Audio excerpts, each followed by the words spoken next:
try, taste, 100 plus, zero, hey! Rasa padu tanpa kalori, yo, tanpa kalori. Kau hebatkan harimu dengan 100 plus, zero. Cuba, try, taste, 100 plus, zero, hey!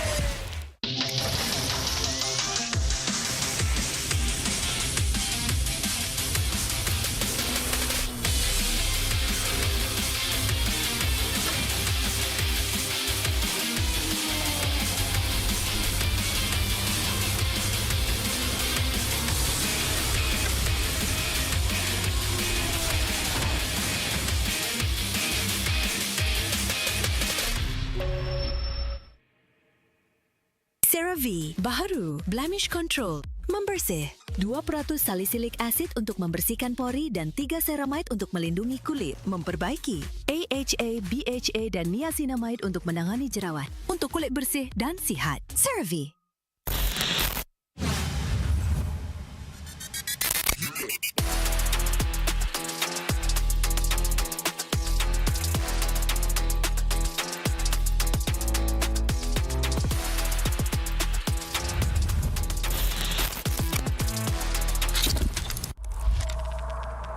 Tahun, 16 musim, perjalanan yang dianggap sekadar permainan di telefon kini menjadi isukan paling berpengaruh. Inilah MPL Malaysia. Era permulaan segalanya, titik mula sejarah apabila Malaysia dan Singapura menjadi tuan rumah MPL pertama di dunia. Di musim pertama, kita melahirkan legenda, Solos, penjahat dan Fredo. Dari musim ke musim, MPL MY S16 menjadi pentas lahirnya pemain tersohor. Musim kedua mengukir cerita untuk pasukan yang tak disangka. Sayan Rebound, Nur bangkit dari kedudukan tercorot di tangga liga, mengharungi satu demi satu halangan hingga akhirnya menjulang piala pertama buat Malaysia. Musim ini menyaksikan kebangkitan luar biasa pasukan Todak. Ciku Guys dan Moon menggoncang pentas M1 World Championship, menamatkan saingan di tempat ketiga, mengharumkan nama negara. Momentum itu memuncak di musim ke-6, detik bersejarah apabila Todak menjulang trofi pertama mereka. Dari detik itu, bermulalah era kompetitif. Dari musim 7 hingga musim ke-12, setiap musim nama baharu diukir di trofi. Tiada pasukan yang kekal di takhta. Di sinilah Todak membina legasinya. Bersama Ciku Guys menjulang trofi sebanyak 3 kali. Puncak kegemilangan mereka hadir di SEA Games ke-32. Gabungan superstar team Ripo, Chibi, Zod, Ciku Guys, Izarami, Momo dan Gary menakluk pentas Asia Tenggara dan membawa pulang pingat perak. Satu detik bersejarah yang mengangkat nama Malaysia ke mercu isukan tertinggi di era ini akhirnya mencapai noktahnya apabila musim 12 Homeboy, pasukan yang sebelum ini tidak pernah menjulang trofi, mengangkat piala buat pertama kalinya dan membuka jalan untuk babak seterusnya. Sorakan peminat bergema bukan hanya kerana nama, namun kerana SRG menjadi pasukan Malaysia pertama menjulang MSC 2024 dan mara ke Grand Final 2 tahun berturut-turut. Sekaligus menyemarakkan api harapan baharu untuk MPL MY. Era ini diterajui oleh Cram, Stormy,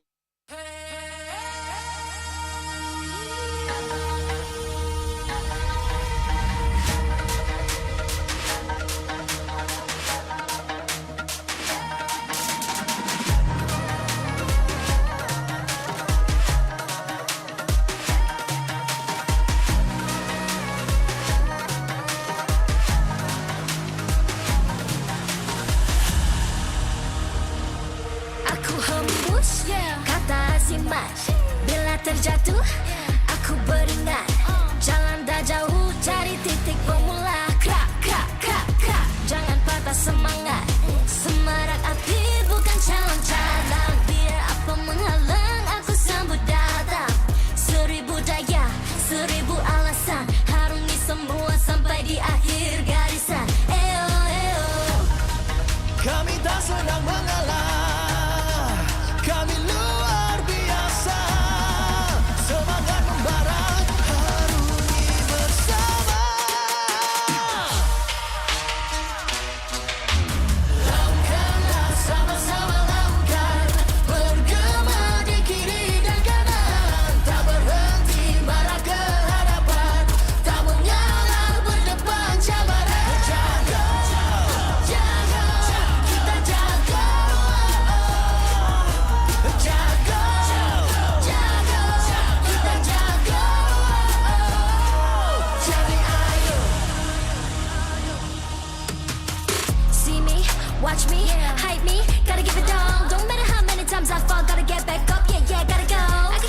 ballin', now I gotta serve. Mess with my clique, now you get what you deserve. We keep it tight, we keep it cool. They got me and I got them too. Renung tak rasa api tak kunjung padam.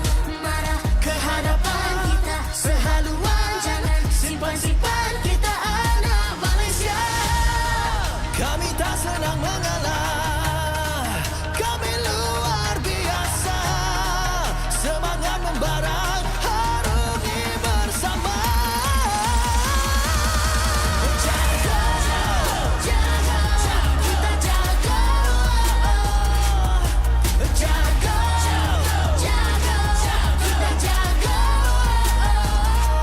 Jadi ayo. Yeah.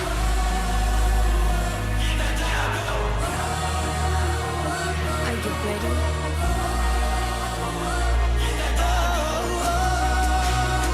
Can you feel me now? Yeah, yeah, yeah, yeah. Let me hear you say.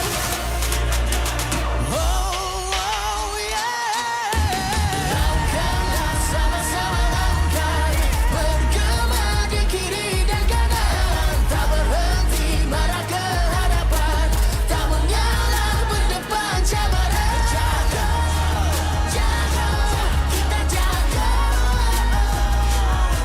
Jaga, jaga, kita jaga. Jadi ayo.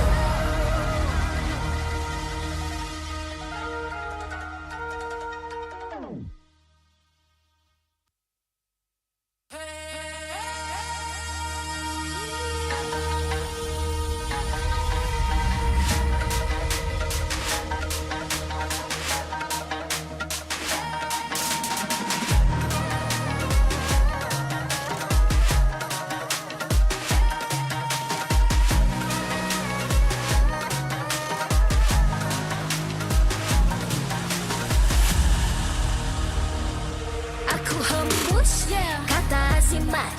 Bila terjatuh aku beringat. Jalan dah jauh, cari titik bermula. Krak, krak, krak, krak. Jangan patah semangat. Semarak api bukan calang-calang. Biar apa menghalang, aku sambut datang. 1000 daya, 1000 alasan. Harungi semua sampai di akhir garisan. Eo, eo. Kami tak senang mengalah, kami luar biasa. Semangat membara, harungi bersama. Langkahlah sama-sama langkah, bergema di kiri dan kanan. Tak berhenti marah ke hadapan, tak mengalah berdepan cabaran. Jaga.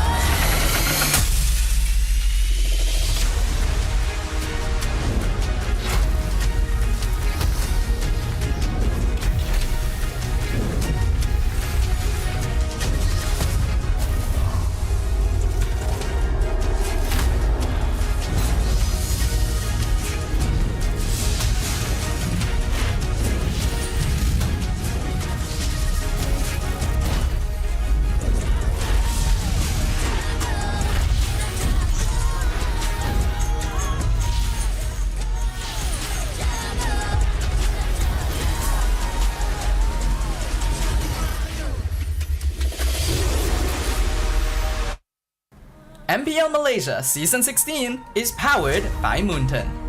Presented by Celcom DG. Stream, game, vibe on social media, and more to your heart's content without missing even a single moment. Power up with lightning-fast 5G speeds. Stream all day long with Celcom DG prepaid 5G. Our official sponsors. Official gaming smartphone Infinix GT30 just launched. Comes with a free magnetic cooler, even more affordable than the GT30 Pro. The only phone in its class with GT trigger, 1.5K display, and 144Hz refresh rate. Supports steady performance with 120 FPS in MLBB. Available in 2 exclusive colors for the GT30, green and blue. Perfect meals for gamers, Grab. Grab food for one. When eating alone, enjoy meals from 10 ringgit with just 1 ringgit delivery fee and no minimum spend. and group order. Get 15% off when eating in a group. Bigger gang, bigger savings. Our esports partners, 100 Plus, Fairy, and Yamaha. And thank you to all our strategic partners, CeraVe and Playas. TRON Ares in cinemas on 9th October. A visual spectacle action adventure. TRON Ares follows a highly sophisticated program, Ares, who is sent from the digital world into the real world on a dangerous mission, marking humankind's first encounter with AI beings. Catch TRON Ares in cinemas 9th October. Keep an eye out for special ticket bundles that reward you with in-game diamonds when you purchase TRON Ares movie tickets for 4DX, IMAX, or ScreenX. Supported by KBS, Rakan Muda, ESI, MESF, and PSM. Selamat datang ke MPL Malaysia musim ke-16 minggu ke-4 hari pertama. Nama saya Rose, host anda sepanjang musim ini. And as of now, kita pun sudah berlihat 4 minggu of regular season, and untuk minggu ni kita sudah masuk di minggu diraja, which means semua mata yang pasukan akan dapat adalah sangat-sangat penting kalau mereka nak layak ke playoffs. And of course, daripada kita punya regular season chart, di mana kita boleh nampak semua pasukan punya point agak rapat with each other, which means teams need to step up or they could say goodbye to their playoffs dreams. And as of now, transfer window masih lagi tengah berlangsung, which also practically means pada minggu ni kita boleh lihat player-player baru yang akan main di liga kita. Tanpa membuang masa, mari kita tengok jadual perlawanan hari ini. Untuk match pertama, Monster Vicious menentang Untitled. Monster Vicious masih ada 6 perlawanan. Ruang variasi keputusan mereka masih besar. Namun, selepas 3 minggu pertama yang ada turun naik prestasi, kita ingin lihat versi Monster Vicious yang mana akan muncul hari ini. On the other side, Untitled berada dalam 3 kekalahan berturut-turut. Bermula saat ini, kemenangan berterusan menjadi jaminan terbaik mereka untuk mempertahankan peluang ke playoffs. Pasukan mana akan dapat opening match minggu diraja? Adakah Monster Vicious yang stabil ataupun Untitled yang tengah bangkit? Untuk perlawanan kedua hari ini, AERO menentang CG Esports. Kedudukan AERO kini sama dengan Untitled di tangga ke-7. Kedua-duanya kalah 3 perlawanan dan perlu mengejar mata mulai sekarang. Namun lawan mereka adalah CG Esports yang ada amazing regular season run so far. Dan CG baru sahaja menambah pemain baru. Adakah ini membawa kejutan buat kita semua hari ini? Mampukah AERO memecah dominasi CG atau CG kekal kukuh di puncak? We will see the results today. And itu sahaja untuk jadual hari ini. And of course, kepada semua orang yang tengah tengok live stream ini di dalam rumah anda, we ada ini gaya kod untuk korang. You guys boleh key in kod ni ataupun scan kod di bawah di dalam MLBB anda untuk mendapatkan in-game rewards. Rose dah tak sabar nak mulakan hari pertama minggu diraja kita. So tanpa membuang masa, mari let's show it to the casters.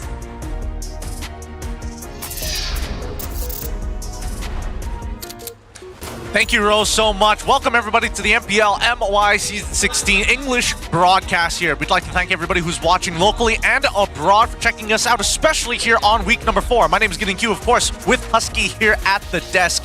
Transfer windows have opened. And for some of you who have been on social media, honestly, not as many as I was expecting compared to like seasons and years before. Yeah, last season we had plenty of transfer just based off of the landscape of season 15. We had a lot of work to do for most of our teams, but I think right now in season 16, most of the teams have to work on amongst themselves, right? I feel like transfer window is not going to solve a lot of the problems that we have now, but the transfers that we do see on social media that have been confirmed are pretty interesting. Most of them are loans between our local teams. Well, I feel like a lot of it is because, the hottest new patch dropped within the second week, and now everybody's like, do we suck or do we just suck at managing the patch, right? I feel like it's a really hard judgment call to make, especially for our local teams. We have been struggling to close out games, but that's generally amongst a few teams. Yeah, and one of the teams is actually going to be playing next, right? Untitled, who has shown a lot of struggles in the recent patch. They even talked about it in interviews.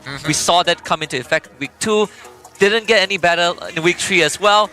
But this week is crunch time. Untitled have 2 best of 3 to play today and tomorrow, and they have to win all of them. Yep, they have to get every single one of their points. Let's introduce the lineup here today. It's going to be Untitled facing off against Monster Vicious with Sky Zed, Rasi, Storm, Kimin, and as well as Siska. This squadron used to be known as DX Seoul, previous season playing from the MAL. But now that they are a fully fledged team, have been picked up by Untitled, I think their performance has been a little inconsistent. It kind of reflects last season.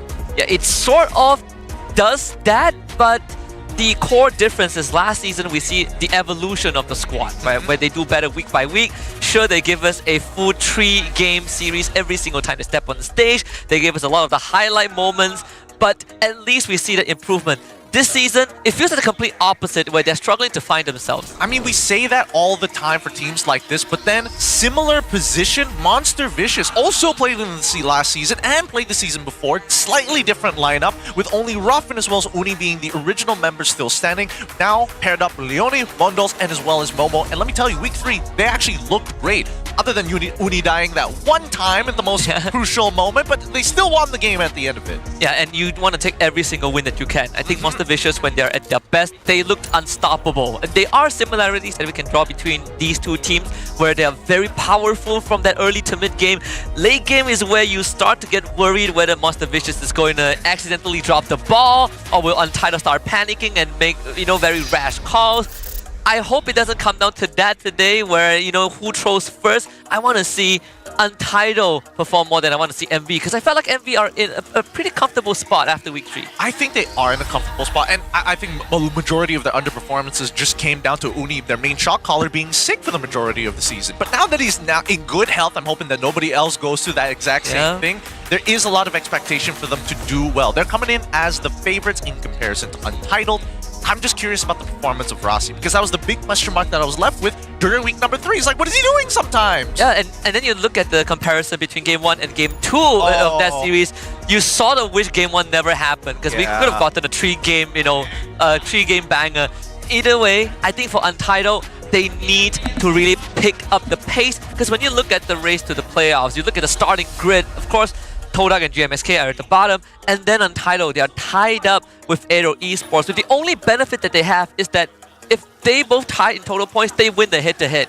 But then they still have SRG OG to play, right? Their remaining series are incredibly tough. Yeah, for all intents and purposes, even if they do end up beating AERO at some point of time, and yes, they do win the head-to-head, if AERO is just getting 2 O's all the way through for the remaining games, or just enough to overtake Untitled, at least then there won't be that clash. Even so, I think right now it's a really dangerous point. Keep in mind that MPL MY is only 6 weeks long. It's not like the traditional MPLs that go all 8 weeks and have double round robins. It's single round robin the whole time, so these games do actually matter. Yeah, and I think just to kind of ease the nerves of the Untitled fans out there, even though AERO have lost to SRG OG, but there's one more team that can tip the balance. They're facing CG Esports later on. So both teams that are playing today have a mountain that looks impossible for them to summit, and if that's the case, we might come down to the head-to-head, which is, ironically, is the same spot that these two teams were in last season. Yeah, I mean, the race really is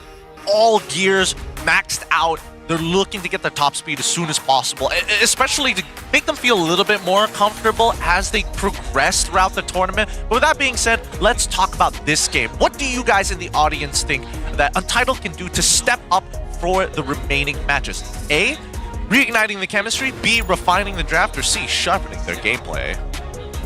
I think a lot of people might go for C. At least that's what I feel. I think sharpening the gameplay is the most direct way. I feel like it's I feel like I don't want to say it's a cop-out. It's not a cop-out answer. I think that it's a bit of a blanket statement overall. But I feel like there could be public opinion. Obviously, you guys at home, the court of public opinion, might lean into reigniting the chemistry, right? Because sometimes it's like, whose fault is it really? Is it because Rossi was told to go there, or did he do it as on advocation? We won't know. Even the mic check didn't give us any info. Yeah, and the mic checks I think we listened to for the past 2 weeks have been not giving much tidbits, right? It's not much. Yeah, it's just them. It's just the usual calls. We don't really know what goes on behind the scenes. Yeah. I mean, I've at least heard from our good friend, know that when Untitled lost last week's series, it was devastating, right? The manner that they lost, because they came close so many times, and it's not just last week. We saw them play against Todak, and they dropped the ball in Todak's game, and then they played, was it against EG? They also came pretty close. And the question is, what is going to be what pushes Untitled beyond that point? Yes, I think it comes down to game number 2. I think that's where they really struggled with. Game 1, they're like still in the zone. Game 2, they kind of fizzle off a little bit. Let's look at the player clamps right now to see how they're feeling. Since they're already up on that stage, not sure who's going to be taking blue side or red side. Ah, there we go. Untitled deciding on first pick blue side. And first pick is in quite a interesting spot. I think if you are a team that has a lot more a wider hero pool, then blue side feels a lot comfortable, right? Because now power picks can be taken on blue side, and it doesn't have to be your jungler like Yishun Shin Lancelot, sure, but we also have heroes like Lapu that have been first picked. No, speaking of which, the person who gets attacked the most by these EXP landers has to be the gold lane. So we asked Sky Zed, we have 2 important matches this week. If we lose, there's a chance we won't make it to playoffs. This new patch has actually affected us in terms of each player's hero pool. As for our gameplay, we just need to improve our decision making so that we don't rush and end up losing in the late game. Interesting. Okay, so I think this might skew the audience to lean in to see this time around, to sharpen up their gameplay, but I don't really understand the fact that this new patch has affected the hero pool. I feel like it hasn't to a degree. Not for the gold lane. Maybe you add like Nathan back into the pool, but generally it's almost the same if you could play Granger, Harry with Claude.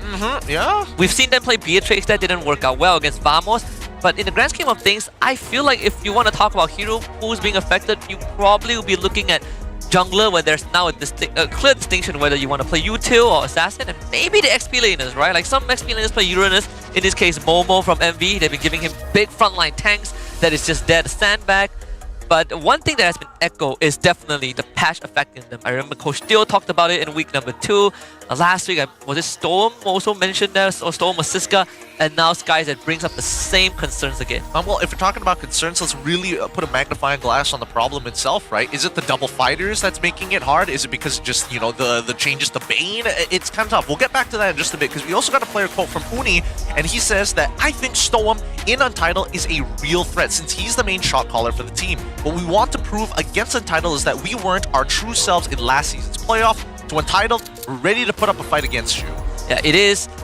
There's a bit of vengeance inserted into the series. I mean, last season, Untitled swept MV in the playoffs, and that was a big shocker because MV did not felt like themselves at all. In fact, we had like a sweep in the play-ins, right? Like Vamos also got swept by AERO as well, and that's how they sort of met up in the race for top 4. But for MV, again, I like you said, I feel like the fans probably would side with MV a lot more just based off of the performance that they have shown so far. Even in games where they, you know, kind of throw it out the window a little bit, it still looks slightly more in control than what Untitled has shown. Hey, at least they're half-court shots. 50% win rate so far. Like, you know, sometimes it's a hit, sometimes it's a miss if we're only counting from week 3 onwards. But even so, I still think that, considering that the history between the two teams, like they played from the tier 3s up until the tier 2s, they played in MAL together. MV decided to kind of push through all the way to the MPL with DxO soon joining afterwards the following season. Getting knocked out like that has to sting a little, and especially for Uni, who definitely relates to Storm. It's like, yes, we are both shot callers, we know what we provide for the team. However, Storm's in the mid lane, so he doesn't have to actively think about impacting the map. Compared to Uni, who plays in the jungle, he's got to be a little selfish. Yeah, there are some parallels drawn between these two teams, whereas for MV, you know, we know them, a lot of the players as mercenaries, right? They're loaned out all across, and then, you know, some of them play with Todak, like Rob, they come back, and Nova has played with SRG at some point. They got back to the team, and then while Nova was still there, they made it to playoffs twice, and they got knocked out in 5th and 6th place twice. Third time could be the charm, whereas for DxO, they made it to top 3 in their first debut season, and now there's a chance they don't make it to playoffs, and it all starts with this game. Hey man, they got to make it to playoffs. That's the big game changer for a lot of Malaysian teams out there. They become a completely different beast once everything is on the line. We got dangerous grass for our random map. We don't get dangerous grass as often as I thought we would. No. We've seen a lot more broken walls. We've seen way more flying clouds as well, expanding rivers. Now, with MV going on that red side, we see the first couple of bans come through off by Coach Theo. Fanny, CC, alongside with Angela. Yeah, pretty interesting. I think they're just trying to take out your very direct power picks.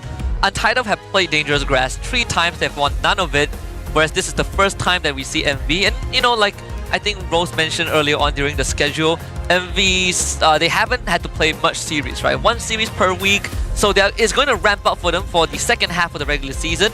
But if they can get the ball rolling by winning against Untitled, I think their slot to playoffs is almost guaranteed. Yeah, I know that a lot of coaches and a lot of people have been thinking about whether or not these randomized out of the 4 maps is really going to change the game. And I think out of all of them, Dangerous Grass seems to be the most reasonable to affect the draft. It's like Natalia, Hilda, something come into play because they can actually utilize it. But based on what we're seeing here, none of that has been taken into consideration for the past 2 weeks. So I would only expect just meta picks all the way through.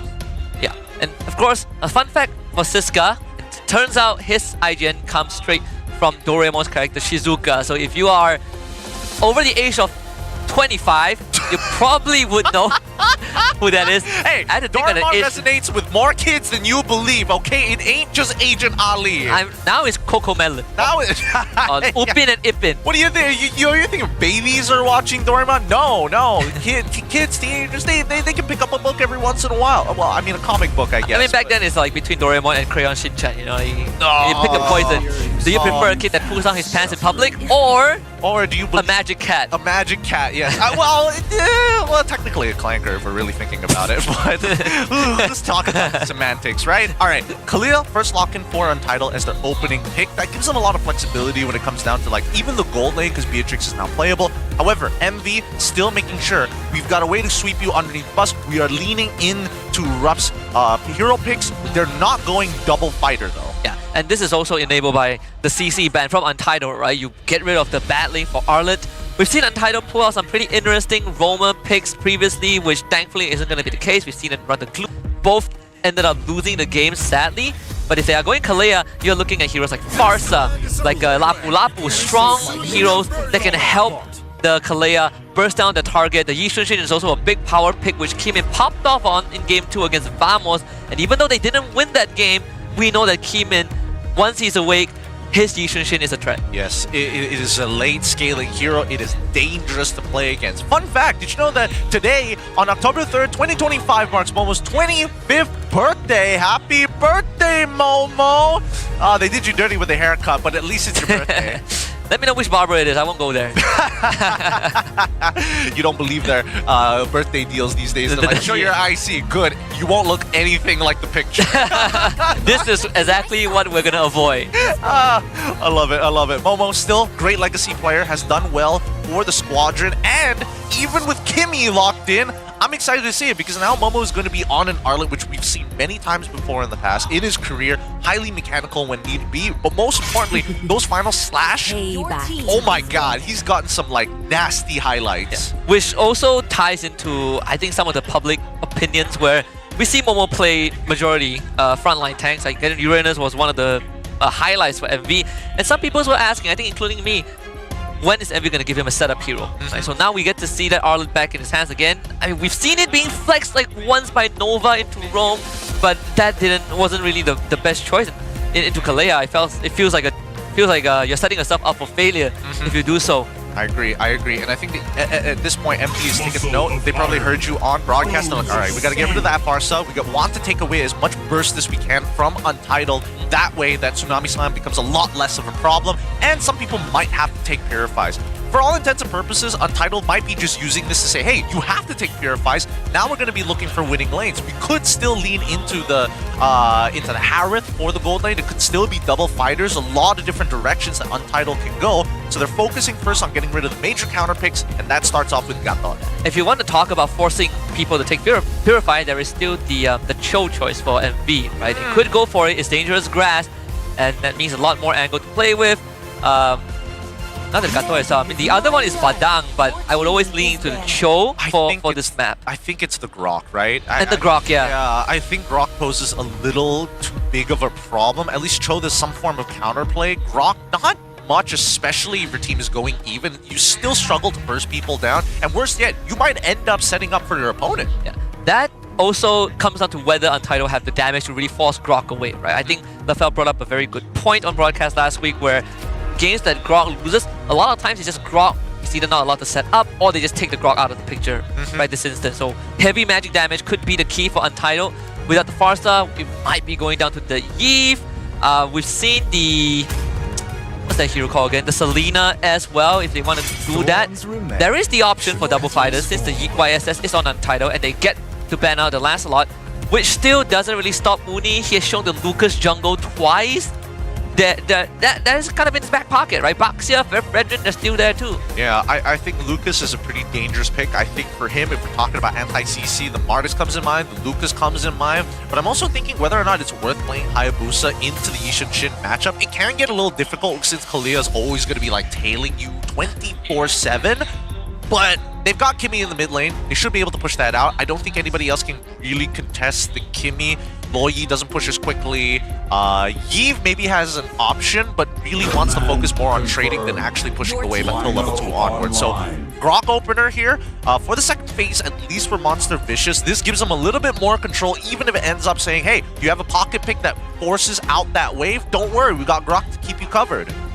This could encourage Storm to go for Lunox, just another hero, that's big tank shredder. You are going to struggle a little bit because Envy has quite some range and Lunox struggles against heroes with longer range than her. Another one could be the Kadita, but then it will require Storm to be pinpoint accurate. So I'm looking at these two picks, unless you want to go for Valentina, which is also one of Storm's pocket picks, right? He has shown some great performances with this hero, even though Valentina hasn't found much success yet. It really hasn't, and I think it makes a lot of sense here. 2 great ultimates to steal. A third one if you're really thinking about setting up from afar, but the 2 main ones are going to be the Final Slash alongside with the Tectonic Charge. So Valentina gets locked in and they go for the Beatrix. Very standard composition that we seen a lot throughout last year. Coming over to MV, their final pick, I'm not even 100% sure where they should lean into, right? I feel like jungle options right now, it makes a lot of sense to go for the Lucas, but if you mess up once, you're just dead. Yeah. Same as Baxia or Fredrin, just because you have so much burst damage with this Beatrice Kalia. Once she gets a BOD, and plus like maybe a Hunter Strike, a good grab could blow you up. The Guinevere could solve that problem, a lot more mobile, you have big crowd control, and you could keep the Yishin shit in place. It's a mechanical check for the jungler. For sure, for sure. You can use the Violent Requiem to potentially dodge CC from your opponents, but you're losing a huge tool to kind of lock them down in the first place. Considering that the composition is highly dedicated towards like plenty of CC, plenty of setups in those team fights, they need to make sure that Bondols and Ruff have the space to play the game. The frontliners, different story. Valentina's going to be a big problem. Kalia's going to be a big problem. Yishin Shin is going to be a little hard to catch, but we'll see. It's a matter of setups. Whoever can knock enough bowling pins down will eventually get the strike. It's also a challenge for Pozan as well, who just got announced during the transfer window that joins Untitled's coaching staff to work beside Theo. Full flickers for Untitled, right? 4 on their end, whereas for Monster Vicious, you did talk about the Purify being forced onto the course, and that's going to be the case. All right, let's jump right into this here as we get into our very first match here on week number 4. As much as we want to believe that these teams have what it takes, they didn't even bother switching out any of their members just to show that their owners truly believe that this team has what it takes to go far in the Land of Dawn. Let's get this started. Untitled on the blue side, facing up against Monster Vicious on the red. It's a bit of a throwback to Untitled's Game 1 draft against Vamos 2 with similarities. No Rasi on the Kalia, we see the Beatrix in as well. Obviously learning from his lesson to not go for an early invade, but still, you have to keep in mind that there is always this trick with the Grog where he can delay that mid wave and then trap you underneath the tier 1 mid. this, because Rasi is still alive, you can at least still heal up Storm, get the mid priority, at least stabilize the lane, right? So that puts Untitled in a spot where at least Storm can start moving around, getting some scouting in, you can help out Keemin with the clear. So MV, they're not gonna get the cheese going. Yeah, not gonna get the cheese going just yet. However, I love the Grok text, right? It affects every single lane. All three of the lanes are pushed up right in front of their towers. They're in a safe spot. And better yet, for the mid duo, they were able to get a huge chunk, a really, really huge chunk onto Rasi. So he hasn't been able to expose the map as often. That's why you see a slight EXP difference between Leone and as well as Rasi. And overall, should expect the XP lane to be in favor of Siska, whereas for the gold lane, Ruff would probably be hard shoving as much as possible. They're gonna chip away some of Bondo's health pool with Rasi. And with Keemin hitting level 4 on Dangerous Grass, it's also pretty beneficial to have the Mountain Shocker, because with so many places to hide, the vision that it grants is going to really help Untitled spot out where these ambushes might be. Both EXP laners about to hit level 4, and you can see the whole squadrons from both sides taking control of their own individual sides of the map, opening it up. At the very least, real nice stuff. They know where Siska is going to be, but Keemin, he can't just go for this crab, unfortunately. He can't do it for free. Yeah, I like the wall from Leone as well, spotting out the potential ambush, and Rasi without the ultimate cannot just go in onto Keemin, onto Uni. He's gonna force going down, and Storm will be forced to flicker. Uni follows up with Spatial Migration, stolen Violent Requiem, not gonna do anything. First blood for MV. Played nice and slowly by Uni, and now they're looking for another option here. If they can take down Leone, it would be great, but Leone is gonna flicker to safety just in case. Bravest Fighter is already out. Siska still holds on to the Raging Splash onto Momo. There's the second flicker out from MV. Mountain Shocker gets used, but it is a literal 5v3. Rasi, Siska, and Keemin, they all disengage. Yep, and all they lose is a flicker. Oh, Final Slash does land on Yishu Jin. Looking for Keemin, and with Keemin down, Turtle is going to be guaranteed for MV. Good initiative from Momo. And I don't think Untitled wants a piece of this. And that's why Momo's so good. Great game sense overall. He saw Keemin go in there. He wanted to guarantee this turtle, but securing that kill, even better for him. Now he's got a lead in his lane. He's about similar battle spell timings with Siska on that flicker, so the next time they go for that all-in engagement, they either will or will not have it at the same time. But Siska, he's got to be a little careful here, right? Whenever he does find an initial impression to actually go or try to predict, I don't think he's going to utilize his flicker. He has to hold it unless it's a priority target like Bundles or Ruff. And the fact that Storm is going for the flicker instead means that he has to be even more careful with all these potential engages that MV can pull off. There's no Tsunami Slam used.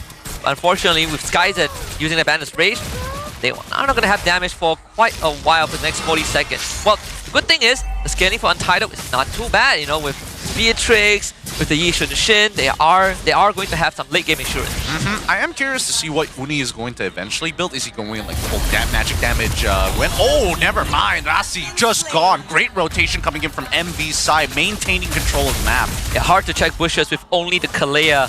Not to mention that MV, they have tons of burst damage. They have great ways to check bushes and instantly pull off and engage. So for Untitled, that's another checklist that they need to, another box that they need to tick every time they go for these moves on the map.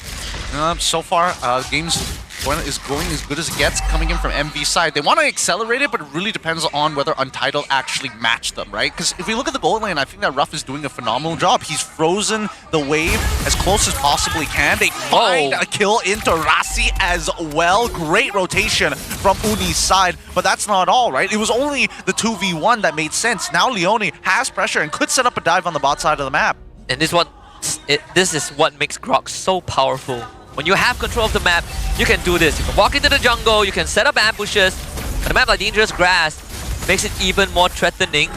Second turtle gone on by MV, and they are going to hold control. I don't know if they want to take this 4-man tectonic charge. The fight essentially ends before it even started. Siska will try though with the Raging Splash, was able to get some for his own. SkyZ flickers forward, looks for the good kill.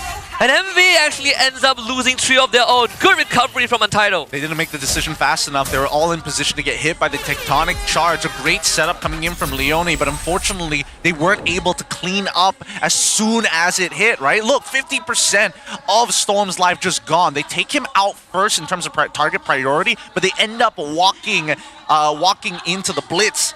SkyZ able to just fully start clearing up that map. They got to be a little bit careful there, and especially since Ruff doesn't have the Sky Piercer just yet, there's really no need to accelerate it even after the setup. there's one Mr. Reliable that you can always count on Untitled, is Siska. He has been making plays time and time again, and finding these opportune moments. He recovered that fight, and SkyZ was able to rally, and that allows them to take the top tier 1. And Untitled, they not only stemmed the bleeding, but they also got a bit of that goal back. And now they gotta be a little careful for the next neutral fight, right? Because we've seen how the lane phase is gone. It's going to be a reflection here in the mid game. MV taking full control, right? They are moving as a squadron. They're not taking these individual fights. The only mistake that they're making is that they tend to over-chase, especially when Ruff is not in a position where he can actually do it. He's not finished the Sky Piercer yet. He only has the Hunter Strike. And Momo gonna quickly, forcibly open up that lane for Bundle so he can get out of there. Very unfortunate, Rasi Flicker was 10 seconds off, because I feel like that would have been a good catch. Either way, stolen Tectonic Charge, Blood Wings out for Storm. Has to constantly remind himself that without the Purify, if you want to get the counter engage off, you have to not be caught in the engage. Uni does get spotted out by Rasi as he checks that bush. Both tier 1 tops traded. And good news is that SkyZ was able to hit his item spikes and not fall behind in terms of net worth.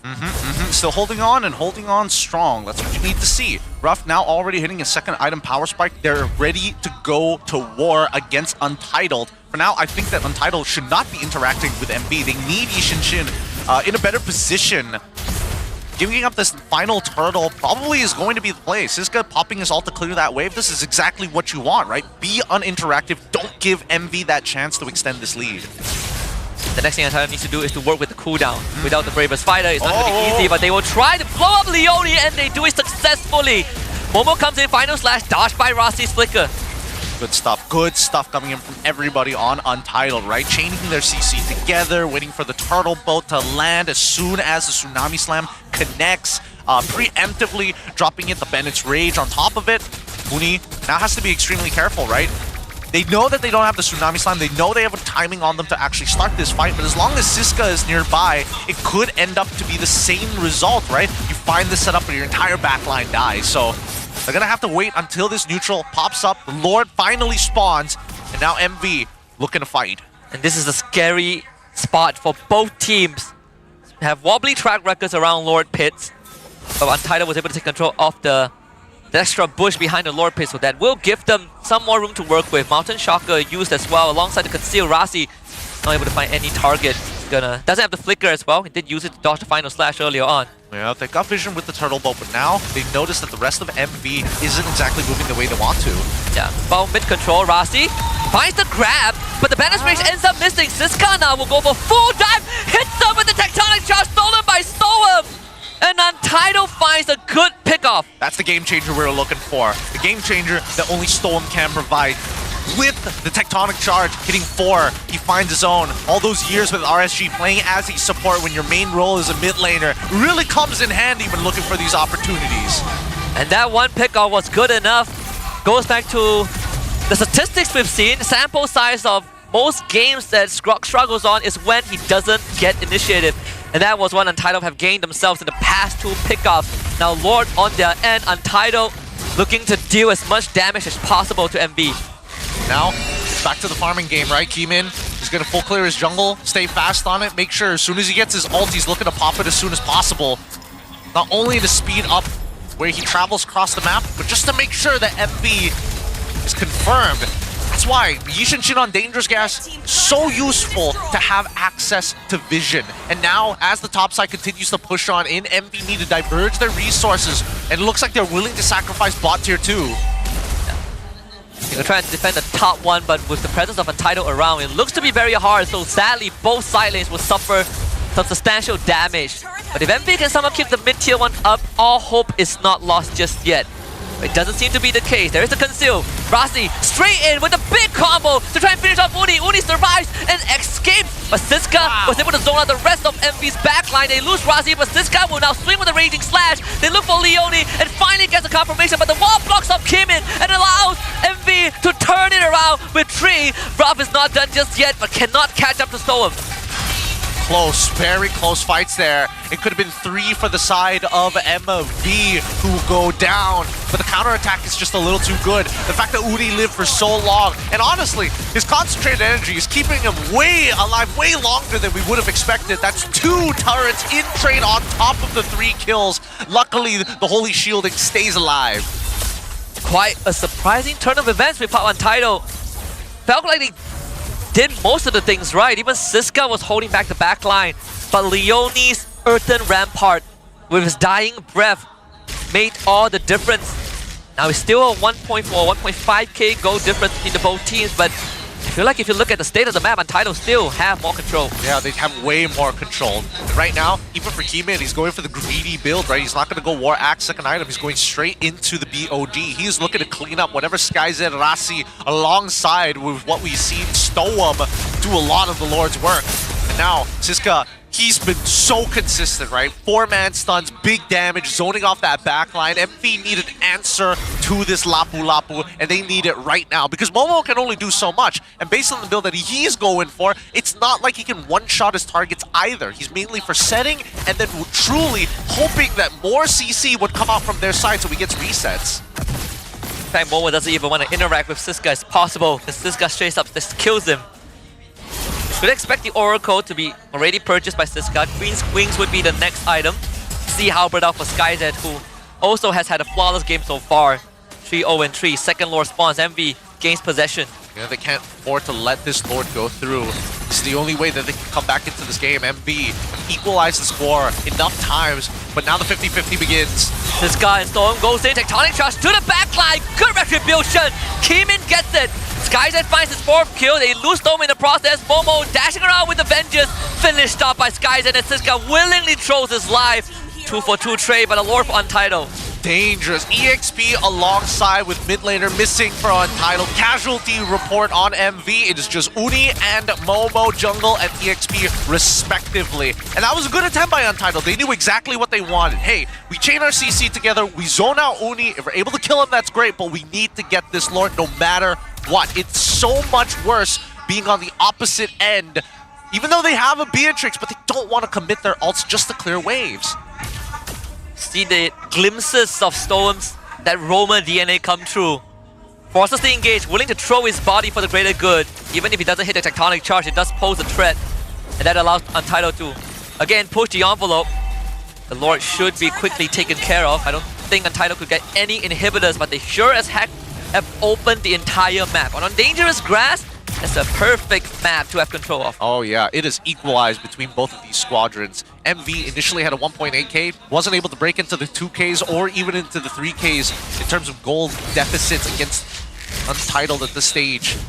But with only 450 to their name, and not a lot of time before we get to the end game scenarios, late game has already arrived and everybody is pretty stacked with items, right? Brute Force breastplates coming out, Queen's Wings, the extra bit of sustainability. Uni is just trying to survive the initial damage. Afterwards, he can heal back up, but he's definitely dependent on Leone to open things, to give him that one frame to spatial migration out of there. I'm surprised that there's no Queen's Wings for Siska just yet. I thought that that would be what he goes for, but he did have the Radiant Armor to survive in case he gets chain controlled by Uni.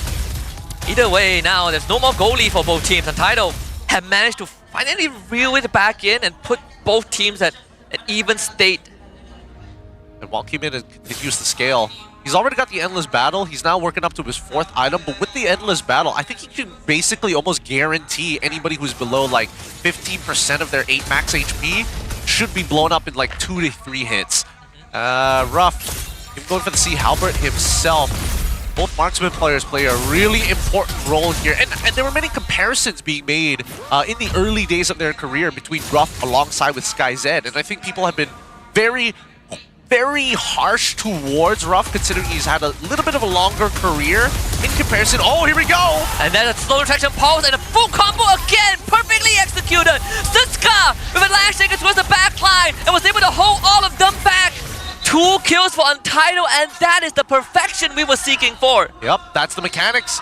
We need to see this level of, have this expectation of mechanical prowess coming up from both of these squads if they want to win. Every bit of an advantage that MV has made now back into Untitled's side. The tug of war does not end here.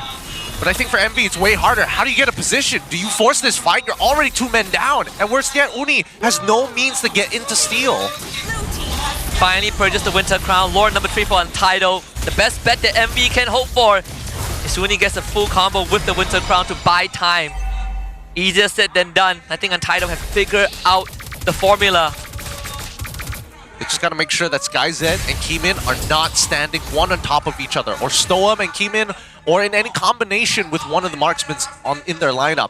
If they get a free 2-for-1, I think that MV can easily turn this tide. Momo has tried to stall the backline, but the spacing is really, really awkward without putting Momo in significant danger, if not trading his life.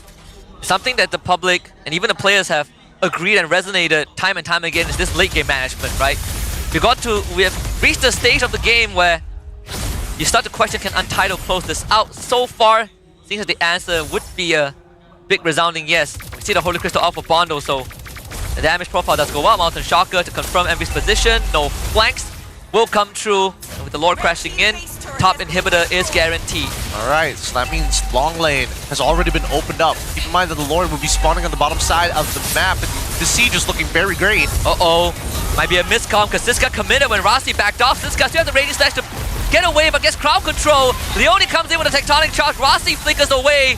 This is disengaged for Untitled. A bit of a mistake, but at least they cut the losses. At least SkyZ was in a position with Bennett to start affecting multiple targets at once, because most people start to disrespect marksmen, seeing they can only hit one guy at a time. If we throw all 5, we might be able to trade out and maintain our distance to peel for each other. But this is not the case. With SkyZ, and especially with Dangerous Grass, right? It's hard to check these options, hard to check these angles, and sometimes you don't even see the projectile until you get hit by it, which is why we see a full disengage from MV. We cut back to the items, right? Now, it looks like he's building up to a War Axe. Not sure what Siska is going to lean into. I would have imagined the Queen wins, like you mentioned, after you're done with the Radiant Armor. But I think at this point, Siska understands that his job is to pump out as much damage as possible. Put people below 50% and trust that your team can clean the rest. That or even just survive, right? As long as you could hold back the backline, which he has been doing for the entire game, that's good enough. So I think if you look at front-loader damage, I would side with Untitled any time of the day with the amount of items that they've had. Yeah, they've got a lot of damage on their side. I would like to say the same for MV, but it's so conditional, right? So many things has to go right for them. And Untitled, with their slight advantage, with the help of the Mountain Shocker, makes it difficult for MV to find these big catches in the first place. That's to conceal. Rossi finds a target, forces out the Purify. Momo tries to counter-engage, but might end up losing his life. Leone finds a tectonic charge though. SkyZ flickers away to safety. They lose Rossi in the process. Siska again, swinging in the backline. There's 2 immos. Pop Siska will go down. Ravna finds a double kill. MV have an angle to counter-engage, so Untitled will be forced away just in time for the Lord to spawn. While his Stolen's move tries to look for Leone. The damage profile not really there. Momo sweeps it back. They can only find one for Untitled, but MV have won the fight. It's a 3-for-1. This Luminous Lord should fall into the hands of MV. We're 18 minutes into this game. This is one of the longer games that we've had within this season, as both sides refuse to back down, especially when it matters. We did say that this is the stage of the game that we fear the most for both teams. And unless Keemin is a magician, it's going to be top. Bandit Space already committed. There's no one there to contest the Lord, and Keemin will go down. And he has all gone south for Untitled.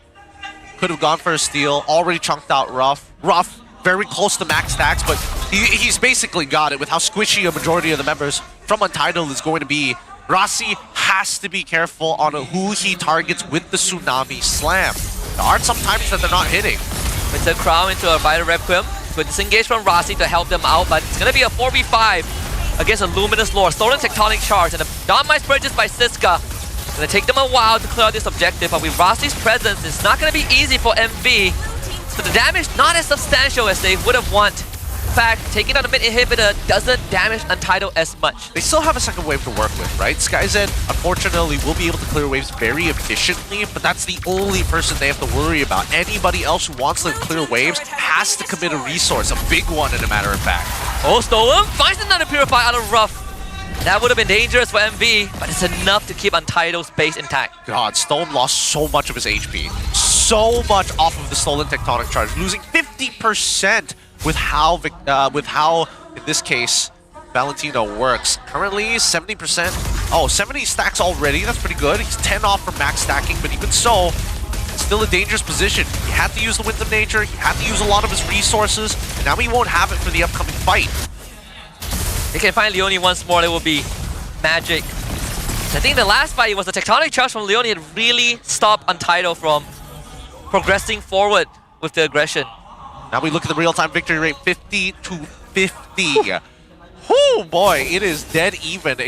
Anything could happen at this point, right? Ooh, DHS purchase coming in for bundles. That's interesting. Why would you go for the DHS? You could go on for like Feather. Do they really want to get the max health damage? I don't think that matters too much. Maybe for like Siska at best. Oh, one thing is, sure, they can chew through Siska's health up very fast. I feel like for Siska, I mean, he has the immortality, right? If you can have enough money to switch into the Winter Crown, that could make all the difference. Immo should be back up for MV side too. We saw 2 of them pop. Momo waiting for his. And Leone as well. They actually will pop at the same time. Storm now has his Winter Crown. Again, they lost the mid inhib, but it's so much easier to manage compared to MV's case, whereas it is the long lane. Lord number 5 now. So many lords already. And this is the very first match as well. 21 minutes in. And no victor in sight. Same amount of resources lost. But this lord is everything for MV. How else are they going to start crashing into this base? How else are they going to have enough minions to get through SkyZ? And now they're slowly taking control over the mid bushes. They haven't checked the bottom side, but I don't think they're worried about that, knowing that Siska is coming through mid. And it reached the time where Rossi has to make a choice. Goes for Rob. Rob holds on to the Purify. Kimin is there. And now they finally got the engage. The assassination completed. Kimin pops the Winter Crown. Momo tries to hold back the front. Kimin heals up by Rossi. Uni chases him down, but then just immortality. Rob is legendary, but finally goes down. The immortality brings him back up. It's him and Momo. Rob, can he really do this? Rossi tries to stop him. The execution is there. Max stacks from the Sky Piercer, 3 dead for this side. And it's SkyZ and Rossi for Untitled. Momo gets away, Ruff also recalls home. Oh my goodness, Kimin could have saved his Winter Crown. He could have saved it. He didn't know that Storm was willing to flicker forward to buy him that time, and it costed him his life. SkyZ as well as Rossi still alive though. Nobody gets this Lord. It's dead even despite the score being 14 to 20 in favor of MV. Rob playing a near perfect game. Woof. Saved by the bell with the immortality. The max Sky Piercer stacks was what made all the difference. 80 stacks, that's what, 13% execution threshold. 13% is so high. It's so high already. I can't believe Kimin managed to sneak all the way around. A quick mid-clear, and then using the help of the Mountain Chakra to guarantee positions, and you know their line of sight, sneaking in towards that purple buff bush. That's some dangerous grasp. Yeah, good move from Rossi too, right? Shows himself and keeping MV distracted. Allowing Kimin to do that work. Obviously, you wish if the one he found was rough, I think this game would have been over. But we go again. Another Lord Dance, same position almost for Untitled. See if they can make the same move twice. Seems like MV will now start checking the sixes. They need to manage the long lane too. And now, as they slowly start this, you see that MV needs to manage a lot of their waves. This long lane advantage for Untitled on top of the Mountain Shocker is just making it really, really difficult for MV to guarantee this fight again by that Lord Pit. They're gonna see rough top, but Untitled is still going to hold that Lord. No need to rush it. Long lane will always be in their favor. And that's something that Untitled can always bank on. Goalie doesn't matter anymore. Untitled clears waves so much faster. The mid wave, easy to manage. They can't seem to get behind them either, right? It's a risky call, especially with no information to work with. Uni, he just knows whether the Lord is being touched or not.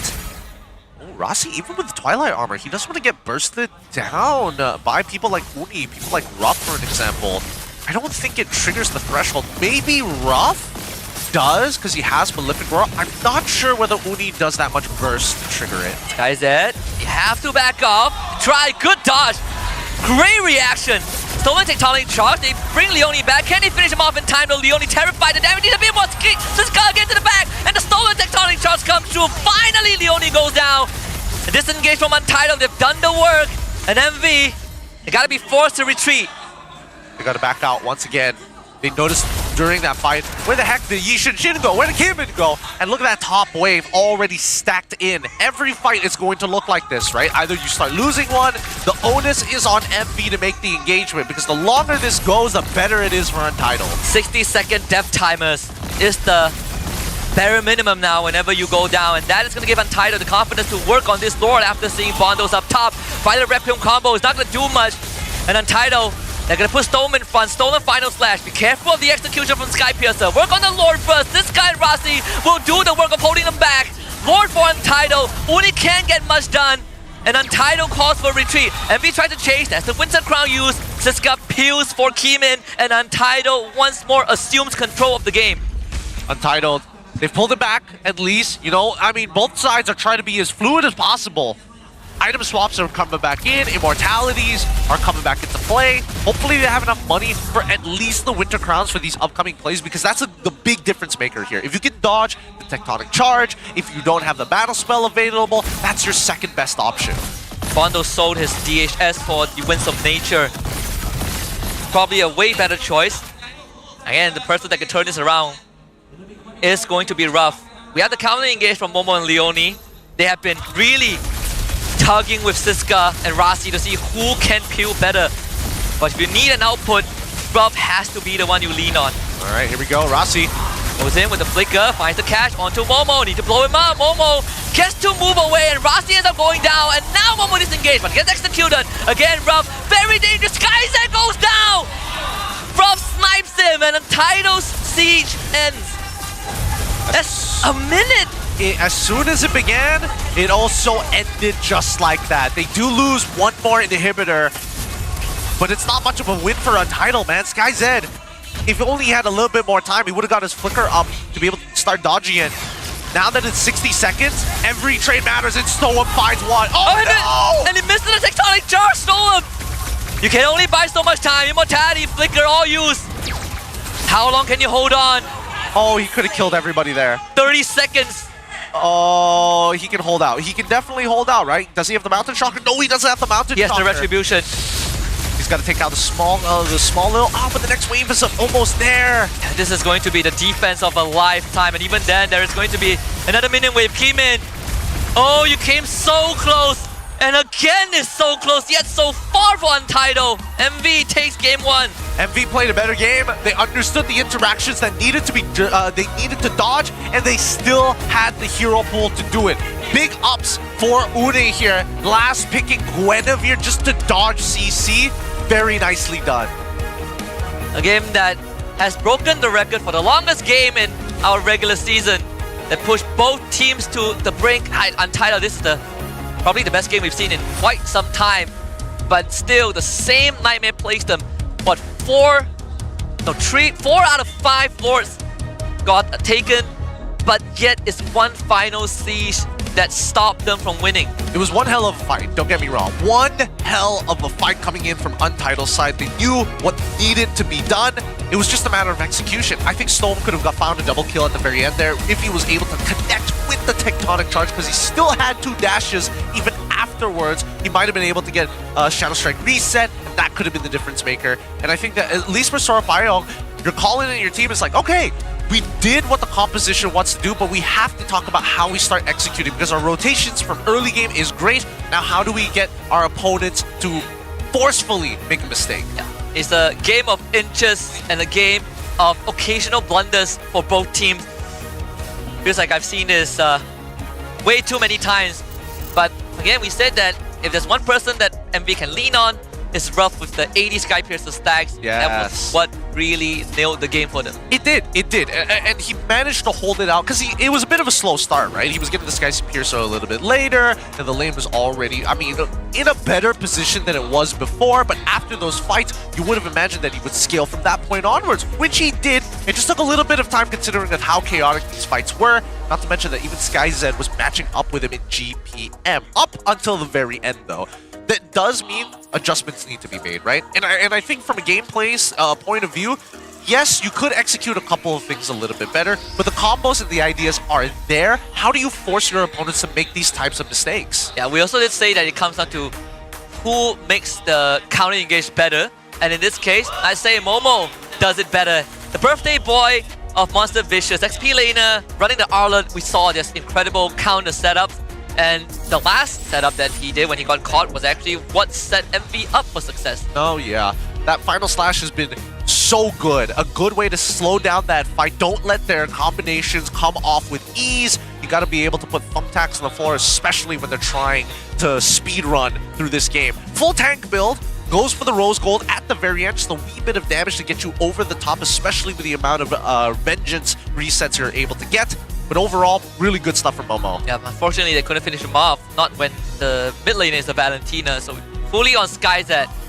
And Momo, alongside Leone, these two front lines have really been, making Untitled second guess some of their moves, right? Every time Untitled engages, it really comes down to who presses their ult first. But in the grand scheme of things, MV, they do have more tools to turn the game around. They really do. And the best part for Ruff is that he doesn't necessarily have to be in the fight. He can just start things off with the Death Sonata, make sure that he has enough charge left to clean up the fight once it's done. But slowing down your opponents, making sure that Keeman has to use Traceless to get in and out of the fights, really put on a huge toll. He's won 6-12. This entire fight he's been looking for many times to find that reset. The one time he gets the flank, that's where you see big things happen. There were also some great moments from Untitled. The combos that they used, the spells that Storm did steal on the Valentina. I think he found the most success with the Tectonic Charge, but also the most oopsies against pretty unfortunate for Untitled. The playoff chances still there, but they have to win this series. And that means a reverse sweep on MV. Yep, it might just be a long day here on Friday, right? We'll see whether Untitled is able to do so, because in terms of drafting, it feels like MV, I think they answered the call to what Untitled had to offer with the Kalea opening very, very well. I think that the Grok at some point should have been banned out, because like most days, we don't ever see Arla being utilized as a flex, right? We've never seen him go into the support section within this entire season. Not only that, they banned out the Gatot too, which yes, it is a direct counter, but we also saw how most teams dealt with it, right? If Gatot is the sole engager, then it probably isn't the choice that teams would go for. I think Untitled, they got some of the blueprint down, right? Already looks better than what we've seen from them. I think the game plan was there. The shot calling was a lot more accurate, barring, and I like the fact that they just commit to it. I think that's what's missing from Untitled. Yeah, I mean, they really... I feel like once they made the decision, they really do commit to it, but there are moments where they got caught out deliberating, like, should we do it? Should we start thinking about going in for the engagement? And Leone took that moment of weakness. Most people would say they're just thinking about it, right? Not a moment of weakness, but the fact that they're just hovering around, 4-man Tectonic Charge coming in left and right from both Storm as well as Leone, really set the tone of the game of like, hey, we really can't mess up. We mess up, we lose 3 to 4 people. And well, let's check out the stats of this game. I think it's a hell of a game for Ruff. It's not only the rich guy, but also the carry with 124,000 damage dealt.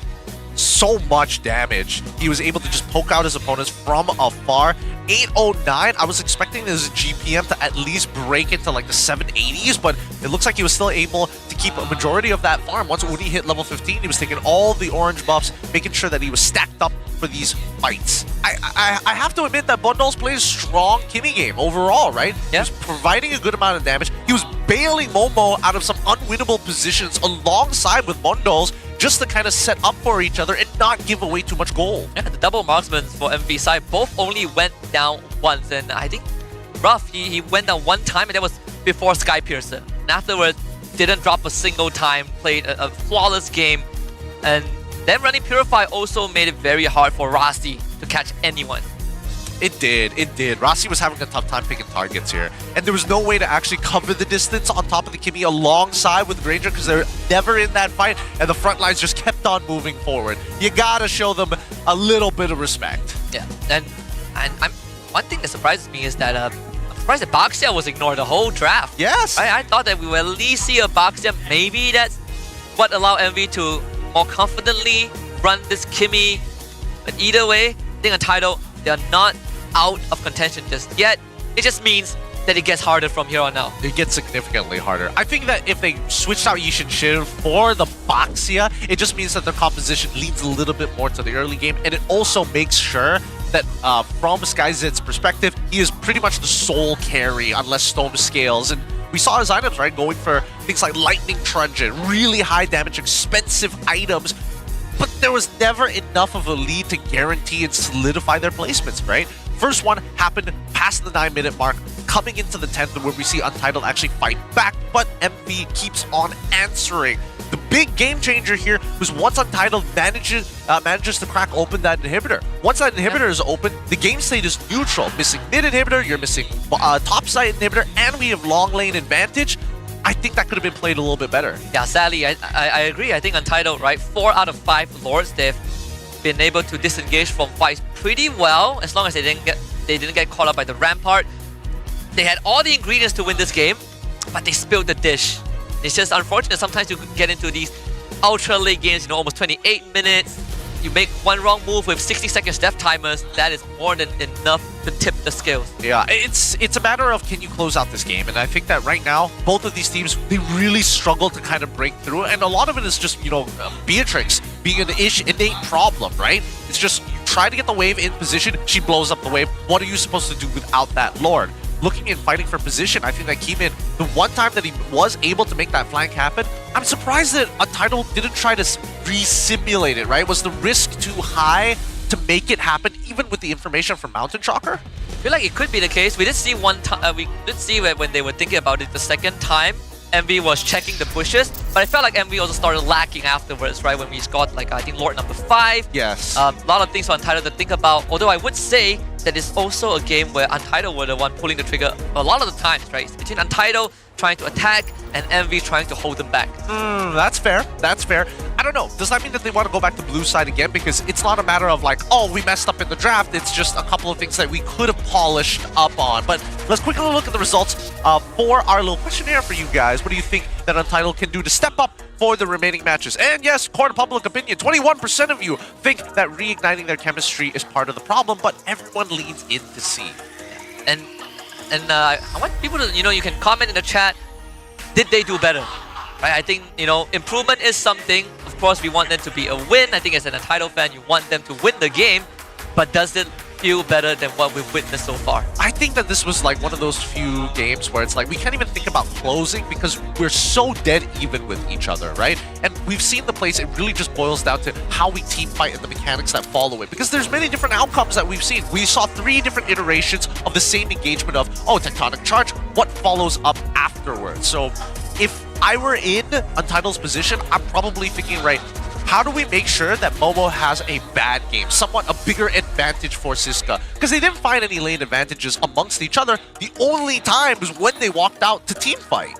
And it reminds me of when Momo was still in Todak in season 14 playoffs, where how SRG shut them down was directly through that XP lane, right? You basically shut down Momo, you take out that pillar, and then it collapses. And when you look at Untitled's side, it makes a lot of sense. Siska is one of your prized possession. He is that guy that is going to win you games. Playing to him might not seem to be too bad of an idea. I don't think it's a bad idea either. And I think it's honestly really, really smart that they were able to... Again, Siska, I want to see him go far in his career, right? Because he's been such a stapled EXP laner. He is hitting some really big plays of his own. And now that Untitled are going back to blue side one more time, 17% win rate. They've hurt their own win rate by 3% losing in that game. Could be the dangerous grass. Maybe if it was flying clouds, it could have been better for them. Yeah, they are now 0-4 in dangerous grass. And of course, for Untitled's calendar, they still have 4 more series after their match against MV. Team Ray is tomorrow. Afterwards, next week, they'll face up against Homeboys and GMSK, if I remember correctly. And the final series is against SRG OG. No, it's not going to be an easy bout at all for any of these squadrons, any of these teams. But even so, they need to get at least 2 points, 2 points minimum from each of them if they want to stay in the contention of going into the playoffs. Or at the very least, make sure that the difference is higher than AERO Esports specifically. Either way, 2 O's are the way to go. If I remember correctly, I think MV is in, what do I have, 6 points right now. So they are now currently at 7. Untitled can still catch up, right? Keep themselves within touching distance. If they get the reverse sweep, it's going to be 7 for MV, 6 for Untitled. And then you start looking at AERO Esports. But one step at a time. MV, they have the momentum on their end, but I feel like if you're Untitled, don't feel bad about that loss. I think they put up hell of a game. Yep. There's a good chance to come back, and now is to focus forward, right? They've already, I feel like they've course corrected a lot of the week 2, week 3, rust. Now is to really polish on and focus on what they did last season, which is just evolve. I have to agree here. I think that at least now, if there's anything that you need to start polishing on that seems to be a direct correlation to the problem, it's extending their leads. And I think that's something that MV have kind of curbed because they were very good at maintaining and extending their leads to whopping amounts, but then failed in the late game. This time around, it's a lot more controlled, a lot more connected with each other, but we don't see much of a real advantage after that first mistake we see from Untitled, right? We need to see more forced errors being done or set up at least by MV's side, because right now I don't think that Untitled is in a position to even think about forced errors. I agree. Even game 1, I feel like the forced errors was just MV waiting for Untitled to engage and then to see if they can catch Untitled in the heat of the moment, which did work out a few times and led to the eventual win. Though there is, I think, something from game 1 that is worth pointing out is that MV never really got too big of a lead, right? It never got out of control. Untitled, they were able to stem the bleeding, they got a lead for a while, and then MV took it back through better macro, but it never got to a point where Untitled just said, we can't fight this. They still took the fight to MV, they still were able to keep that goal deficit around the range of, I think, 2k, 2.5 max, and that was the case for the entire game. Yeah, I really felt that Untitled probably could have played the first 4 minutes of the game a little bit better. I don't know why. When you have Yi Shin, you don't necessarily have to contest for that very first turtle, especially knowing that the level 4s on the opposite end are significantly better. Yes, Siska is on your side. Yes, you can find these big hits, but if you're trading battle spell for battle spell or you're coming in with no clear advantages, as a Yi Shin, just back off, right? Why even put yourself in the fire in the first place? Just farm up, right? So Yes. take the who's that guy? Take the Jaja example, right? Take the side lanes if you can, then just from the jungle, just power farm up. You're eventually going to scale. Well, at least, I guess for Untitled, it doesn't feel all too gloom. Based off of just the game 1 result. Yeah. I think Coach Dio definitely has a lot of work cut out for him ever since week number 2.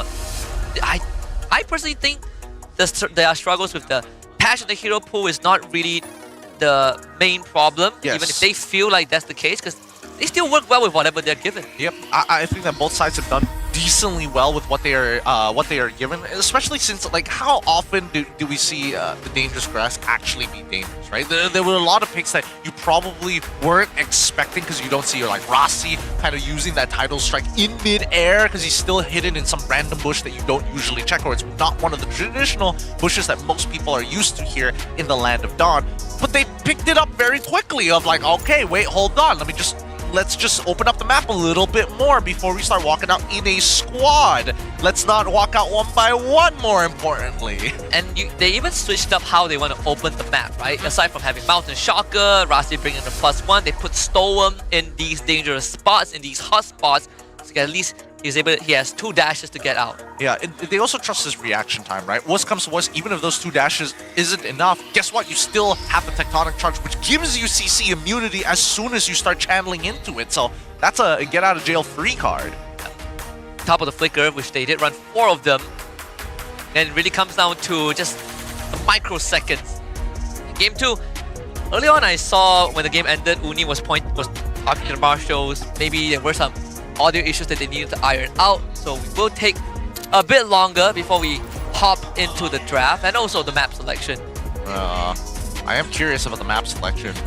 So far, I think expanding rivers would be really interesting to watch between these 2 guys to really see whether they can work on those conversions and how much of a lead they can generate. We've seen a lot from MV during those times, but I would like to see Untitled in particular. There we go, expanding rivers, 0% on both sides. They haven't won a single game just yet, but this could be the difference right here. Yeah. Untitled only played once, and this is MV's first time on Expanding River. Again, they haven't really got that much playtime in ever since the map rotation got introduced. First time for everything. Chip ban, Angela, Fanny, nothing much nothing different from Untitled's side. Yeah, they did ban the CC 3rd in the previous game, which enabled a couple of picks at the Arlet to show up from MV. Let's see if they will go down that route again. Yeah. Zorobio gets rid of the chip, gets rid of the Wan. Pretty standard here.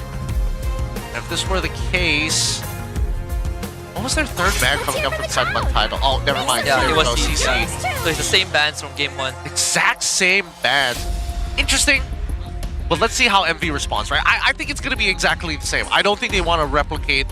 They don't mind if the Baxia doesn't get let through, because they know that Untitled didn't want to pick it up in the first place. Yeah. If they do switch out the Yishin Shin for the Baxia, there's a little bit more early game pressure coming in from Untitled, but it's not unmanageable for MV. MV banned on Jushin. This time they banned the Yishun Shin, so Jushin is now open. Okay. What's it going to be? Is it going to be the Baxia? If you go for Baxia, Jushin is going to be a little bit of a problem. That's an easy follow-up for MV's side. Yeah. Even if you don't go Baxia or Jushin here, it's gonna go on to MV side, right? So Yeah. it's a tough trade for Untitled to consider. Go back to Kalia, I guess. Kalia opener, force out the Purifies. I think to Jushin is a lot harder though, I feel. It is, I mean, you gotta pick your poisons, right? You lose mid priority, engages becomes harder. If they have a Baxia, your Kalia is essentially useless. We'll see if MV responds with that, because I think it's such a potent duo. At least into Kalia. Like into Kalia and Gatot is incredibly cancerous to play into. Yeah. It is a little hard. I think the only other who else would do just as good, maybe the Farsa early if we do see the Jushin get picked up. You still won't get the priority, of course, but you gotta be extremely careful with how you lane. I think the Grok is still gonna make it through within the first phase at least. Title needs to put it on the watch list too, since they have really been gravitating towards the more, traditional pick sequence, right? Having a roamer come out first. It's still the same for MV. They stick with what works. Arlet, Granger, same thing. The title went for what was it? They went for the Yishun Shin and the Lapu Lapu in game 1. Now without the Yishun Shin, have to kind of switch it up. Maybe you take the Farsa here. I mean, the Farsa is open. Yeah, the Farsa is open. But there is the Arlet. That's the thing. It's difficult because there's like big cancers. I'm thinking maybe Yves might be good, or they can even take the Jushin for their own, for themselves. We'll see. It looks like it's gonna be Kimmy. I don't necessarily agree with it, because they can pick Boxy on the opposite end, but then it deters the Grok. Do you take Baxia here though? No, they go for the Lancelot. Okay, I think Lancelot is fine, but now MV, what do, right? You see what you're gonna have to face off against. It's going to be Kalia, it's the Lancelot alongside with the Kimmy. Could go for Grok again, but there's iframes that Lancelot can work with.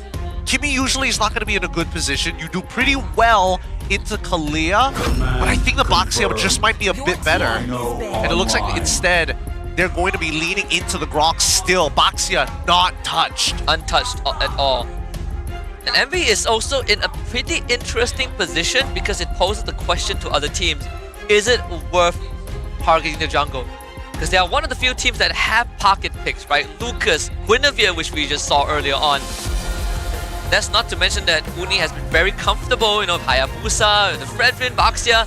There's just too many heroes and too little bans. Yeah, I think it's too much to handle. I think it makes sense for Untitled to be the one who bans out a majority of the mid laners. Oh, smart by MV, focusing down on the EXP. The Jushin, the follow-up, they know exactly what they want to fight for. And I like Untitled for banning out the Jushin because that would be the difference maker too for MV. Let me XP lane. We still have the Esmeralda left. For Untitled, it's not Esmeralda. Phobius. Phobius? Yep, actually it's Phobius. But it's not going to be an easy Phobius game. No. It is quite tough with the Granger Grok. I think with if you play Phobius in this particular matchup, I think you have to go like War Axe for first item rather than just going for the Thunderbelt. These games don't last as long as they used to. I mean, the previous one is one exception. Harith also gets banned out for the side of MV. Wow, really they didn't want to double down on these matchups on the EXP. Unless you have War Axe on Phobius or your kin, it's like a no. It's like okay, maybe we don't go for it. Yeah. Beatrix is still left there for Untitled. I think MV is fine with dealing with that. Farsa ban is good. Okay. what do they go for here? Because now they don't have that much burst. They don't have access to Kimmy for the early stages of the game. Do they just go Yve, or do they play Lunox here for iframes? What about Ruby? For Untitled. Ruby for Untitled. It makes sense, I guess, but we'll need to know who the mid laner is. Is it a mobile mid laner? Is it somebody who has iframes to be able to dodge stuff? I think that really is going to change how we look at the draft. What about Novaria for MV? Novaria will be ultra safe. Lead to the dreamland. That's a Lunox too. Lunox, Also okay. pretty safe. It's just like game 1 where it's like, who is Rossi gonna catch? There's the Brilliance, there's the Immunity from Brock, Purify for Granger. Oh, this one's tough. Making life very hard for Rossi. Because you need a lot of things to work to make this work, right? Rossi doesn't have a very clear target on who he should fight, so that begs the question: who else can be the strong initiator for Untitled? They could get Siska, but he's missing out on his Lapu Lapu. Without the CC as well, you don't have necessarily good means to poke your opponent. So I think the only other way that you can really play this game is either you think about sandbagging. This could be Glue, this could be Uranus, this could be Esme. Esme doesn't make too much sense. Uranus doesn't feel like he's mobile enough to get away. But the Glue might just be the way. Dispositions his opponent, can stick onto targets, and especially if somebody gets hit by that Tsunami Slam first and Beatrix blows them up, then you get a free reset. Yeah. And Grog hates it. Grog, Arlet extremely hate the Glue. I think the fact that Lunox is on MV's side does narrow down the options, right? I was thinking of the Teresa too, which Reza did show. The Baxia finally comes out from MV. Okay, alright. So, pretty standard comp here for the side of MV. Untitled, however, have a slightly harder job. Who is this Kalia going to realistically pick up? And I think it has to be this Baxia, but that early game is the big issue, right? The first 3 minutes of this game is going to determine the next 6 minutes after until the 9th minute mark. And even then, I still think that Untitled, if they just don't interact, they should naturally win the game. And not only that, a lot of times you are also relying on your mid laner to pump out the damage. But for the second game in a row, the mid laner isn't a burst mage. They don't have the damage to contribute as much as you want. So the burden lies on SkyZ again for the one shot. All right, here we go. We're heading into the Land of Dawn one more time. A lot of problems that the title need to unravel against their opponents. Monster Vicious. They've met them in the tier 3s. They've met them since the MAL and even before that. Here at the MPL, they put it all on the line at the Land of Dawn. Let's jump right into it as Grok instantly, I love this trick. It's such a good wave manipulation technique. Welcome to Mobile Legends. Kimmy should be fine. I thought he would start releasing the wave just to get the passive procced out. So you could blow out the wave quickly, but not gonna matter too much. A hero like Kimmy. So, small problem. Nothing much to worry about with Rossi supporting. Storm is gonna get things done very early on. Yeah, I think they've learned their lesson, right? They immediately walk out. They know that Leone is going to slow down that wave. So Stone instantly gets right in front of that tower to be able to hit the wave first, because Bundles ain't walking up anytime soon unless there is a wave that he can heal off of. Even then, the DPS in the earlier stages, Storm just outpaces him. Storm is level 2, so shouldn't be worried. In fact, Rossi willing to help him out. Both mid laners have a way to sustain in lane. Bondo's by himself. Someone would need the help of Rossi, but either way, the lane priority is what matters for both teams. Yeah, Storm will be able to heal back up with when his generate comes off of cooldown. I'm just surprised that Rossi, after seeing the cooldowns from Leone come out, why he didn't just jump onto Bondo's. Like, yes, you are giving him regeneration, but more importantly, you want to heal up Storm because your life is more expandable. Wow. Leone pushing Siska away to force that wave to under the turret. Dirty. Storm is also playing pretty safe. Instead of Weakness Finder, we run the Quantum Charge as tool. Something to take note. Siska will be receiving the brunt of the pressure this time. Yeah, now, they will end up on mirror sides of the map. The junglers, at least, in this particular case. Siska has to... Ooh, this is getting a little dangerous, right? Hopefully Rossi doesn't give him false confidence because Baxia is able to reduce the amount of healing you do in general. You don't have a lot of that. You have a lot of crowd control, but damage, not so. Level 4 for Storm coming out soon. Rossi still very far away. In fact, this guy is in a rough spot. Does have the ultimate, finally procs it. And now Rossi comes in to help him out. Storm with the charge of Fraction Pulse with the full Uni back. It's gonna take a while to take him down. Siska, they get the safety. Bondos looks for him. Siska is gonna go down. First blood for MV again. Unfortunate that he had to put his stacks in half. The only person who was max stacked by Glue was Leone, right? He gets on top of him, he anti-CCs the pull. Oh, that's when you have no control. That's why I think it's a little difficult, and why I feel that MV naturally should be able to win this game. Leone is able to walk up for free. Oh, does he get a steal? Does he steal this buff here? Let's find out. Ooh. Oh, the going charge!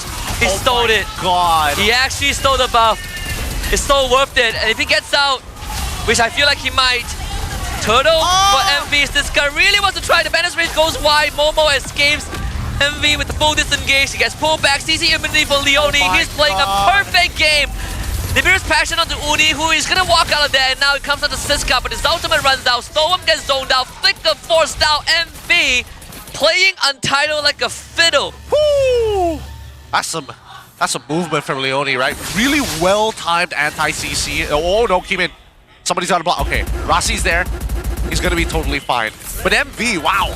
Leone, really good stuff. 2 times he denied some key abilities, denies the purple buff, also is able to deny the Tsunami Slam as he times his ability perfectly. Rossi is specifically getting red very well.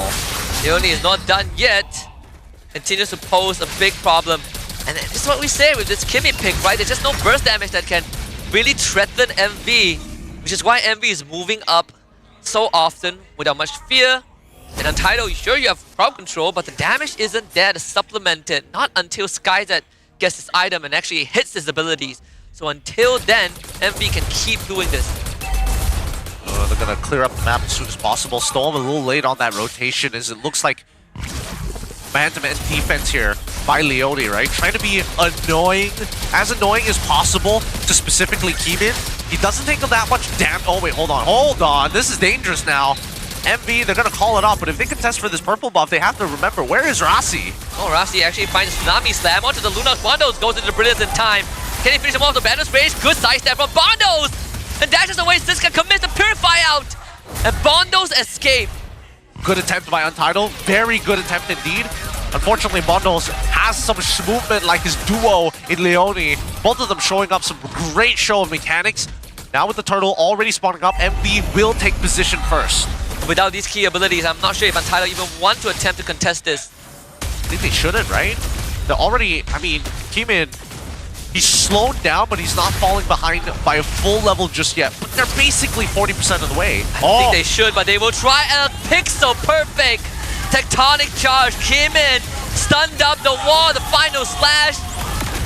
Felt like we saw this coming from a mile away. The traction pulse actually pulls almost back. Uni also goes down. Tidal punishes the overextension, and that's 2 bodies for SkyZ. Bondo still there though. It's gonna turn into the Brilliant. Storm gets knocked out. Leone and Rum work together. Bondo's on a killing spree. SkyZ misses the snipe, but Siska's still in it. He's gonna try and get the pullback. Leone with the cancellation. Gets the shield back up. Siska sadly cannot get the takedown. Oh, they've been dancing for so long. It feels like they're getting more familiar with their movements. But now, biggest lead we've seen coming in from MV in a while. 2.2k, Bundles in a phenomenal position at 3-0-1. I think it's going to be a pretty tough one here, right? And despite him being 3-0-1, he's already developed at least 700 gold ahead of Storm. Not 1k yet, but he's getting there. It's a slow roll. Kimin needs to get out of that. Whoa, almost could have caused his demise. But that's concealed out from Leone. Untitled should relay this info. SkyZ and Rossi working together, and look at Momo. So far back. The awareness from MV is there. At least for him, it's going to be just understanding that we don't know where Rossi is going to be, right? There's potential that he gets dove. He doesn't have his flicker. All he has is the final slash, so he has to make some hard predictions, and that's just not good enough in these states. Luckily, he does have Uni to kind of bail him out, right? Hovering around this side of the map, revealing Rossi alongside SkyZ. They make cross-map play on the bottom by cutting off resources and then going for the T1. It's nothing that Siska can do. Ruff just got his Sky Piercer too. Another Purify forced out. Bondo loses his. The presence of Leone makes it very hard for Untitled to commit him in. He's gonna try and do something, but him alone isn't enough. He's finding some, at least some pretty sick movements. Gets that Purify out, and now he's hoping to eventually do it again. But again, this turtle uncontestable as long as Leone has eyes in your territory. This man just an absolute stalker. They see Momo. Can this be the target? No Tsunami Slam. Sadly, used it on Bondos early on. And look at the amount of space that MV is taking. They are deep in Untitled's jungle. Untitled unfortunately can't really defend against it, right? You would imagine that the T1s on top side would give you a safe haven, but it really isn't, right? MV just stealing caps. Oh, Lassie had an opportunity there. Oh, that window has passed. This guy also can't really hold on for too long. Keeman's gonna break down the T1 down on bottom side, and as we see the rotations being made, at least Keeman is trying to do something, right? He's given up the objectives that he really had no business trying to contest. Momo gets on top of him for free, but he's gonna get caught. He is so dead, Keeman. Oh, Guy Piercer. Too much. Opposite end, the cross-map play is a little slow, but Untitled should be able to find a T1 on the top side. They should go down relatively quick as they make sure that nobody can rotate through the river safely. Red team turret has been destroyed. Leone continues to be a menace, and MV systematically taking down the structures and taking control of the maps. This guy is very dangerously low. No more traction pulse. Good dodge from this guy with the immunity. So no tectonic charge for MV for now, but that purple buff without Keeman's presence is most likely going to go over to MV, and that will be the case. Sigh of relief, at least for Untitled, that the onslaught has finally stopped. MV, 3.7k lead. We look at the item list, and it's a pretty big item power spike coming in from Ruff, right? He's working with 3 completed items compared to 1 component, 1 full item, and 2 daggers from Sky Z. In terms of like raw power, Uni, he's very close to getting the blade armor, and once he does, I don't think Stone is going to be able to play the game. Yeah. Even for this guy, I think he's struggling. First item, Dom Eyes. That's quite an intentional buy too. I mean, he knows that Arlet is sustainable because every time he uses that Vengeance, he gets a little bit of HP back. If he can deny that, that'll be fine because he sure as hell isn't worried about Arlet's attack speed or even Ruff's attack speed. I don't think they can contest his Lord. He only soaking up damage just with his shoes, man. I don't know how Untitled is going to do this. If they try, they better have a damn good plan. Because Rasi is not going to pull the trigger. The Lord gets resetted. And MV gets right back to work.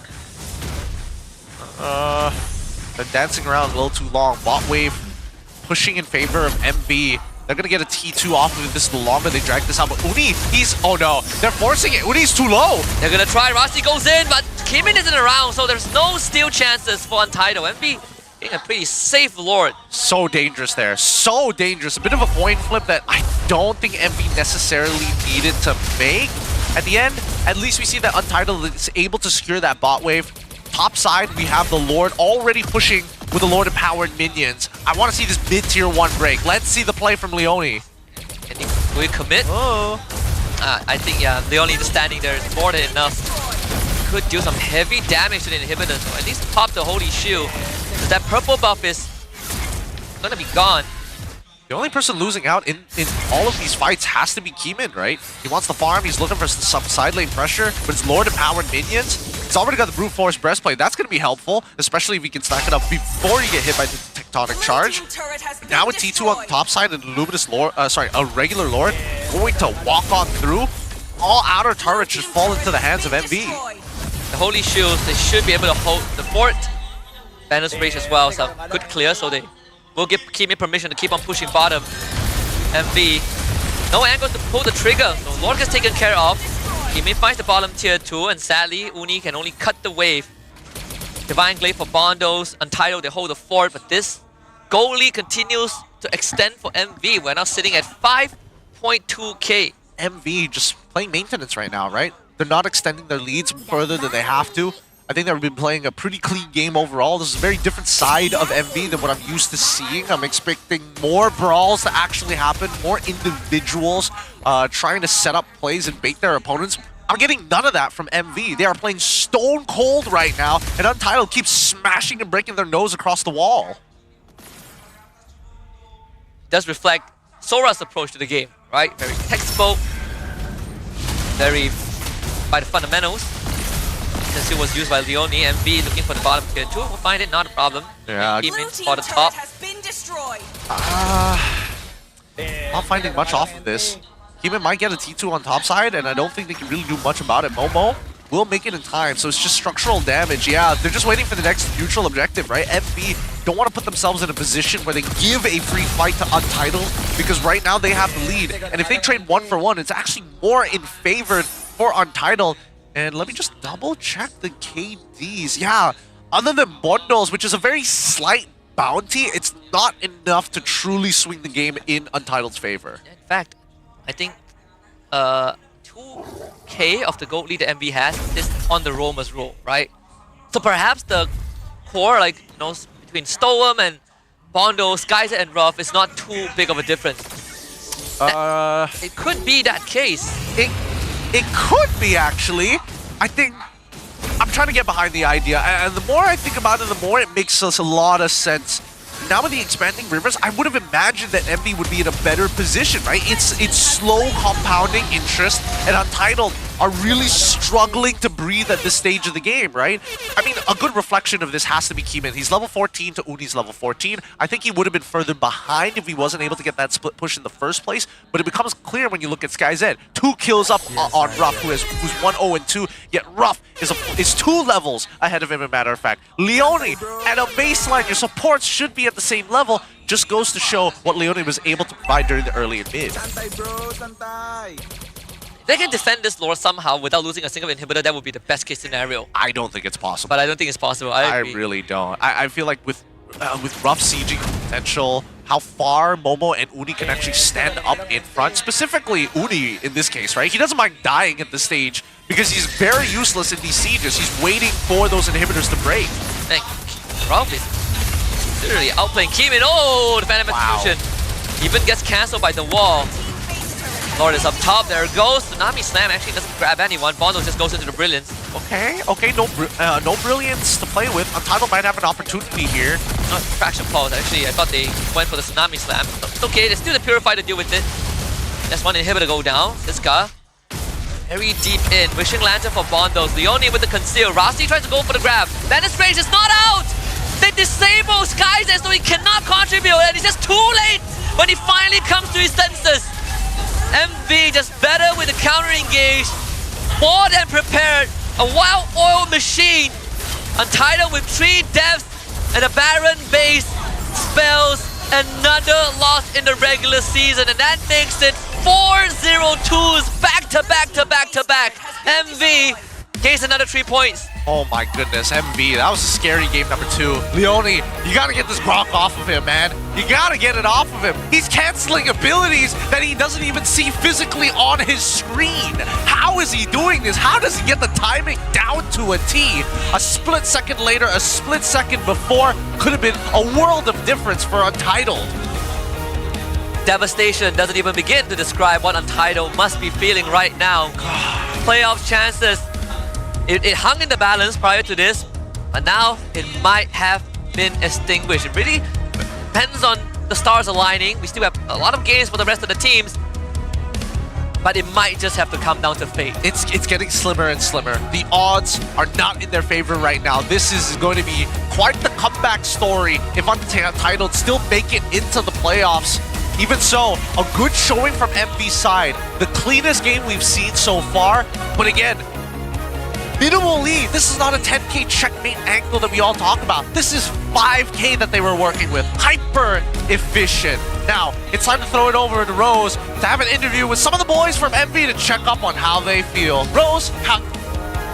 2 babalas 0-3 mata penuh untuk Monster Vicious. Dan sekarang Rose bersama dengan Leone dan juga kita punya birthday boy, Momo. Hi guys, congratulations. Ya, Leone happy hari ni? happy dong. Happy. Now, Rose tengah cerita that actually Leone untuk musim ini debut di MPL ya? Debut ya benar. Debut, best gak?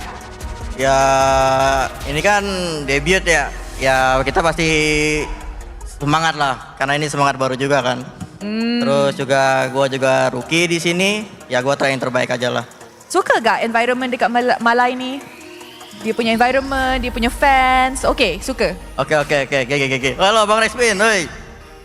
Okay.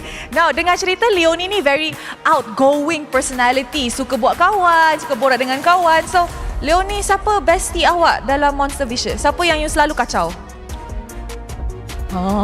Udah tebak kan ya? Udah, Dari udah mata, nampak. dari ya gitulah. So, selalu bestie dengan Momo. Saya dibully terus. Saya minta tolong ya kalau bisa ada. Kenapa bestie dengan Momo? Kenapa sih? Best ke? Best lah, ada best lah, Best. aman aja. Semua sebenarnya sih ya saya enak lah di sini lah. Enak. Semua teman-teman juga enak ngobrolnya, canten juga bisa, semua bisa lah pokoknya lah. Nampaknya Leo ni memang nak sangat pegang mic excited hari ni. Momo pun cakap, dia dah lama dah tunggu. Now, since dah lama dah tunggu, kalau kita tengok di game pertama, it was a very 50-50. Dua-dua memang sakit jantung nak tengok game tu. Yeah. I'm pretty sure main pun sakit jantung. Tapi kalau kita tengok dari fasa early game, actually mid game, Untitled dapat pegang game tu. And dorang selalu lock Leonie. Apa rasa Leonie masa kena lock macam tu? Selalu bait Grok punya ulti, flicker. Gak apa-apa, tumbal. Enggak apa-apa aja. Lepas tu macam mana Leonie dapat kekal momentum dengan mindset untuk mendapatkan comeback di late game? Gak tahu. Enggak tahu. Main aja, tiba-tiba Main menang. aja. Santai, sabar. Yang penting enjoy. Yang penting enjoy. Ros suka benda tu. Kalau tak enjoy nanti cepat kalah kan? Ya, benar. Benar. Thank you very much Leonie. Tadi kita dah saksikan best of 3, 2-0. Tapi hanya seorang yang boleh menjadi MVP of the game. So, tanpa membuang masa, mari kita tengok MVP of the game in 3, 2, 1. MVP of the game jatuh kepada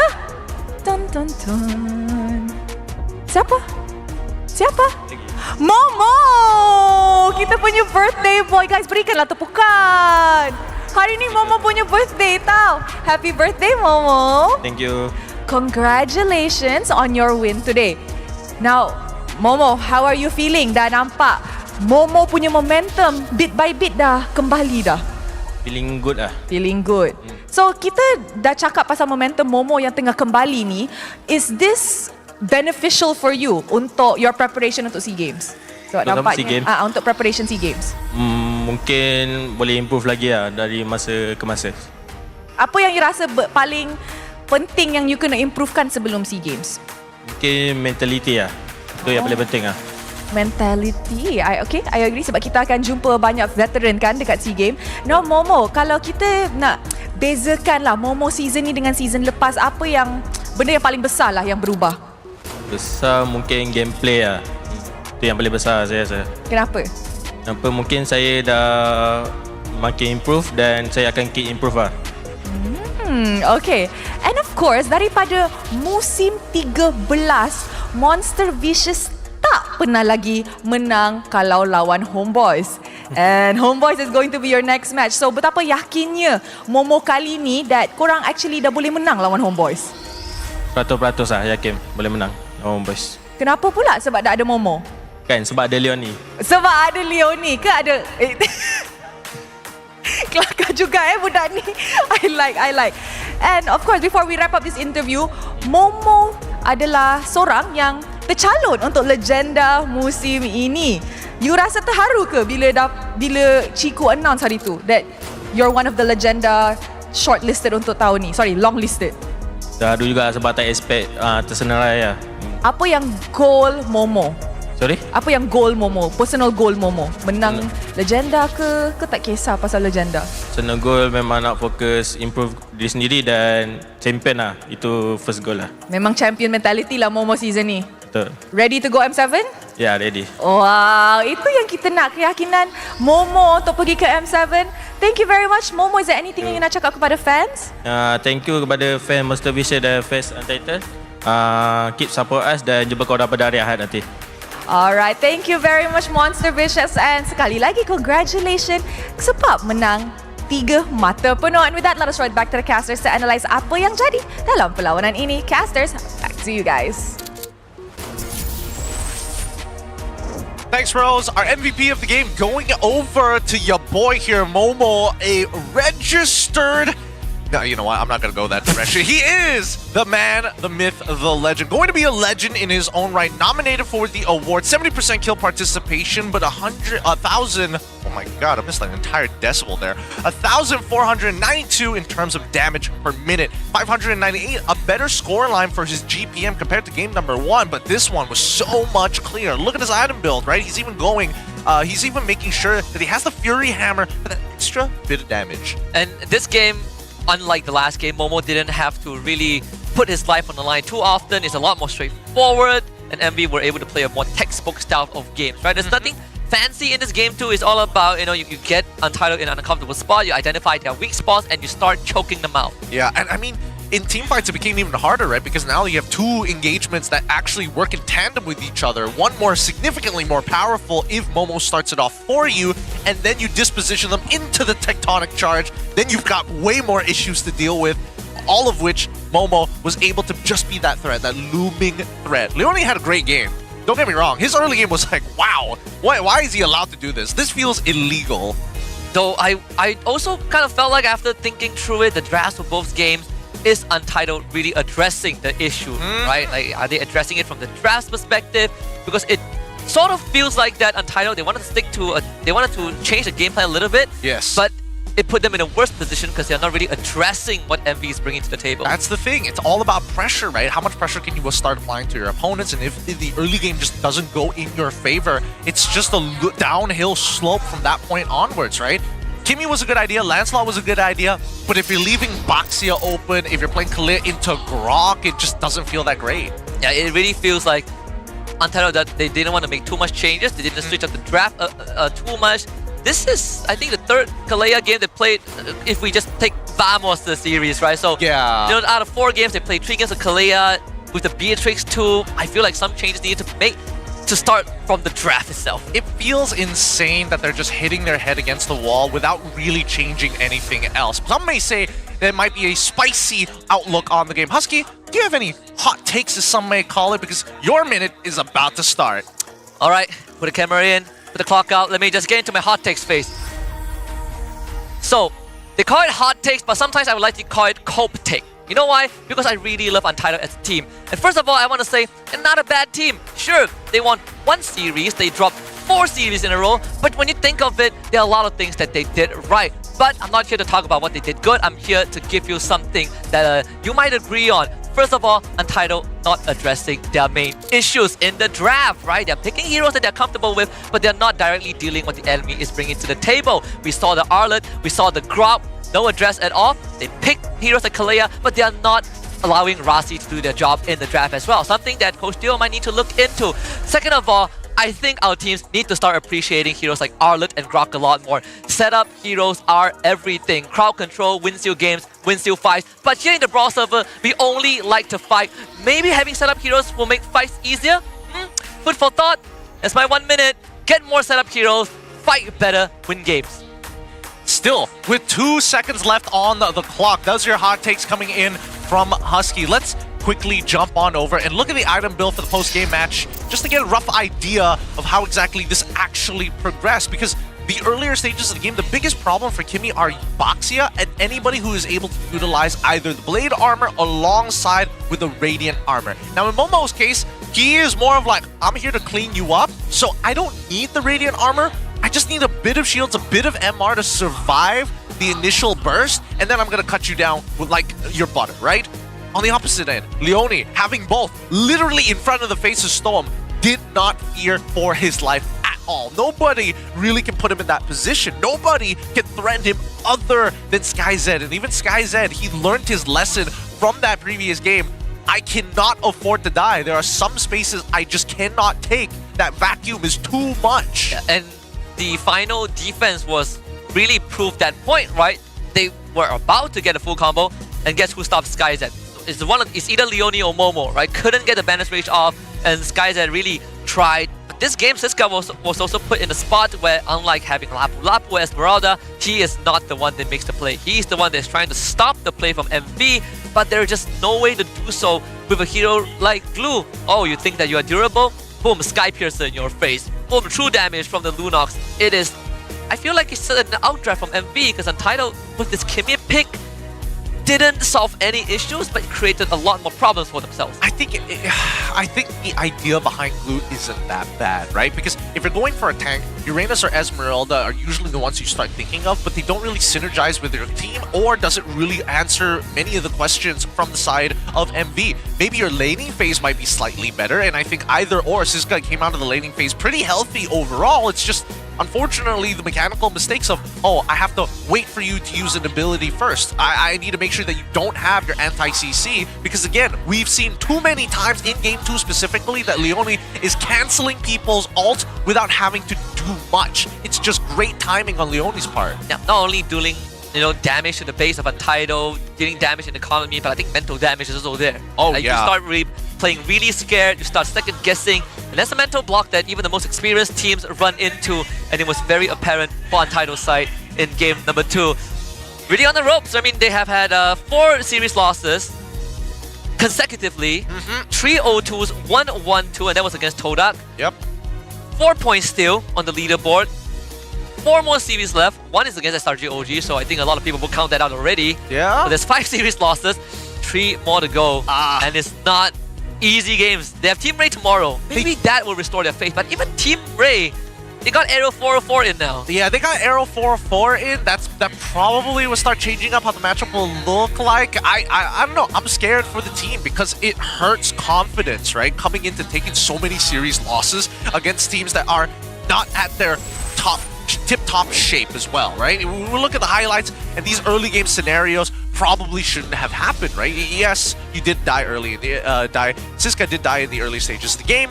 Obviously, would have liked not to, but these plays being set up by not only Leone, but even Momo, it really capitalizes on, hey, does Untitled make a mistake? And if they do, can Momo catch them, right? Because Ruff is good at chasing people down, but if nobody is able to even slow them or peel for him, then it becomes a solo job. And that's something that Ruff is not somebody that you can depend on, where it's like, I want one guy to clear everybody. No, let's get 3 guys. Sora Byron has instilled it into every single member of MV. Look at Leone, man. And that tectonic charge won them the game. Because Sky said he was ready.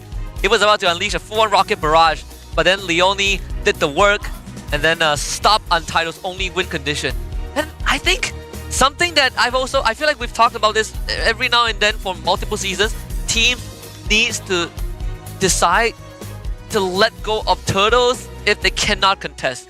Yes, they can't decide while they're on their way there. They need to make an executive decision. Because we saw the laners, how much they are losing because of these choices. Oh, Siska, I need you here right now. We're not sure whether we're going to take it, but let's position ourselves around the turtle. And while he's doing it, he's losing like a wave and a half while just hovering. Yeah, and at one point you have to just call it quits, right? Give the turtle, go back to lane.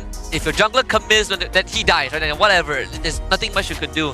He needs to start understanding it. Because I feel like if we can see it, if the general public can see it, what is stopping the teams from recognizing that? Exactly. They got to make executive decisions. I feel like nobody wants to be the bad guy because it's like, you never know if like a variable changes and it's like, man, we missed it because we weren't in position, Unfortunate.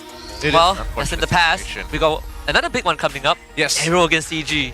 This one's gonna be a little bit spicier. I don't know about AERO though, but we'll see whether or not their performance today is going to give us a rough idea of where they're going to place by the end of the regular season. Because right now, CG stocks are looking so good, so high, and I think that the fact that they were able to take a game off of SRG is sentiment enough for a lot of fans to be like, this could be the squad. Yeah, and MV with this win could also put themselves in a contention for top 3, top 4. They've only lost 1 series, but the series they won were all 2-0.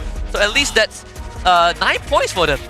And they're setting themselves up for victory. So that's why Week 4 is the king-making week for a reason. With that being said, thank you for watching. We're going to go on a short break, but we're also going to throw you the mic check for this previous game before we go on a break and then head on to our second best of 3. We'll catch you back with more MLBB action.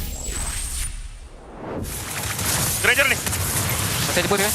Sikit mi, sikit mi. Aku buang puri. Give me one. Mati. Granger dah puri. Dah puri nak one. Dah aku boleh kan? Aku tangkap dia. Boleh. Ibu macam. Green, lonjam. Go. Depan. Ranger. Ya, guys. Two engage. Tolong Ranger. Go. Ranger only. No emo. Java, apa ni? Aku ada ulti, aku ada. Aku depan. Ada dulu boleh? Dia nak maju. Okey. Ayo jom. Kalau guys, tu. Jangan apply ya. Depan tu guys. Shake. Set dulu. Gua throw ya guys. Ayo. Golo. Sama. Saya, Ro. Aku duduk. Lampu dok. Ini balik. Mati. Kasih Romai. Tengok aku guys. Battery ada one lagi. Down. Balik dok. Kasih main. Aku low dok. Sama. Balik mau. Balik, Bang. Mana. Kasih. Tengok aku Ayo. Boleh, Bang. Gua langsung depan dia, guys. Kena semua tuh. Depan dulu. Battery guys. Gua sana gitu. Tengok aku. Gua sana. Bantu. Main dulu. Santai. Sama. Wave dulu. Kita bisa. Ya. Ayo, nice. Aman. Game kita. Nice boy. Berani guys, gua konsil juga. Konsil guys. Gua maju. Dekat gue. Gua tunggu di belakang guys. Aman. Aku tutup belakang. Main. Belakangnya boleh kering. Ayo, kering. Mati. Nice boy. Atas. Lo lantai. Ambil atas saya, Nah. Santu. Ini udah. Dah tiro. Aman. Nice boy. Ambillah. Nice.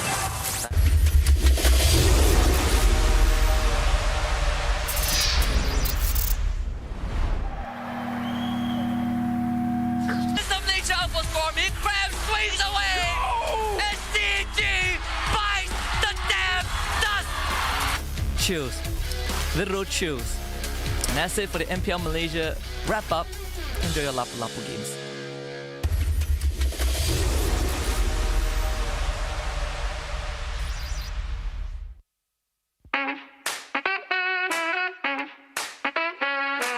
Guys, we are back for some more gameplay from the Futures Pros Tournament Phase 2. So, I'm about to show you the top 3 gameplay from the 20 teams, and let's jump into it. Let's go.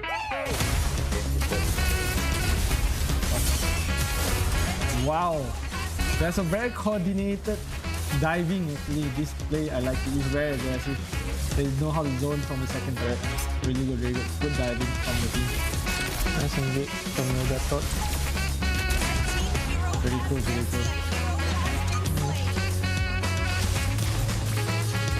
What a counter set for Gatot, completely dominating them from the 4-man counter set. The Gatot out into the pot out. Very clean mechanic. So I would say that there's a lot of good Gatot player upcoming in our Futures Pros tournament.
terjatuh, aku beringat. Jalan dah jauh, cari titik bermula. Krak, krak, krak, krak. Jangan patah semangat. Semarak api bukan calang-calang. Biar apa menghalang, aku sambut datang. 1000 daya, 1000 alasan. Harungi semua sampai di akhir garisan. Eo, eo. Kami tak senang mengalah, kami luar biasa. Semangat membara, harungi bersama. Laungkanlah sama-sama laungkan, bergema di kiri dan kanan. Tak berhenti marah ke hadapan, tak mengalah berdepan cabaran. Jaga, jaga, kita jaga. Jaga, jaga, kita jaga. Jadi ayo. See me, watch me, hype me, gotta give it all. Don't matter how many times I fall, gotta get back up, yeah, yeah, gotta go. I can hear them calling, now I gotta serve. Mess with my clique, now you get what you deserve. We keep it tight, we keep it cool, they got me and I got them too. Rasa api tak kunjung padam. Marah ke hadapan kita sehaluan, jangan simpan-simpan, kita anak Malaysia. Kami tak senang mengalah, kami luar biasa. Semangat membara, harungi bersama. Jaga, jaga, kita jaga. Jaga, jaga, kita jaga. Jadi ayo. Yeah.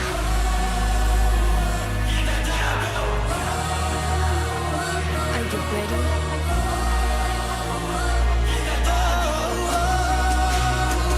Can you feel me now? Yeah, yeah, yeah, yeah.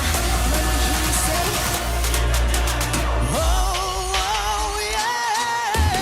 Laungkanlah sama-sama laungkan, bergema di kiri dan kanan. Tak berhenti marah ke hadapan, tak mengalah berdepan cabaran. Jaga, jaga, kita jaga. Jaga, jaga, kita jaga. Jadi ayo.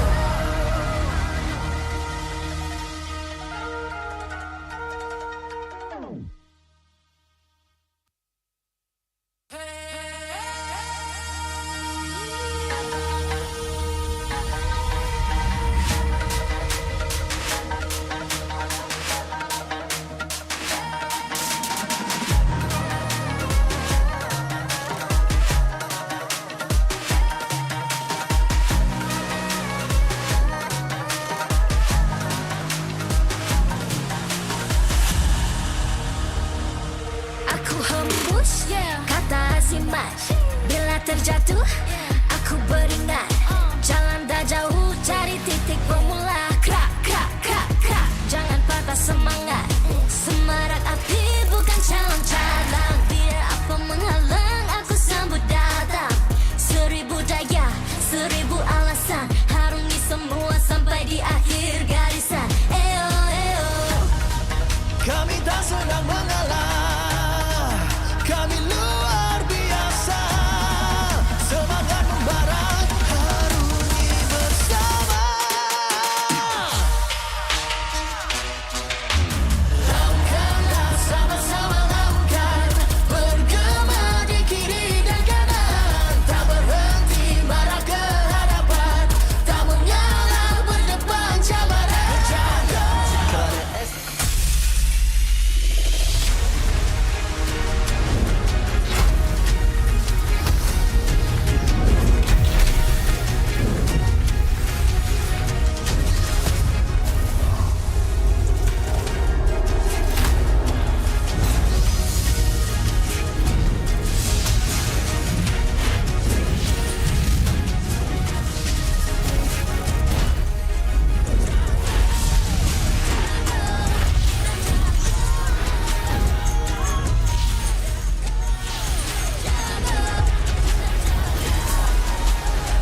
MPL Malaysia Season 16 is powered by Moonton. Presented by Celcom DG. Stream, game, vibe on social media, and more to your heart's content without missing even a single moment. Power up with lightning-fast 5G speeds. Stream all day long with Celcom DG prepaid 5G. Our official sponsors. Official gaming smartphone Infinix GT30 just launched. Comes with a free magnetic cooler, even more affordable than the GT30 Pro. The only phone in its class with GT trigger, 1.5K display, and 144Hz refresh rate. Supports steady performance with 120 FPS in MLBB. Available in 2 exclusive colors for the GT30, green and blue. Perfect meals for gamers, Grab. Grab food for 1.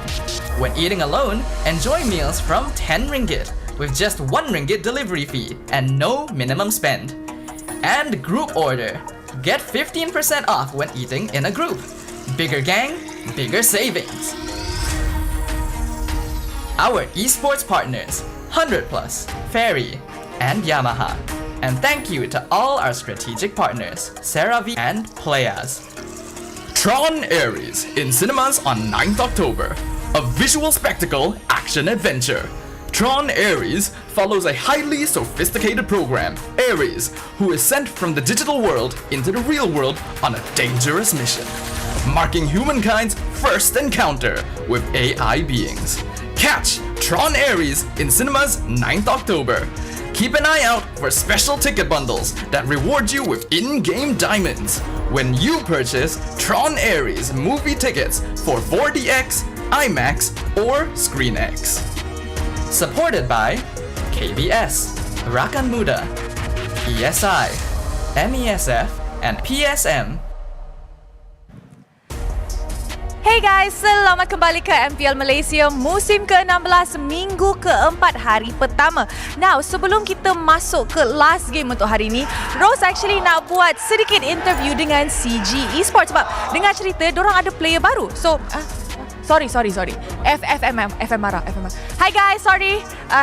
Nak kacau sikit, FM dah marah. Rose nak, mana player baru? Ni, player baru. AJ, tu player baru. Sini. Rose nak borak sikit dengan korang. Hai Rose. FM ni agak garang ya? Serius betul dia? Serius betul. How are you guys doing? Alhamdulillah good. Trap, how are you? Good. Okay, soalan pertama ke AJ. Kenapa tiba-tiba masuk CG? First of all, saya nak cakap Alhamdulillah sebab dapat rezeki masuk CG. Yang tanya, saya masuk melalui trial. Actually dari week 1 lagi saya trial. Oh. Kedah. Okay. Saya masuk dari week 1 lagi actually. So Alhamdulillah dapat rezeki masuk ke CG. Tak takut ke? Sebab usually AJ ni main mid. Lepas tu dekat mid tu ada Ciku. Boleh ke kalahkan Ciku?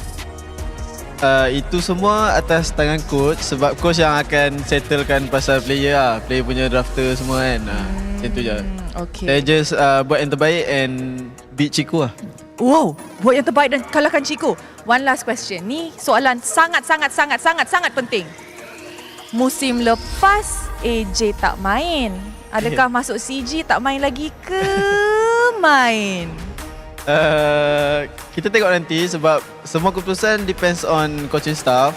Tapi saya nak cakap Alhamdulillah sebab diorang sudi terima saya, CG family. Thank you for CG family, Boss Ciku. Thank you so much. Alright, itu je. Wow, Boss Ciku. Memang PR train. Dia tak nak keluarkan rahsia dia. Okay, untuk Trap pula. Trap, how are you? I'm good. Last week Rose nampak Trap pakai jersey lain. Minggu ni jersey lain. Kenapa tu? Tiba-tiba masuk CG. Dah lama tengah ICG ke baru-baru sahaja? Mungkin sebab dapat peluang kot. Dapat peluang untuk prove something. Wow, prove apa tu? Turun tu. Nak jadi the best goal laner. Nak jadi the best gold laner. So, I nak tanya, since you said you just nak prove something, adakah you macam dah lama plan nak transfer ke team lain ke memang baru sahaja? Sorry FM ni banyak kacau. Oh, okay. Sebenarnya tak ada plan kot. Cuma tiba-tiba peluang tu datang sendiri dalam week ni. So, saya terus grab lah sebelum peluang tu hilang. Okay. Maybe last 2 question. Apa KPI you dalam CG? Nak dapat Savage ke, nak dapat Maniac ke, nak pergi M7 ke? Apa KPI, goal sendiri? Goal saya cuma nak menang and sama-sama CG ke M7. Oh, okay. Oi, ada tepukan. Okay, FM ni semangat sangat. Okay, last question. Siapa yang akan main hari ini? Combo mana?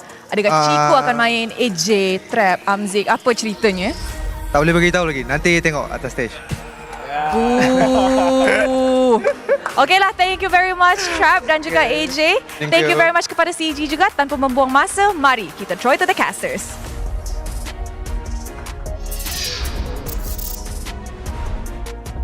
Thanks, Rose. Interesting that now Boji is taking on multiple roles and different jobs here at the MPL event site here in Dewan Sri Putra for MPL MY Season 16. Thank you to everybody watching locally as well as abroad. My name is Gideon Q. This is Husky here at the desk bringing you the action for what could be a potentially incredible game. We don't know what the lineup finally is going to be for CG Esports, but they will be facing off against AERO. Yeah, there's been some interesting transfer. Trap and AJ both loaned to CG, but both roles are highly contested because of their legacy player Chiku, who also excels in both roles. But CG did suffer their first ever series loss last week against SRG OG in a 2-1 blinder. Let's see if that's going to give AERO some pointers going up against them. Well, it wasn't all downs for them, right? I mean, they were able to take a game off of SRG, and I think, you know, a lot of fans out there, considering how new CG is overall, quote-unquote, technically, depending on who you're asking coming into the MPL, it's still a pretty good achievement, right? I think they've set themselves up for success at the very least. Yeah, and their goal is to get to M7, but they're now at the top of the leaderboard, and there's a chance they will stay there. In fact, interesting fact, they could tie with SRG OG in points. I mean, they're going to try their absolute best here because they are running on the best possible phones that the league has to offer. We want to thank Infinix because it just launched and is now available, the Infinix TikTok Malaysia, to keep up with their products. Because if you are looking for the Infinix GT30, then it comes with a free magnetic cooler. It's even more affordable than the GT30 Pro, which is priced below 1,100 ringgit, and it's the only phone in its price tier that comes with GT triggers, a 1.5K display, and 144 hertz refresh rate. No phone out there in the market is going to be able to give you all of these good performances, steady some may say, and a guaranteed 120 FPS in Mobile Legends with 2 exclusive new colors, one in green and blue, added to the GT30 series. So please pick one up and be like our pro players today. Yeah, gaming specs that you can usually only find on a PC now built into a phone. How much more do you want to ask for? It's the best out there. Times have changed, man. Times have changed. We're adding 144 to phones. I don't think anybody will be able to go back once they've experienced it. It might even give them like frequent migraines, to be fair. I want to play Snake on that refresh rate. Ooh, Snake. What a game. What a game. Okay. Speaking of games, we still have the one right in front of us. AERO, the current positioning is a little strange, awkward. I mean, they really haven't shown what their identity is supposed to be within the league, and now they're already halfway through the league. I think now more than ever, we need to see series wins. We definitely need to, and AERO also talked about the differences between the change in coaching staff, right? They said last week, they talked about Coach Bam being a lot more one-dimensional, very more linear with the draft, but it's all about winning. But for Coach Tazi, she's encouraging them to expand that hero pool and to try out new stuff. I mean, it's good to see, right? Making AERO break out of their own little bubble to a degree. With Kusei, Zikif, Kim, Hazel, and as well as Smooth, they have not changed their lineup and they have not taken full advantage of the transfer week. So, sticking with it, a lot of faith in the squad, a lot of investment as well. Yeah, last season it was Hazel's announcement into AERO during the transfer window that really shook things up and took AERO beyond what they were capable of. But this time, there's no transfer in players, but they did bring in a familiar figure into the tactical coach role. So they're 3 back-end personnel, Tazi, Jifta, and Panda. Not the Panda from Coach Panda, but you know, it's a Bounty Panda. It's Bounty's Panda, our own local. But now for the lineup for CG Esports, what everybody's been waiting for. Trap, Valence, Chiku, Gary, and Ye3. We're not getting Amzik this time round. They're running Trap. Yeah, they are, and I'm happy to see Trap back, because back in Team Ray, I felt like he has hit a ceiling. It's either he changed teams or the team changes around him. And in this case, definitely chose the former, where now he gets to play with CG and under Chiku's guidance. It's going to be exciting. I think obviously fans a little disappointed that they don't see Chiku guys go back onto his traditional role, what he's been building his career upon, but it's an exciting time here today. I hope that this works out the way that we all imagined it to be. Let's have... Oh, tak try. Kita kena bagi tahu dia apa yang kita tahu. Macam ni kan kita orang kan dari ML. So kita orang sebelum ni kita orang pun tak tahu cara nak ping test semua. So kalau kau nak tahu ni phone ping test. Kita tak YouTube. Korang dari ML lah ni? Kira budak baru lah semua? Kita budak baru. Macam ni. Sorry kira budak baru. Ya ini wifi, jangan cabut. Korang baru sekali ML, kau dah 2 kali MSPC. A punch for a punch. So, dia orang banyak list tu. Diorang dah tahu Dolip. Yang cakap Dolip permainan kau. kata dia nanti kat belakang. Kau tahu tak skill kat sana? Apa dia? Skill satu dia macam pening kau orang. Tahu. Oh, okay. Oh, yeah. Cik. Bukan. Vibes very different between both of these teams during their ping test mic check. AERO, way more chill, really stoic. I thought it would be a lot more noisy with people like Kim on the team, Hazel, the chatty ones, but whoever can guess who that line belongs to gets cookie points. They do. They will. Now, let's talk about the patch so far, specifically around the Project Nexus. Let's do a bit of a recap between Week 2 and Week 3, because that's when we were introduced to 4 different maps. And here are some of the picks that we've seen, the top picks and as well as top bans for each of these maps. There definitely are some outliers, some duplicates, like Lapu Lapu basically showing up in the top picks 3 out of the 4 maps. We're seeing Esmeralda in that conversation as well. I'm surprised that we're not seeing, heroes like Cho or Grok more often, especially that Cho, which I felt like, did shot up in priority. I mean, to be fair, Grok is banned out in Flying Clouds. Oddly specific why from Flying Clouds, I don't know. But most of the time, it's already banned in a majority of these matches, whether it be in first phase or in second phase. Grok usually doesn't get let through, especially after Week 3, and the amount of impact we've already seen here in day number 1 of Week number 4. But the uniques, that's where it gets a little strange, right? That's where we see the Rasi going on that Helker, the Zorn going on to the Fanny on Week 2, the Bane Gold. I don't think anybody was expecting that. I'm QT going for the Mincetar Gold as well. I think people have experimented, some with varying degrees of success. I want to add one more hero to the pool in the Rome role, also played by Rasi, which was the Glue 2. That one didn't work out as well, sadly. It was a back-to-back Glue and Helker Rome. Out of these 4 picks, only the Bane really has a place in that goaling. I think that Mincetar was more of a situational pick, but if you want more consistency, you want more higher rate of success, I definitely go for Bane. But that's the thing, right? Now that the patch so far has already kind of predetermined some of the unique picks, and more than not, everything seems to be stable, I feel that the hot picks to the roamers probably we won't see these unique picks anymore. Yeah, definitely not. I mean, XP decreased, right? But we have a question for you, Scanner QR code to answer.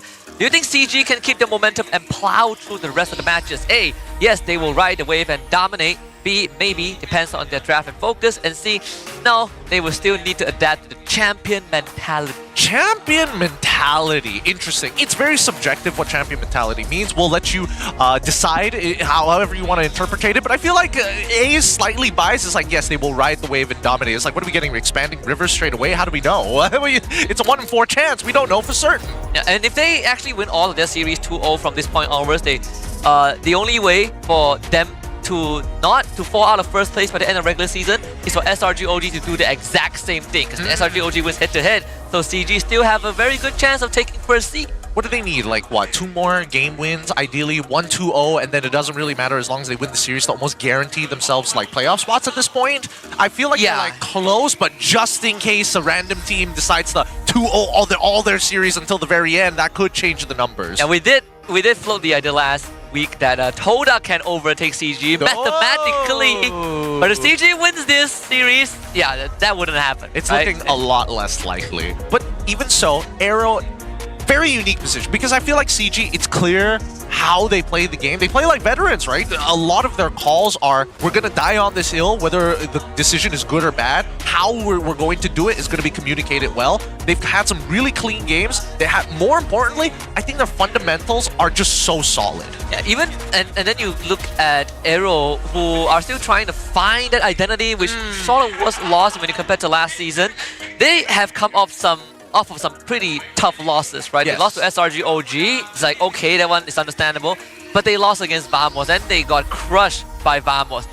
And this is another strong opponent that doesn't beat you in fancy ways. They just beat you with the pure basics of the game. Yeah, and I think that's good enough, especially considering what MPL MY has to offer right now until the competition gets a little bit tougher. And I think it's only going to get tougher once the pressure has been elevated and stakes are higher. I think that AERO, last week, when they were going for the early Esmeraldas, had a bit of a chit-chat with their analysts. Smooth as a monster on it. Did well in scrims with it, and therefore it comes to the forefront.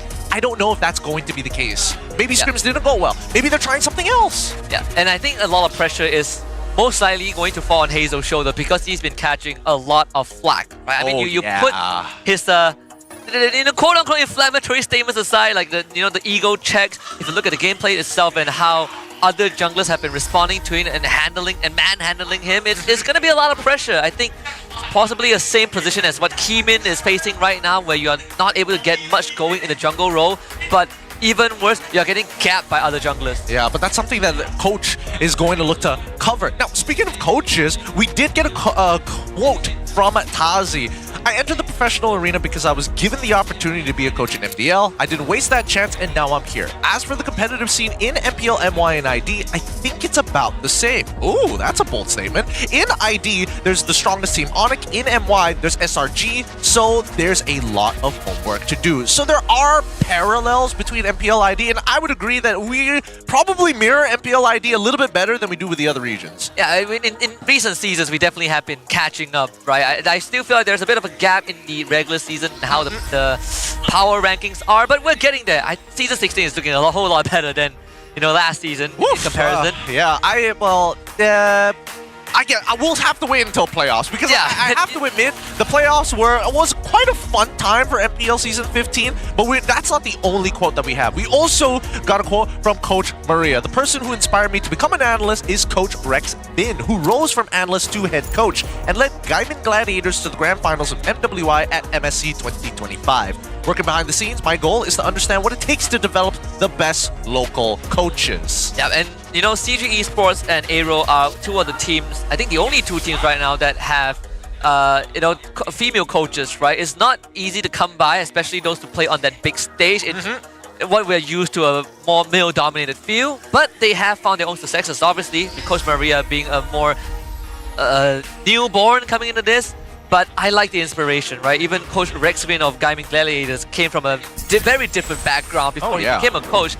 And that run at MWI was one for the history books. For sure, for sure. I definitely think that he's inspired a lot of women across the world to maybe consider picking up an esport of their choice, or at least getting involved with Mobile Legends. Oh, hey. Expanding Rivers. Hey, it's a prod. Who wrote the script? Is this rigged? Did you already know that there was going to be Expanding Rivers? How'd you get answer A to be so accurate? We're trying to, get rid of the allegations of MPI being rigged. Sometimes it's pretty hard. It's, man, our writing team is making it real difficult for us. It is. They are. They know the game. They know the game. All right, let's jump into it. CG did decide to take blue side. First couple of bans, straight away to the assassins. Hayabusa, Fanny, out of there. Yeah, and again, Hayabusa is such a targeted ban, right? Again, it's another declaration to Hazel and see what else you got. Because aside from Hayabusa, I think it's also quite interesting that from last season till now, people see Hazel and the first thing they think of is just, he's only going to Hayabusa and nothing else. Well, I feel like that's not the full story, but the fact that teams are still leaning into it really does prove that maybe he hasn't shown enough on other heroes, and that's what they're trying to force out of him. Possibly, right? It could be the potential counter picks that they could go for, maybe force him back onto the Joy, maybe force him onto a Yishin Shin because they can guarantee a particular direction or how AERO play. The Phoveus ban? A lot of dashes. What? Harif, Arlet, what else do we have? I think Selena. Yeah, are they gonna give Joy over? Is CJ gonna like first pick Joy or something? Are they gonna try and lock him out? There's the Angela too. If AERO doesn't ban it out, right? Angela becomes another option. But it's never been like the CG sort of special to be like, get rid of Angela, you know? It's definitely not. I mean, we had this discussion, I think, last week. We were talking about the top 3 coaching staffs of MPL MY, right? I mean, CG is obviously on the list. Oh, yeah. You have Arcadia, Becky, you have Rain and Cody, and then you have Jespen, also from Homeboys. Apu Lapu band from AERO. AERO, huh? That's It's an odd line of bans, right? Kalia luckily got banned out this time round. Grok's still available. What are the strong first picks? I mean, Yishin Shin. Is that something that CG wants? Or do they want to force the Yishin Shin onto AERO's side? Unless they're playing double fighters, which technically would work. I mean, Trap does play a pretty mean Ruby. Yeah, and the 1-1. It was let through. Completely missed that. Trap getting not just a chance of a lifetime to play on CG, but also the 1-1. Yep, a signature hero coming in for Trap as well. Let's see how AERO is going to respond, because usually you would have the direct answer and saying, hey, we have the Phoveus, so like you dash around, you're just going to keep making me more and more invincible using my iframes to get away with too much in these fights. There's Farsa too. You pick the Farsa. I mean, banning out the Lapu Lapu does make Farsa slightly more workable. But they are going to take the CC, which I'm completely fine with. Because I say the Yishin Shin. Okay. Expected Yishin Shin from the side of AERO. The CC just feels like a bit of a no-brainer here because I don't think there's anybody else who's stronger than CC at this point now that Lapu's out of the question. And I mean, even if Phoveus was still around, the CC would have been totally fine. But we have now a fun fact coming in from Coach Rain. I decided to last pick Chiku's hero because he's a flexible player. He can give us an edge in the draft whenever we're lacking a certain aspect. Interesting, because our fun fact also happens to be in 6 out of the 11 games, Coach Rain would last pick Chiku's hero, so this checks up, unless it's Zushin, of course. Yeah, and I want to give a shout out to the personnel behind this fun fact. We were chatting about it last week also when we were talking about CG, and it's a very interesting observation, right? That thing slip a lot of people's mind. That's what opens up CG to such flexible openings, right? Having the Cho come in alongside with the Baxia. Again, shout out to you. I won't reveal your name because that would be doxing. That would just be doxing. Yeah. Shout out. We'll call him Steve, I guess. Just making up random. Shout out to you, Mandy. Yeah. All right. So now the final phase is already done. The Farsa finally gets locked in for the side of AERO. CG, they responded earlier with the Cho alongside with the Baxia, so they don't mind this. They have an okay damage profile for the side of AERO, not a lot of peel in comparison to CG, where they've got a decent amount of CC, a decent amount of early game with just the Baxia alone, and the 1-1 should be pretty self-sustaining. So the question does begin. In the second phase, what supports are we taking out for the side of CG just to make sure that AERO doesn't have it? And the same goes for AERO, but instead of the support, they're probably going to be targeting them closer towards the EXP. You think of Chiku's Lunox too, which has been a big staple pick for CG, so the Lunox ban feels like a no-brainer. They also have the good old Odette, which SRG OG gave a lot of respect to in the ban phase. Not only that, I was also thinking, what can AERO pick after the bans to give them access to CG's backline? Or let's maybe put aside access in the backline, just stopping CG, right? Peeling them away and making sure this 1-1 doesn't become a threat. That's tough to say. Yeah, it's badang. I think because really it just comes down to, can you get the curtain call to land on 2 people? And that's just one tool in the arsenal to work with. What about I wonder if the needles and flowers can cleanse the it can. the string, right? So it's same as Purify, right? It's the same as Purify. Yeah, so it's not a guaranteed crowd control either. It's not guaranteed, but you can almost guarantee the force out of that Purify. Oh, and yeah. I think that alone is more important than anything else, because now you have Yishin Shin, who, if I land the Turtle Boat, you're dead. If I land the stun coming in from Farsa into the Feather Airstrike, you're also dead. Arlen, very good ban from the side of AERO. They're left for CG. You could still... What's the other... I mean, I'm looking at AERO, I feel like if you want to run Roman, the Hylos is the next best option. The chip. I guess. I feel like they want to hold up for maybe in case AERO doesn't end up giving Gacha over. I think that's the only thing, right? Because Gato works really well with the current call, gives you guaranteed disengage, makes the mid-wave basically like uncontestable, right? It's not because he trades better, he just clears the wave so fast. I think you can take Gaton here, so at least you get to hide whether it's a double fighter lineup. Oh, you're right. You do have the Yi Shin on your side. Is a Yi Shin on their side? Oh, but the Ruby doesn't feel good into the box. Yeah, I guess it's okay. DC Go and maybe like an Esma, you know, XP lane. That is one way to deal with it. Would the CC Gold into Wanwan be good enough? I feel like not really good actually. I don't feel like it's too good, but you don't like get. You don't get bodied, You right? don't get body, yeah. In comparison to like if you have Ruby, at least it's like, oh, I can at least clear the waves more efficiently. And if you happen to make a mistake, I can punish, I guess. Actually, you can't engage onto 1-1 if you want, but you have to have max stacks on your passive. And that's why you win the trade against 1-1. Because she does deal bonus damage whenever she procs a weakness point.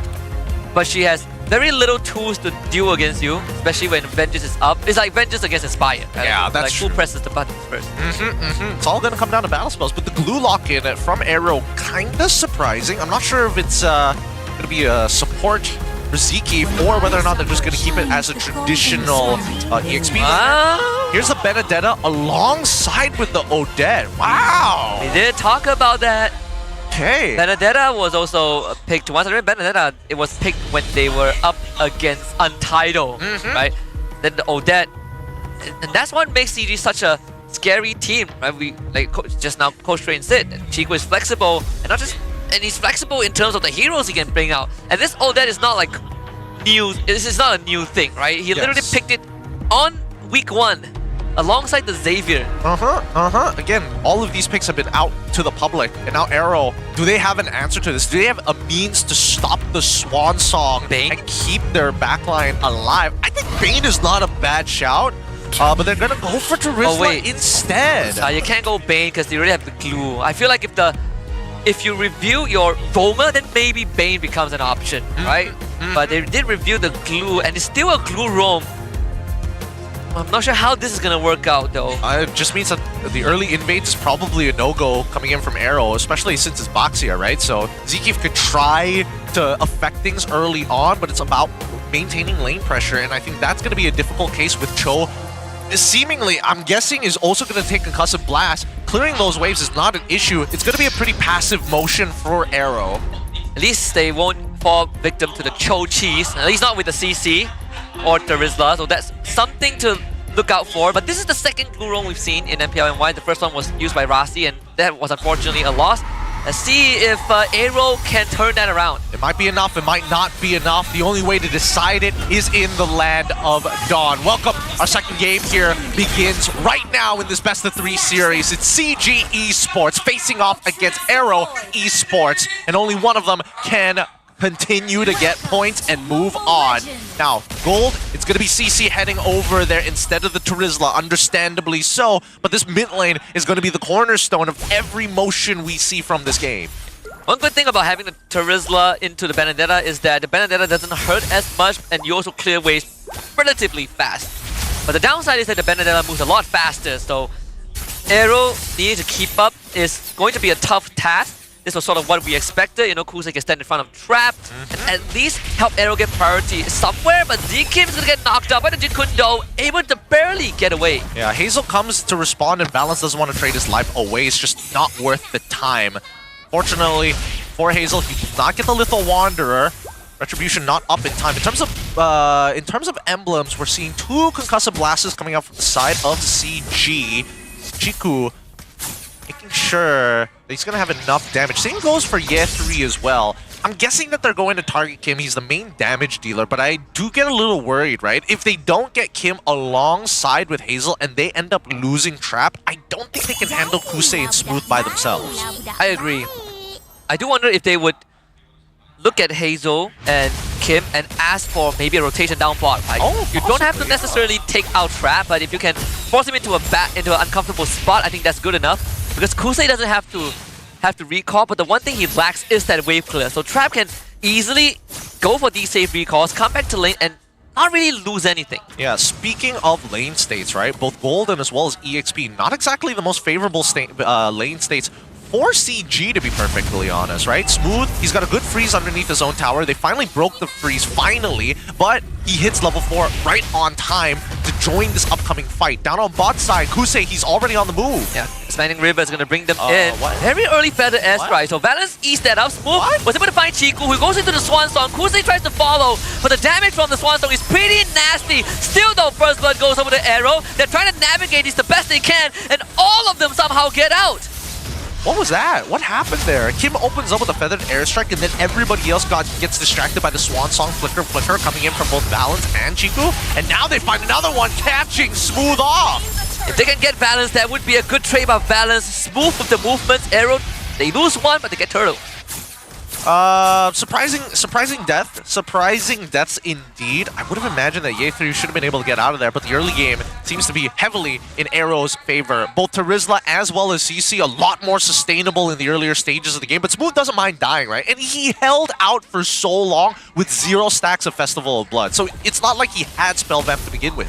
In the early game, you can afford to power through the Swan Song, but when the game starts going late, when Winter Crown comes out for the Odette, then AERO will need a different approach. The Crab was able to get some decent economy, right? He cleared the bottom lane, he goes mid, he eats up the wave, and he takes a bit of the plating away. So overall, I think for AERO Esports, not too shabby of a start. Obviously, you would hope to get slightly more out of that, but the fact that they cut their losses was good enough. And now, I want to see how Zeke is going to be playing this game, right? Because again, the early stages before level 4 is probably going to be the most brutal part. Now in team fights, he's very relevant when he's able to start pulling people out of position, especially if we're thinking of like high priority targets. That's why CG turns their attention to the bottom lane.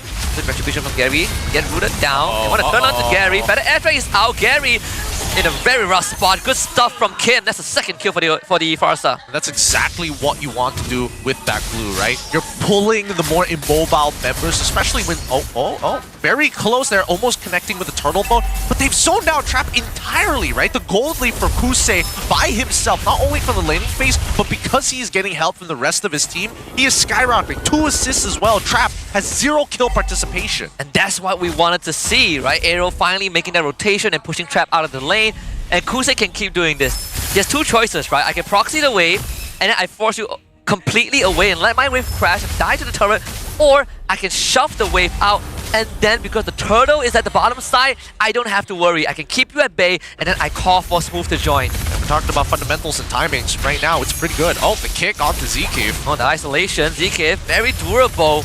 Goes into the ultimate form, and now tries to pull Carry back. Doesn't find it. He hops off, and then allows Balance to get a good knockoff. He entry to the backline. He's going to explode to the damage. Somehow was able to make it out. Trap finds the kill on the Kusei. The Swan Song unleashed. Smooth flickers away, knocked out by Valence. Concussive blast, not enough. Trying to use out a bit longer, but still Gary finds the pickoff.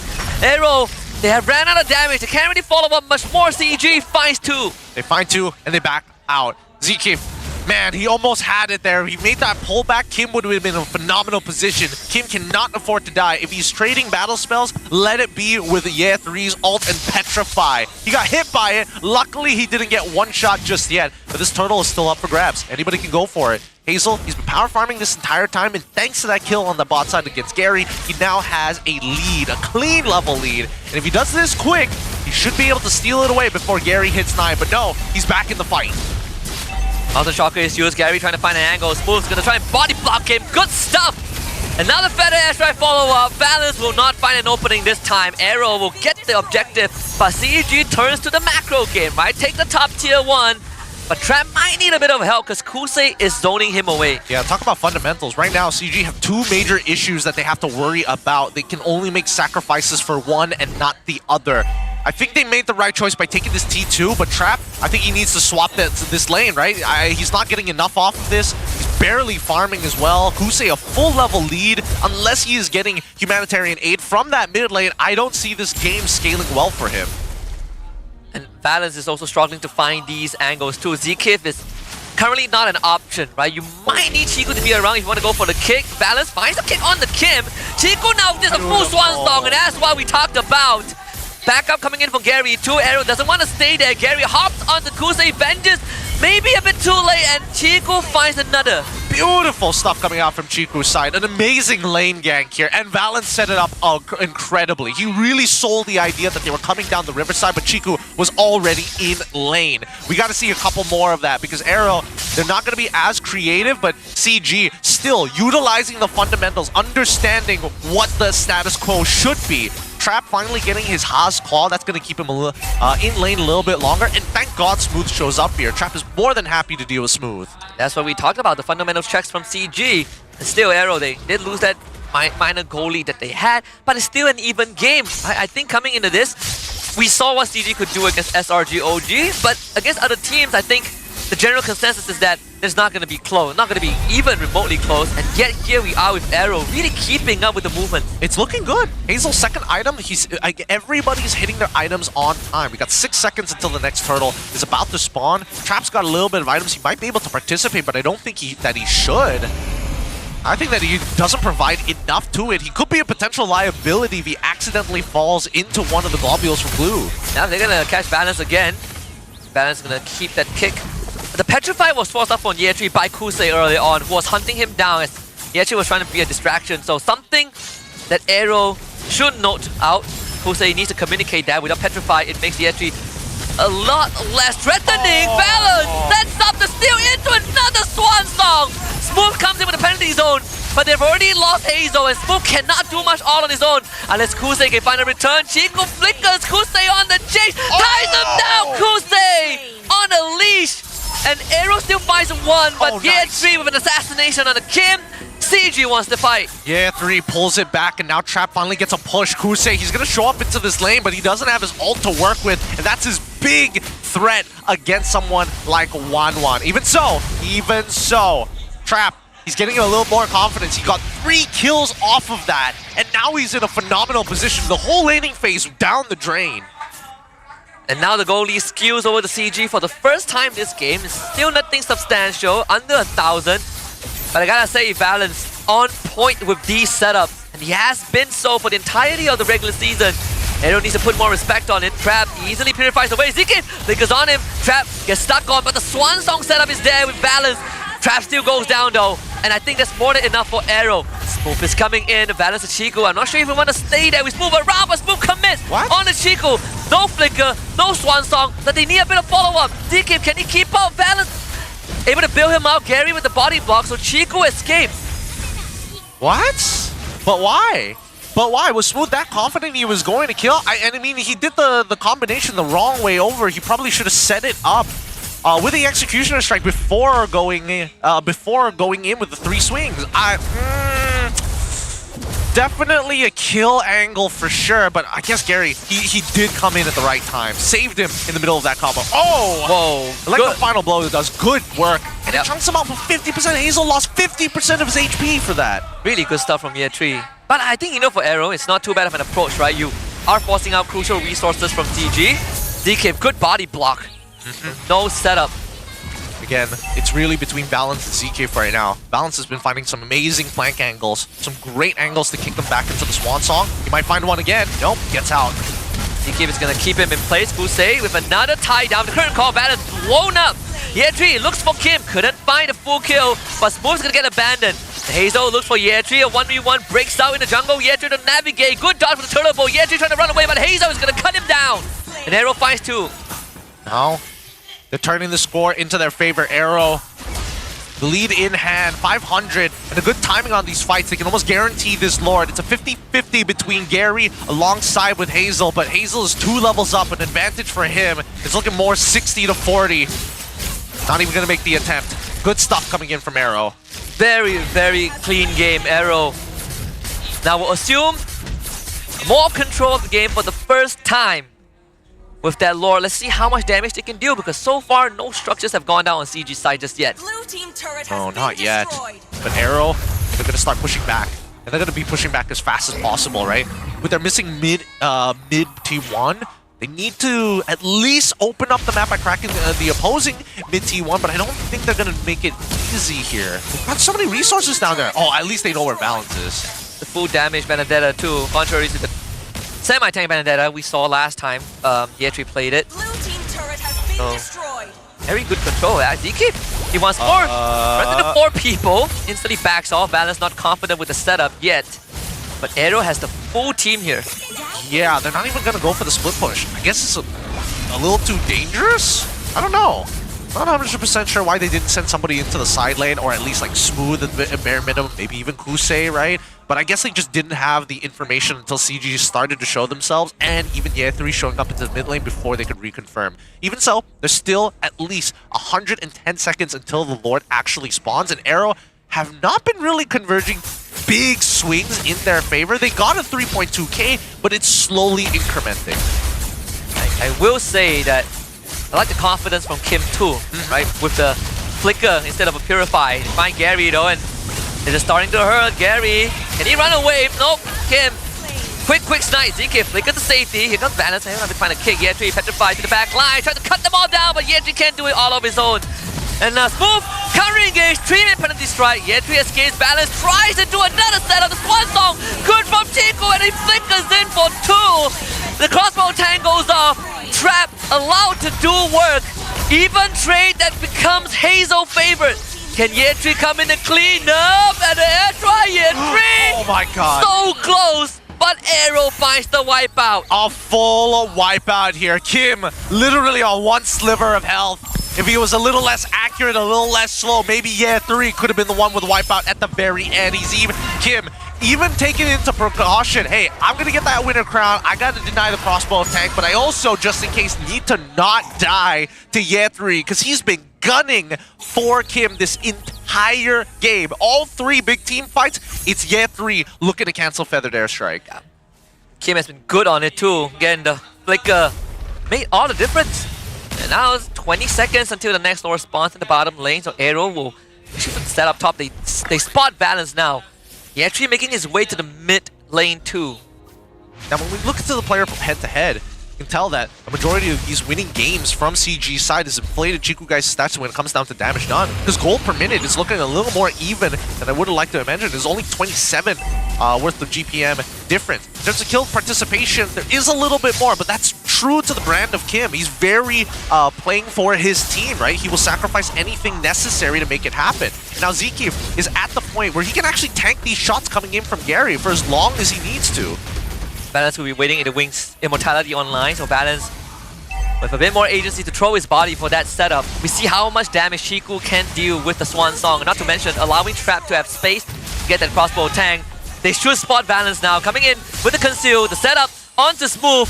And Smooth survived because they already lost Kusei. Ye3 with the kill. Smooth finds Trap, they need to blast him. Trap goes into the air as Ye3 stalls out Kim. A pincer maneuver that worked in favor of CG lands them 3. And Ye3, he finds 2 easily. Easily 2. He's got the damage, he's got the numbers. Your Winter Crown ain't protecting you from anything, Kim, unfortunately. That's just way too much burst coming in from Ye3's side. 3 members end up going down, but let's look at the instant replay, because this all starts with Ye3 finding the initial solo kill onto Kusei before he gets on top of Kim. And Kim, he unleashed at least 2 of those Feathered Airstrikes. 3, if we're being really particular. I would say 2 because 1 technically missed, but overall, it's just so hard to fight into the 5 members of CG when Chiku is that anchor. Not only that, if he got 1 more salvo off, that was Trap dead, for sure. So Ye3 essentially saved that fight. And not only saved, they won it for the team. Now AERO has to deal with the Lord. Hazel gets his own Winter Crown now. Lord coming in the top lane. Yeah, everybody needs to have a Winter Crown, especially since Wanwan is at a point where she's already scaled, level 15, and we're already in the later stages of the game. Built up like a truck, hurts so much. Trinity build, of course, naturally. Just without the golden staff. The hard part here is AERO just can't walk up, right? It's really hard to conquer space or reclaim territory from CG. And Waveler not the best either. Only Kim can clear waves effectively compared to everyone else. That's sort of the weakness of a double fighter comp. You do struggle in base defense the later the game goes. Not to mention that there's always the threat of balance. A Ye3 with the dives, but the airstrike used very early. Balance finds another kick. Kim reposition, tries to get away from the Swan Song, but it's double Winter Crown. They're dead. They're both gonna go into the grave, and Chico finds a double kill. Smooth a bit late with the penalty zone, but CG finds a wipeout. And game 1 done and dusted just like that. And that's what I'm talking about. Just strong fundamentals, quick decisions, not a lot of time wasted. The only time that Valens was allowed to waste is when he's looking for those angles to kick him back into the Swan Song. And CG come up on top. This is probably a good showing for at least Trap, losing the earlier stages of the game as expected as a 1-1, but brings it back after 2 fights to show, hey, I've scaled and I'm ready to dance. Yep, it's a good adaptation from CG too, right? They never let their foot off the gas, even though they've lost a couple of fights, but they understood that they were never too far behind. I gotta, again, balance. His setups were immaculate, as always. Really good stuff. It's great to have him back in the league here. But something for AERO to think about, because they had the lead, they had everything going for them, but they just never extended it when I think their composition really needed that, right? There were some winning fights that got down to the wire. Obviously, the 5v5 that ended up just being Kim at the end of it. But prior to that, why aren't we invading? Why aren't we looking to punish this Baxia more? Yeah, that's what I was thinking too. Maybe because it was a glue roam, there could be some limitations to the draft. But I think AERO deserves some credit as well for making it closer than I think a lot of people expected it to be. Yeah, which makes me excited for game number 2, right? Because in terms of adaptations, there's not a lot that they really need to do. It's just quicker decisions, and I think they'll be able to position themselves a little bit better. Obviously, there's got to be a little bit more, less tunnel visioning of, we have to kill this guy, we are ruining our composition because we are letting Kim get attacked like this, but who else was supposed to protect him from Benedetta other than himself? Yeah, no one. That's why he took the flicker, which again, I think Kusei up to that point was doing a pretty decent job of keeping Yetri in check, but once you have to play into the Swan Song, into the crossbow Tang, that's where trouble starts. Yeah, there's kind of no winning in that position. I think that like they should have tried to end the game as soon as possible. They had quite the lead on Hazel as well. 2-level lead for these neutral objectives, right? And I think that they probably could have gone for some bigger invades at the end of the day, because the only thing that is a problem is the Swan Song. Without any Swan Song, you have a huge window to work with. Yeah, maybe Smooth has to pull the trigger, I don't know, right? Like with the Terizla. It could be, you know, it's like, yeah, a lot of variables. Yeah, not only are there a lot of variables, there is a direct, oh, this is the only thing that cancels it, right? So you're holding on until it finally happens. But until then, let's look at our MVP in the back of the stage. Let's give it up for Yetri. It's great to see Benedetta being the most valuable player on their side of the map. Yeah, some people might say he is the second best XP laner aside from Cram. He tried to be better than Cram. Either way, his performance in CG since week 1 have been, to say the least, magnificent. Yes, he's done a very good job. I think he's curbed a lot of his like early career problems where he was just fighting too hard, or yes, he's got mechanics, but he kind of like zones out. But then you now look at him, very precise, knows exactly when he needs to be in certain positions, and more importantly, great eye for opportunity on top of the mechanics. His build, full damage, of course. He did start off with a Hunter Strike, which I thought was strange, especially if he was planning on going for the full damage build anyways. Why not go straight into the Heptases, you know? Oh, sorry, the Sea Halberd. That's true. Didn't matter in the end though. He just, I wonder how he one-shot the Kusei. That's what I want to know. I think by the time he got the Heptases, that's when he had enough burst damage, because that's the main thing, right? You show up, you've got the penetration, you've got the raw numbers, but you don't have that insane like quick snap. And that's when you have, you know, endless battle. That's when you eventually get the Heptases to make sure you find it. Because Kim did not stand a chance as soon as he came out of that Winter Crown. He died instantly. 2 items only complete Winter Lightning Truncheon alongside the Glowing Wand. Sorry, mid laners, Glowing Wand is a must. There's just no going around it. Yeah, it's a tough game for Kim to play, right? So I think from the get-go, AERO has been making some decent moves. You know, like the catches that they make onto Balance and Gary were actually pretty good. I think the layering of the abilities were there, but it's more of afterwards, right? When you have to play in a sustained fight, that's where it gets tough. Yeah. You're up against 1-1 Benedetta. They are just a lot better in these long fights. I agree. I think it's a really good composition. It's a great idea coming up from AERO's side, and not to mention a couple of interactions that Zkeef was able to force out of Gary, because what is Gary supposed to do? No shield unity? All right, you're dead, brother. As long as Kim is nearby, I can guarantee that I can pull you back into the fight. And that's something that CG was not happy with, because their composition is very hit and run, right? Hit, run, drop the nuke. Okay, we're done. Lift up the anchor. Let's get out of here, Chiku. We can't afford to stay any longer. Yeah, it's just like a quick, a quick assault force, right? They come in, they blow you up, and then they disengage. Though, this poses another interesting question to AERO. Do you ban the Odette?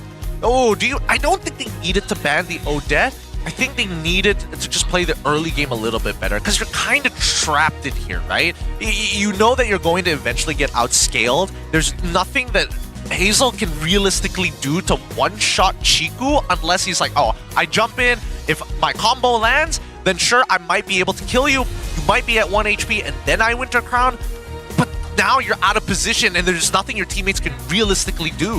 In fact, the comp of AERO, pretty short range, right? Even including Hazel. So yes. Again, that we did kind of came to an agreement early on that you can power through the Swan Song, given 10 more minutes, and the Swan Song is going to eat you up. Yeah, I really wish AERO kind of pressed their leads a little bit harder, especially on expanding rivers as well, right? And I think that CG utilized the expanding rivers a lot better. They were rotating faster back into the lane. Some people didn't even move, like Trap for an example. He ended up being the rich guy after having an almost horrendous early to mid game. Yeah, one thing I also wish was AERO press Trap more, because like, they did it once, right? Yes. They did it once. I thought that they would try and do it again. Maybe the glue roam makes it slightly harder because you're trying to walk into the face of a 1-1. But aside from that, I feel like once CG realized that AERO wasn't pressing that lead, they moved their attention bottom lane, they get trapped out of that situation, and the rest of the game was very much in their control. Yeah, I think okay, so it's three main factors for me if they wanted to punish specifically Chiku guys, because they needed to get the ult one way or the other, right? If they force the ult and then lose nobody back off in the neutral fight after, that is the most ideal scenario. The only way to do that is if Smooth is able to get priority, which Ye3 guaranteed did not let him have, despite the early game being quite horrible for him as well, right? The lane got frozen in front of Smooth's turret, and he just had to just wait until level 5, level 6 before he could really participate. Yeah, I think CG is very good at making you choose between what you want. Right? Oh, you want to rotate early? Get ready to lose like half your turret. You want to join a team fight? I'm going to push the lane. So it's always this tug of war between CG forcing you to make decisions. And the thing is, there's no right or wrong, right? You have to be able to weigh the options. And I think it definitely started getting to AERO, and then you have plays like these from Valence. It's so hard to keep track of him. Yeah, no, he used the conceal well, and Smooth just didn't react in time, unfortunately, losing a majority of his health in the process. Even so, the early game actually was not bad for AERO, right? They were just struggling to hold the lead overall, especially once we got past the 8-minute mark. And in these fights where we see Smooth like jumping so far forward, was this a fight that was necessary for AERO? And I think that you could make an argument that from Smooth's perspective, he probably could have killed a lot more if they didn't have their battle spells available. Yeah, it's pretty unlucky as well, because if you are jumping like this, Chiku is going to willingly hold back your backline. And that's exactly what he did. He popped the Swan Song, and AERO had to do a double take whether they want to be in that fight or not. This was where the Ye3 basically stopped Trap from going down too. Yeah, that double kill was just way too impactful here. I do genuinely feel a little bit bad for Kim overall, but what can you do, right? What can you do? Your entire composition was dependent on your performance, and I think that Hazel was kind of out of this game because how do you even get in? Like, who do you even target, right? You target the 1-1, she purifies out of there. You target Chiku, then the 1-1's going to chase you down. There's nothing you can do about it. It's either you have a whopping lead against your enemy jungler, or you just have to pray. I mean, CG solves that with one Swan Song. I think that's the bottom line. Yeah, whether it be Swan Song or whether it's like Bane's ult as well, same issue. It's just you press one button, everybody is like, stop what you're doing. Mannequin challenge real quick. Let's take a look at the results from the earlier question that we had while we're at it. And most people, they do agree that CG is going to plow through the competition. I'm surprised it's not more in option A. I thought that it would be like 70%. Oddly enough, 26% did go for option B too, while only 16% decided to go for C. I thought it'd be like closer to like single digits for the other two and then really whoppingly heavy for A, but it's a vast majority still for A. Yeah, it's still a vast majority, more than half, right? Now I am curious of what the public is thinking, right? Like, what is the general opinion, especially those that voted B and C? Why do they think that way? Because I think in MPL MY, most people would look at CG and be like, yeah, except for SRG OG, this is our second finalist. It's a fair argument to put out there, right? They're veterans, all of them, majority of them have like MPL trophies sitting somewhere, collecting dust because they're thinking about the recent one that they want to win. But even so, I think that the ban specifically towards Lunox was a really good call. And speaking of that, hey, did you happen to know that the MPL exclusive skin Lunox, the Quantum Polarity, is coming soon? You probably already seen it in the early weeks of MPL because of our splash art of Lunox was a little different than what you've expected. This is why. It features a neon light design that will shine brilliantly with every skill cast on the battlefield. Additionally, the skill effect includes exclusive MPL logo effects, so come and check it out. If you wonder why you haven't seen any of that on display because Lunox was either not picked or banned out, but check out last week's game. You could play a considerable amount of Lunox. Yes. Dude, I love the MPL line of skins. It's always interesting how they incorporate the MPL logo at some point of time within the skill animations. Now, coming into game number 2, adjustments need to be made. I don't know if AERO actually wants to go into the blue side. I feel like they got everything they sort of wanted, and even the flex pick into the blue is something that is probably going to hinder CG a little bit in terms of the second half of the draft. Do you want to play into traditional marksman? Like the one debate for, oh, not really a debate, but the one phenomenon we've seen is that double fighters have become a big thing. But there are clear weaknesses for double fighter comps, and I think the team that's most consistent to pull it off is definitely SRG. And even they have lost the game before with double fighters. Yeah, that's true. It is a volatile composition, something that AERO needs to figure out before they face off against the next 4 opponents. Keep in mind, they still have 4 upcoming matches, and currently they're sitting at 8th place with 4 points. If they're able to win a 2-0 in any of these matches, that's going to shoot them up into 7 and give them a pretty good odds into making it into playoff if they can achieve one more 2-0 after that. And I'll make it even more interesting. The remaining matches that they're playing is exactly the same as Untitled. Barring MV, because Untitled just got through MV. Yep. But Untitled have SRG OG. And if in this event, let's say the CG 2-0's AERO, then they're back on even field, right? Now we're just looking at Homeboys, Team Ray, and JMSK because MV has already, dusted Untitled. That could be AERO's shot. If they fall short today, but they beat MV, that could just be enough to send them into playoffs. But it's a lot of mathematics involved. Yeah, it really just depends whether they win 2-1 or 2-0. Getting a win is great, but now it's come to a point where these series sweeps matter a little too much in the difference maker of playoffs or not. Let's jump into our next map. We saw that CG was going to take blue side first pick, but what is the map that's going to be played this time around? We got Expanding Rivers for game. Come on. Expanding Rivers for game number 2. So interesting. How do our script writers get it right? It's rigged, guys. It's rigged. Cat's out of the bag. Cat's out of the bag. It's rigged. We do a meeting every Tuesday night to think about the script for the weekend. They make us write NDAs that nobody follows. If you want to know how much I get paid, I get paid. Nothing is safe. Everything is sacred. All right. CG, in terms of bans, exactly the same, but they also get rid of the Wanwan. That's interesting. Why change up the Wanwan now? The Cho band is also nice. Justice in the world. I feel like maybe for CG they don't want to. Yeah, why would you not first pick 1-1? I think they just don't want to deal with the double fighter, right? I think that Trap has made his complaint of like, man, this is a pretty unplayable lane at level 1. Let's get the Ishin Shin. Give me a chance at Ruby, sir. Come on, Gary get to play Ishin Shin again. Probably one of the, not probably, I can definitively say he's one of the top Ishin Shin players right now in the league.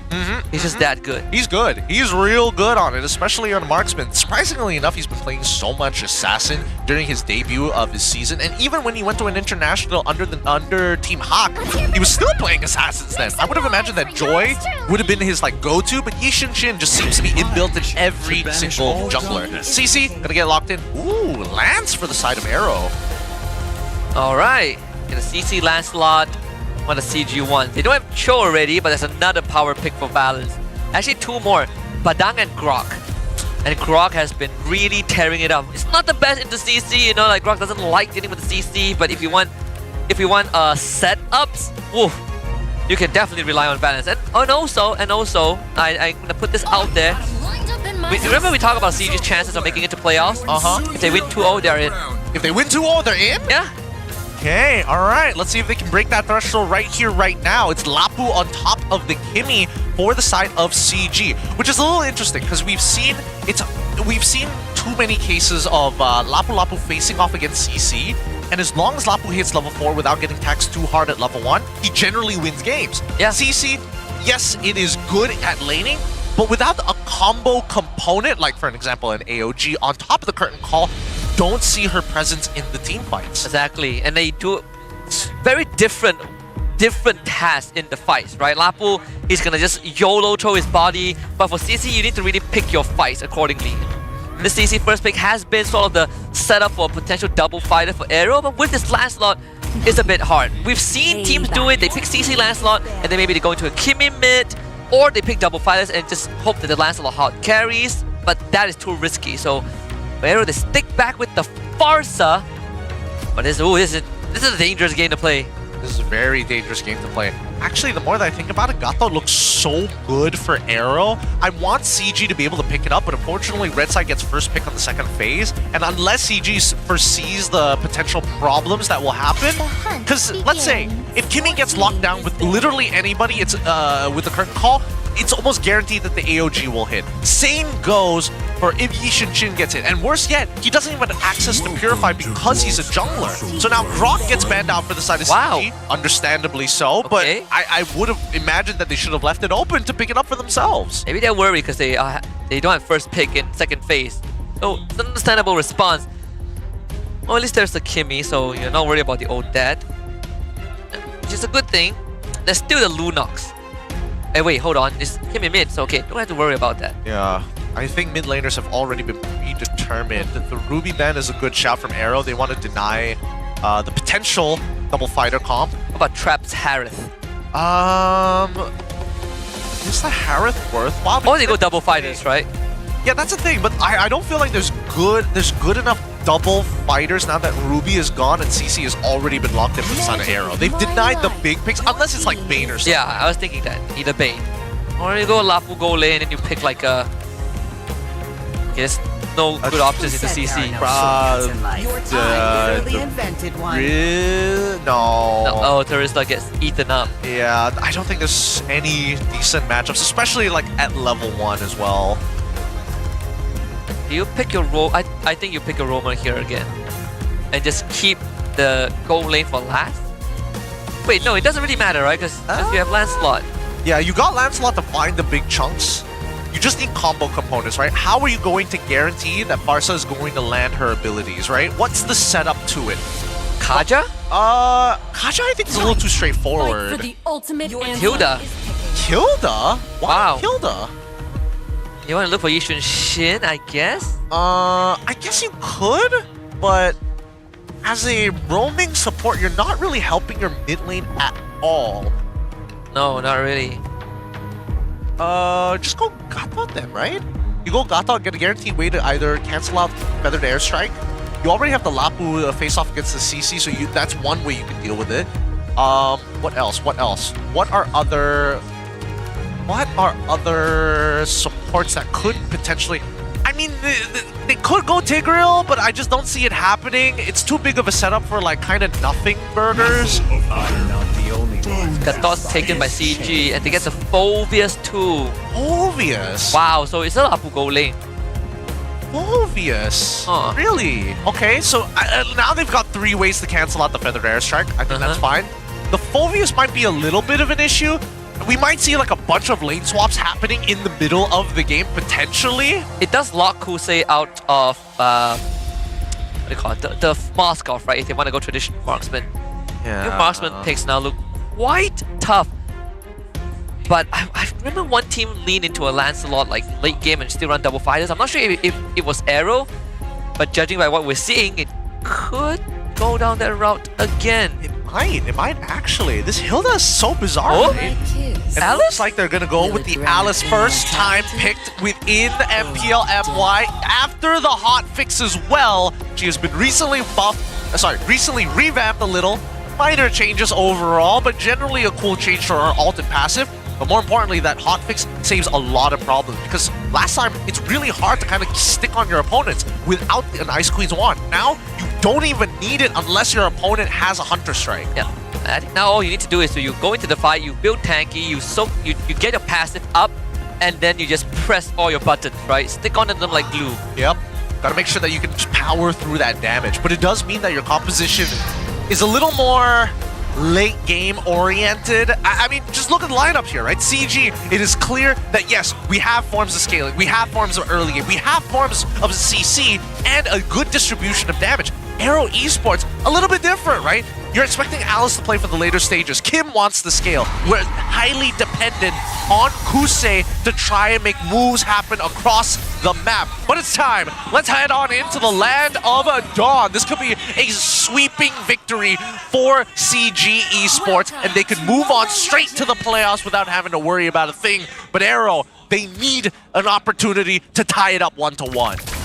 And that would make CG work slightly harder if they want to get into that slot. Still, early proxy in the XP lane, ZK and Smooth working in tandem. I do wonder how the interaction is going to be, right? Oh my god, no! But if he dies, he would be all for nothing. Can Smooth get out? He's waiting for cooldown. ZK and Kim here to help. Smooth, as long as he escapes, it will be good. But you're up against Chico, Smooth is going to go down. So at the end of the day, does CG really lose? I mean, is Hazel going to be able to steal this away? He doesn't use his retribution, but he does steal it at least. Man, Gary still at level 1. Early retribution use as well. This is a problem. No, this is a huge problem, as a matter of fact, because now with Gary at level 1, Zeke at level 2, he does not care. He is eating damage. He's about to die, and they missed. How did they miss? Oh, Gary. He is so behind now. Not to mention, Hazel hasn't even cleared his top side of the jungle yet. And he's level 3. Yeah, this is the best case scenario for a jungler. You know where they started, you know what buff was stolen away, and you stole away. Yes, it's not a big camp, but it's a minor camp, and you have a track on where Gary is going to end up. So he knows that he's on the top side of this map for sure, and he can confirm information with the help of Kusei just walking in. You can see him proxying right now. He knows the beetle ain't there. That's going to be good news for AERO too, with the turtle coming up in just a little bit. Oh, ho, ho, ho. Massive damage on the Gary. He's out. He's out. And Zekiv can cancel his recall. Zekiv, just walk into that bush right now and you cancel it, and it's just game over for Gary. The Blood Banquet from Smooth is going to make him quite a tough cookie to crack. Yetri just hopped into the pit. Blinkers on the Kim. Kim repositions. Turtle for Hazel, and now Yetri here so out of position. The Landshaker delays his death, but still Smooth with the pickup. Meanwhile, Zekip is just hogging balance. What was that? What was that? Oh, Gary's not even for it now again. Okay, at least Gary uses his retribution, right? He got greedy the last time, and now Hazel's going to rinse and repeat the process. Every single time they come to this part of the map, they know for a fact that it's like, oh, what are you going to do? You use your retribution. You cannot contest. Hold on. Is a Phoveus gold? I knew something was weird. Phoveus gold. Yeah, and not in the best place possible. Phoveus probably would have rather to deal with the Alice in the first place, but I mean, it is what it is, you know? It is what it is. Yeah, I'm looking at Smooth and Zekip and just being a impenetrable front line. At least for the next, 5 minutes. I want to see AERO push the lead. The setup's not really there. I mean, the setup may not be there, but they've got like a phenomenal lead when it comes down to the jungle. They probably could have like pushed it even more, but right now the laners are more important because if Gary gets slowed down even just a little bit, it's pretty uncontestable, right? How do they fight for Lord without Ye 3 or Trap? They can't, and they need the AOG to almost guarantee them that space to get in and out of the fights to begin with. Now, Smooth here, he's pretty unkillable. Year 3, this is a sandbag lane. There's nothing he can do realistically to win it out, and not to mention with the hotfixes, you can see he can stick pretty consistently onto his targets. Gary again forced away from his own jungle. Used the Mountain Shocker, caught in his teammates to help him out. XP, I believe, went over to Hazel, and Smooth continues to just stand back him in lane. Meanwhile, Zekip jumps on the Chiku, not able to actually chops it in half. Zekip now tries to escape, and sadly, no one can catch up on him. Gary now under pressure. Traceless to disengage. Hazel 1 level up. Unless Valence can stop him with the retribution. This purple ball most likely goes over to Hazel, and seems like Gary still ends up getting it. Unfortunate, unfortunate. Gary winning that out. Hazel, that could have put that final nail in the coffin that we were looking for. He would have had a clean 2-level lead, and he's going to contest them for every single one. Oh my god! Stood no chance. The pullback might be good enough. Oh, the outplay from Trap. Might have said it too early as Kim will give himself a double kill. Yet she's slightly late to the party. Flicker, Land Shaker, Kusei getting taunted out, get finished off with a Raging Slash as DK shows up to revitalize from balance to keep his teammates alive. Smooth comes in, the Dawn of Ruin connects! And Smooth now tries to deal damage, but doesn't have the output that they were looking for. And he has to disengage. And that's why Alice, now a main engager to the game, doesn't deal as much damage as he would like it, of course. He even committed the flicker, but oh my god, I can't believe that Trap outplayed that. He played it so well. He should have died on the spot. The damage was good from AERO, and this completely evens up the game, at least score-wise, 4-4, a 1.1k lead, which I'm guessing a majority is coming from Hazel. In a losing matchup too. Unbelievable. Extra dash, you know, from Hayes made it slightly manageable for Trap. He actually finally finds some reprieve in the top lane. And Smooth is now preoccupied in trying to get AERO the second turtle of the game. Yeah, and this is what I was talking about. Like, you need to get these players to make a decision fast, right? And CG already decided, I don't want to be fighting for this first turtle. Our ults just aren't as good. We don't have any clear advantages. We won't be able to teamfight as effectively. We need to get first items first before we even think about it. And they even sacrifice a bot tier 1 because of it. In the meantime, Gary trying to catch up in levels to Hazel, clearing up that top side, taking any camps that he can possibly take. Oh. Better answer. He's very early. Chiku. Woo! So dangerous. Lethal Ignition might have been the death of him. Could have been. You can notice that at least for Zeke, he's hovering around, thinking, where is he? And Gary, at least he's able to cover him. Hops onto Gary, and now Gary takes the punishment. Traces to get out. As Year 3 goes on to Zeke. Good flicker dodge. Okay, alright. Battle spell trades. That's totally fine. That's actually not too bad for CG.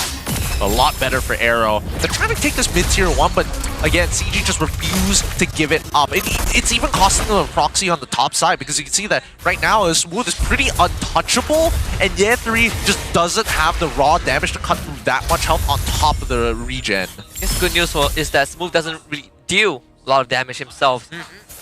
He can stay alive, but he'll need the rest of AERO to contribute to the output. Okay, I can't wait to see the next upcoming turtle fight, right? Can Smooth find like an engagement of that caliber? Can he hit more than one target like he did previously? If not all the targets would be ideal. He does have Flicker to reposition himself when he is channeling that ult. 30 more seconds until we do finally see the turtle, and the rotations are strange because CG seem to be completely omitting the bottom side. The wave is pushed all the way up to that T2, and AERO Esports, they're getting plenty of information off of this.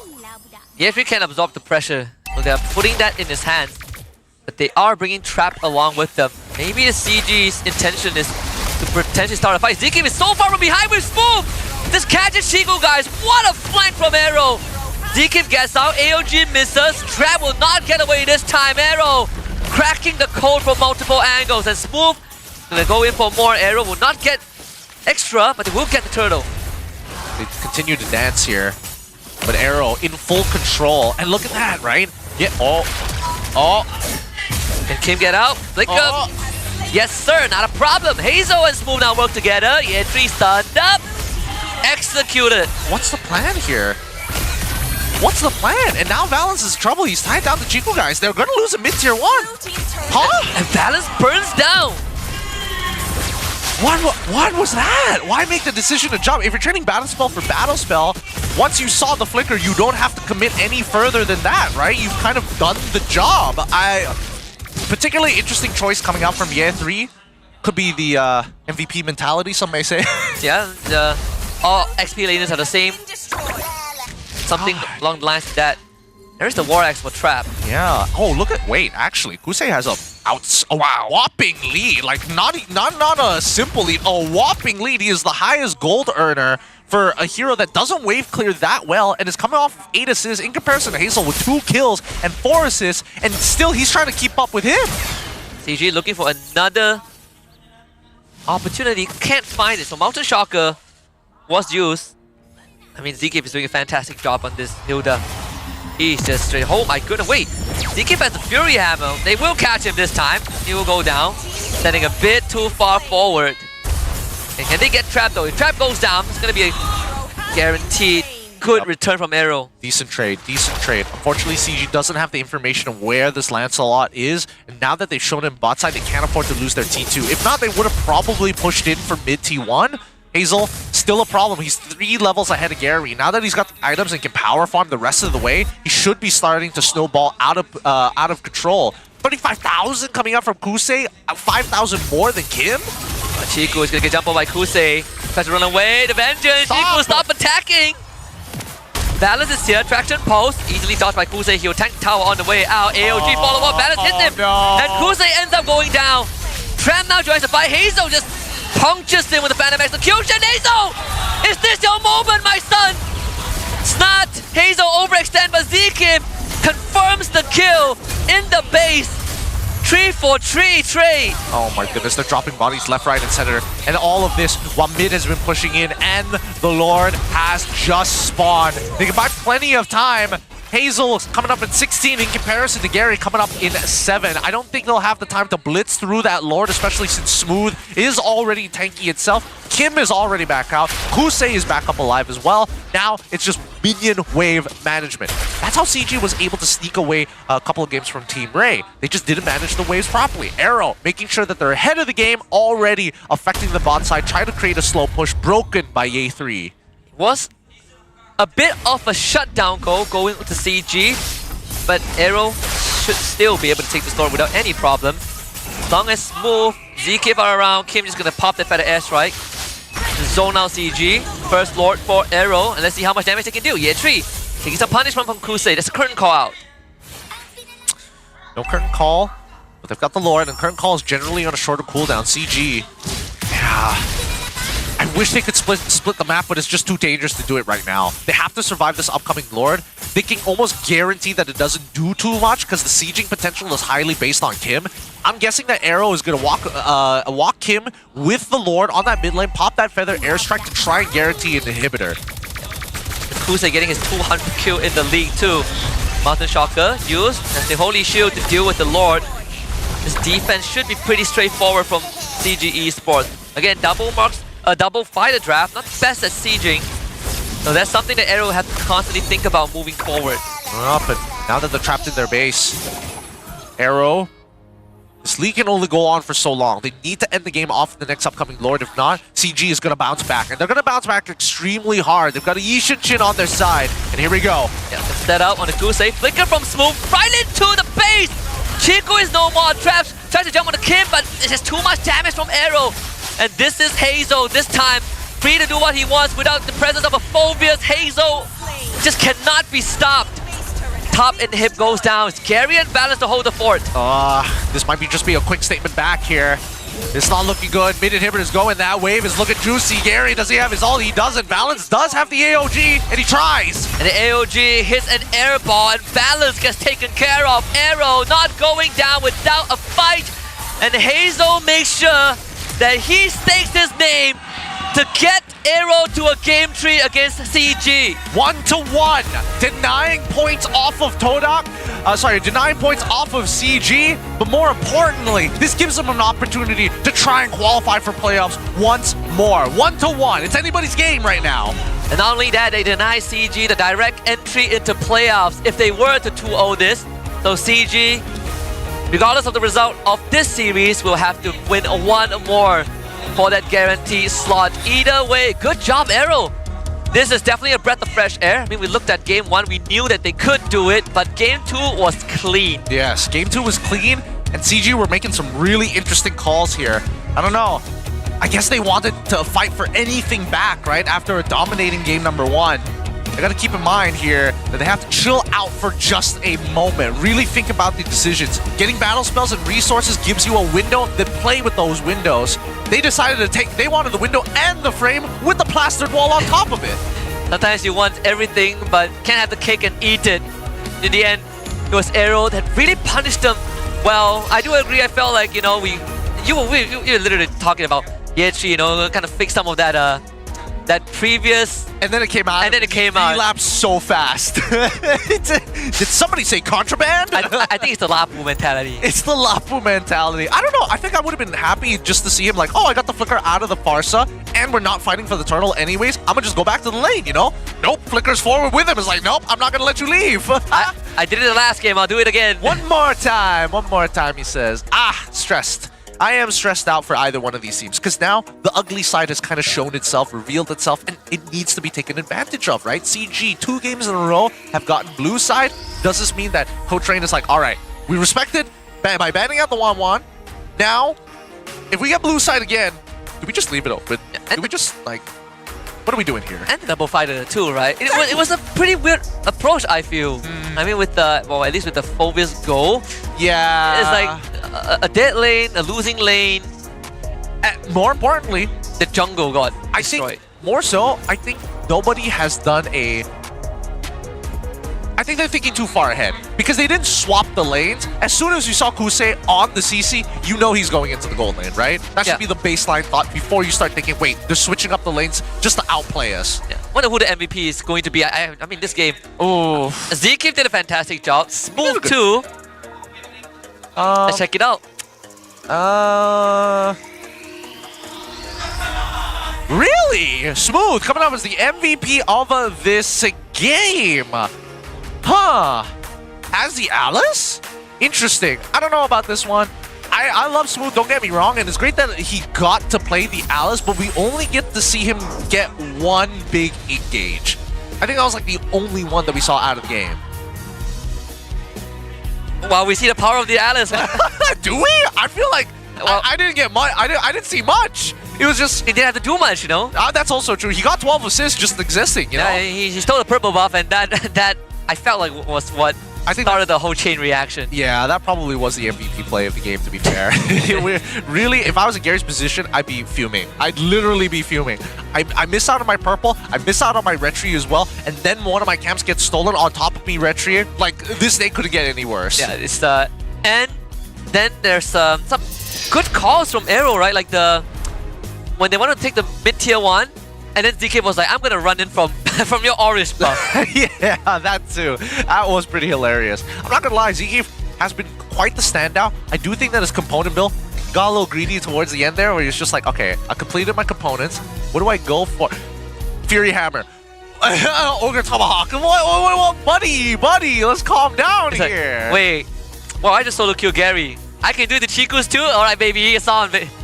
It's on. It's on. It's on. I don't know. A very bizarre game. A very bizarre game that we got to witness here.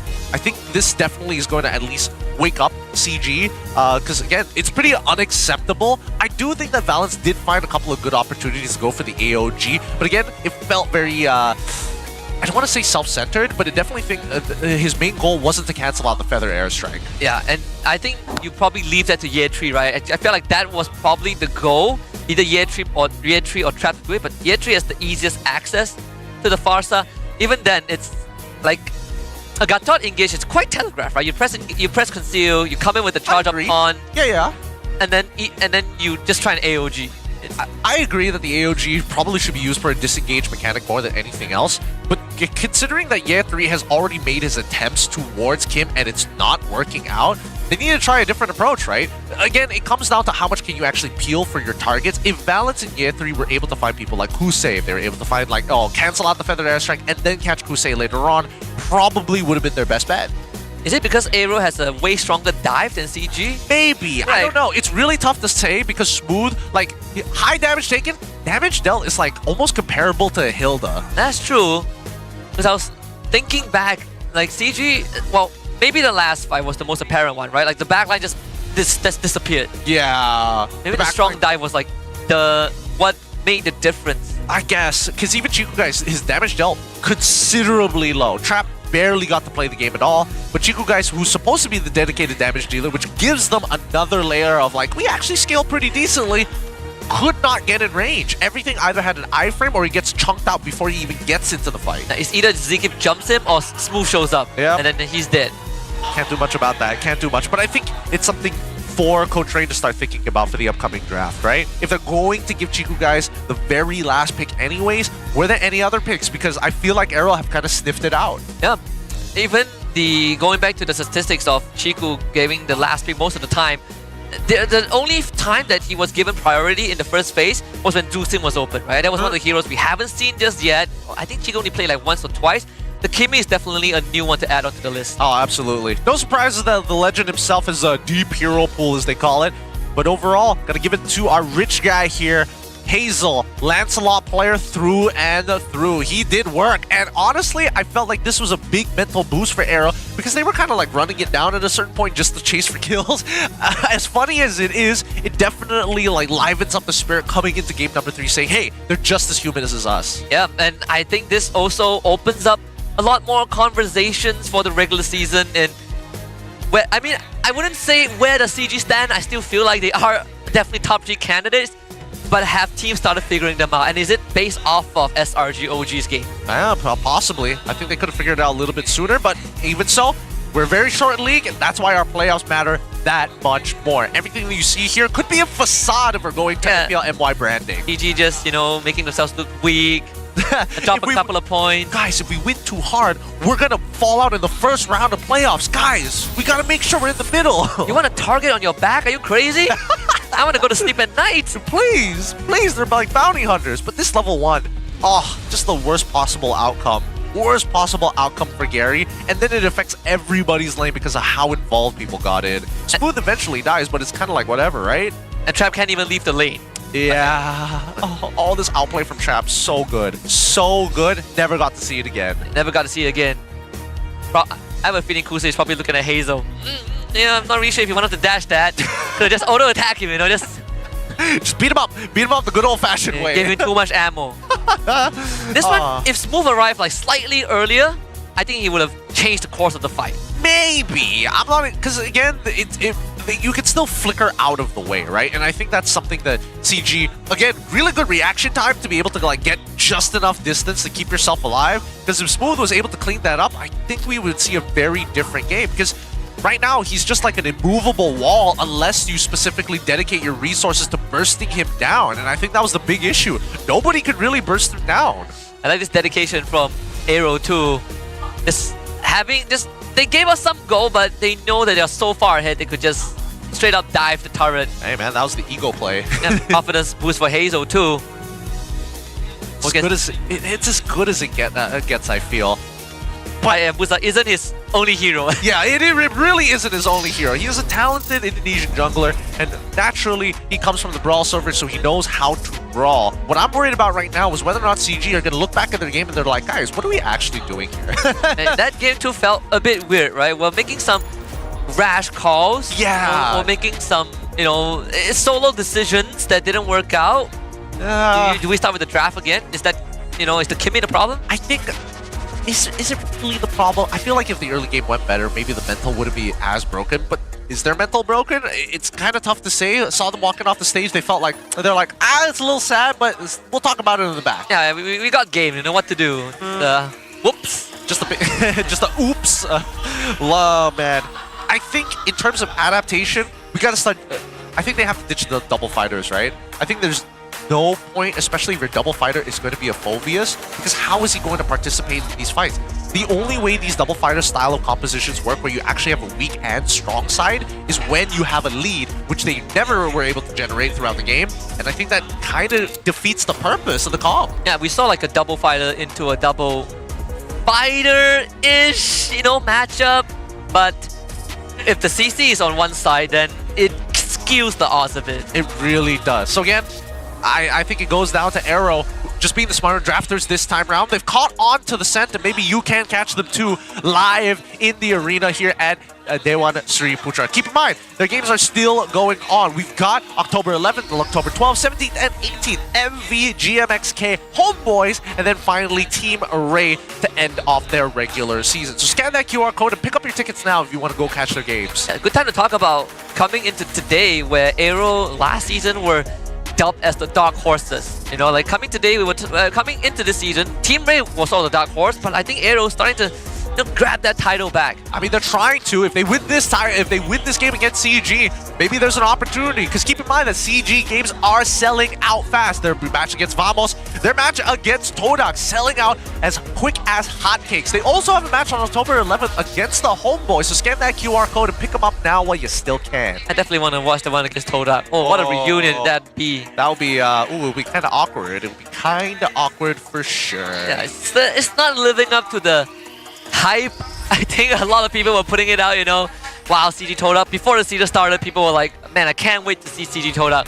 But now, I'll leave it up to your interpretation whether you look forward to that or not. I feel like Todak has taken enough L's. Yeah. You know, they've taken so many L's from like so many different perspectives, and like some are justifiable, others is just like, I'm just angry that you guys are losing, and that's also fair, but at the same time unhelpful to the scenario. But in the I mean, the biggest L would be losing to Chiku, right? That would be okay. It's not an L. Maybe it's not an L, but it's more of the irony.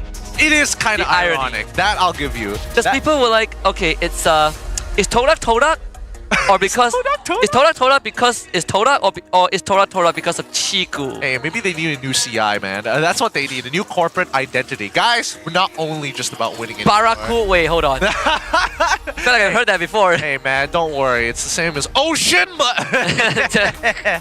shout out to the boys fighting out in MAL. Even so, blue side going to be taken by CG once again. 76% win rate so far, and now that AERO has found some confidence, I want to see whether they're going to follow the exact same draft pattern, or are they going to change it up like Co-Train? Because again, Co-Train decided, I'm going to be the one who bans out this 1-1. I am going to be the one who's going to tell our team to play a double fighter composition. If CG gets the 1-1, I feel like if you're AERO, you probably will go back to the Farsa. Farsa for sure. Like Kim is like, just give me Farsa. Yeah, I play nearly 2 perfect games. One perfect game, and the other one we don't really talk about, but we could have won that one as well. Yeah, the first one is like, oh, that's a Benedetta. What do you want, you know? Yeah. You know, it's not me. It's the Bene. Katana Girl got problems. The Kill Bill inspired hero is getting in my face. What a surprise. What if Smooth goes on Benedetta? Smooth goes on Benedetta? As like, what? First round draw? What are we talking about? First phase? Second phase? No, Smooth is probably a second phase thing. I mean, it's broken walls, so I don't think it's necessary, because it's like, oh, what walls are you going to dash over, right? Oh. What if, and this is a big if, because it's only happened once, Suyo. MV played it. MV played it last week. That's a good anyway, not last week. Was it last week? Who did they play against? No, yes, it was last week. It was last week. They did. Udi did bring it out. I can't believe Suyo won.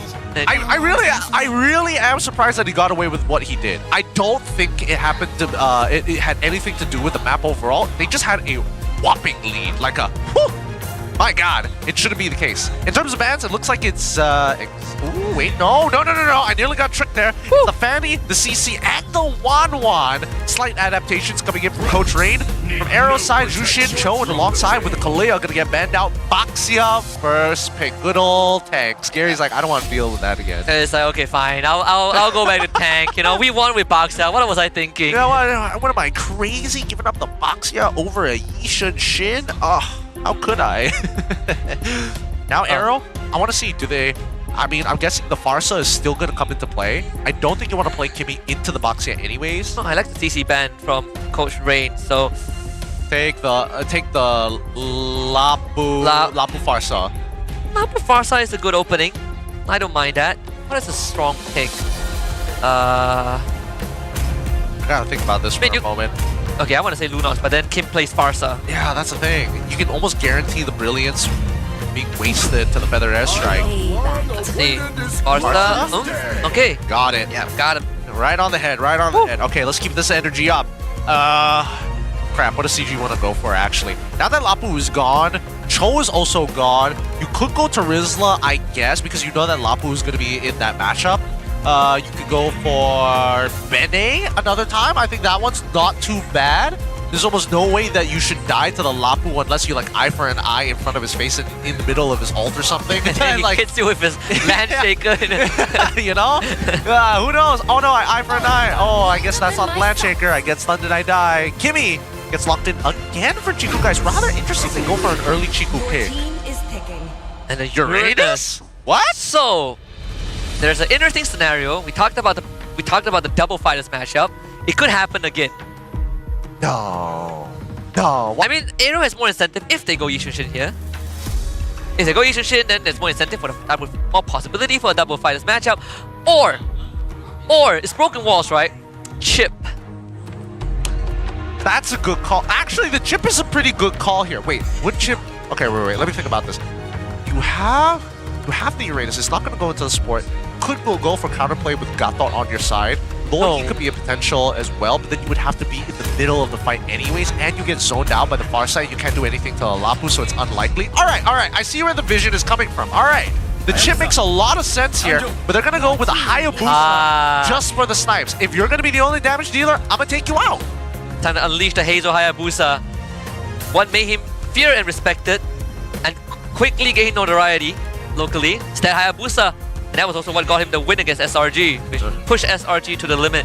Yeah, his Hayabusa is still good. He knows what he's doing. But in terms of lane pressure, I don't see that coming from CG anytime soon, right? What could you potentially play to like force out anything, really?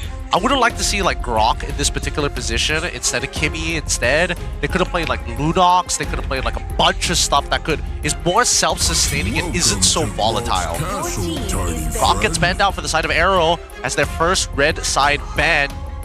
CG, where do they go from here? Ooh, so you still need a roamer and a marksman, right? This should be a marksman for AERO, but knowing them, if they've done it with Lancelot, like I feel like Hayabusa, if he gets the hit, is doable too. But there's no CC. I think this is probably a traditional marksman for AERO. It's gotta be, right?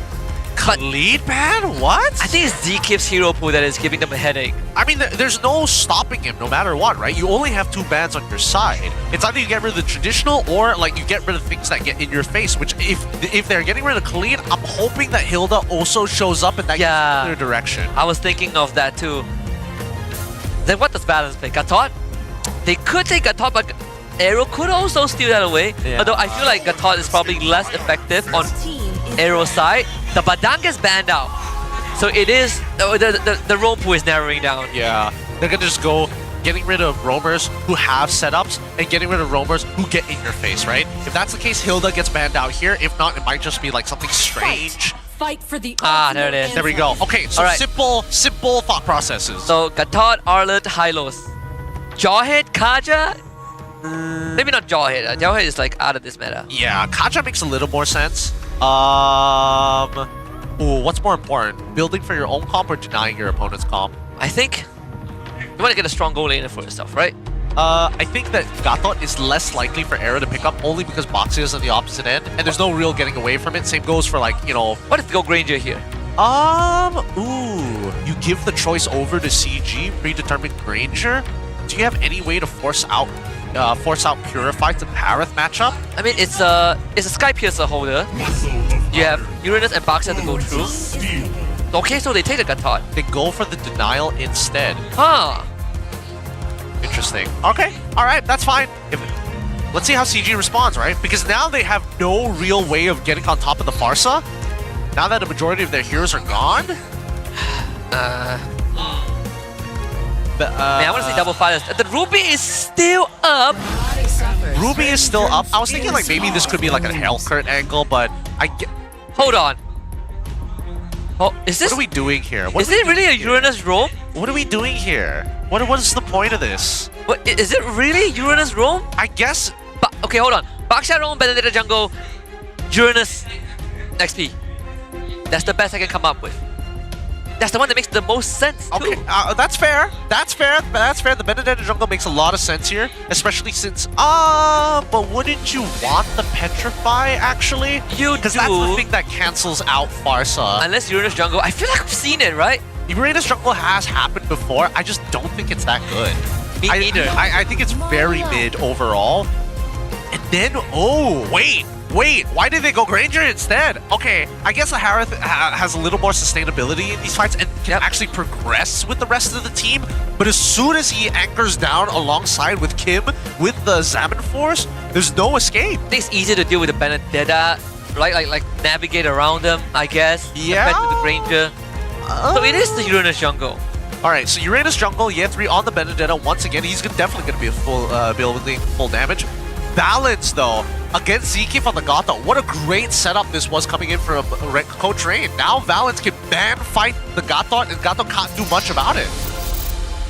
But that's on a head-to-head basis. But in the grand scheme of things, I don't think CG has the same degree of setup that they had in just like the past 2 games? No, it's literally about lane pressure, right? Trap needs to make sure he doesn't die in lane. Yeah, 3 needs to find an advantage because he pushes first. Valiant literally needs to man fight this Gaton or Hayabusa in the early stages. Most likely it's going to be Gaton in the later stages, but if he can get a reaction, a battle spell, an ult, then they've got all the advantages coming up to neutral objectives. As we head into this game, we go straight into a technical pause. You thought we're getting into this. No, no, no. Tech pauses have been called. Let's see what type of an issue. Hopefully it's a type 1.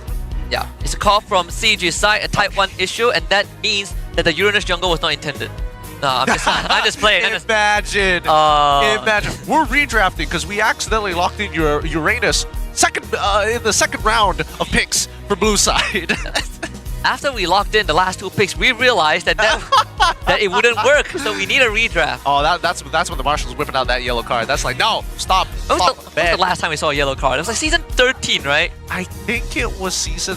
Oh, was it season 13? 13 or 14, yeah. Like, it was within that year last year. And it was like, oh, because the players didn't return to stage on time. They went overtime in the camp. Ah, yes, I remember. And then our good old Marshall on the screen comes out, whips out the yellow card.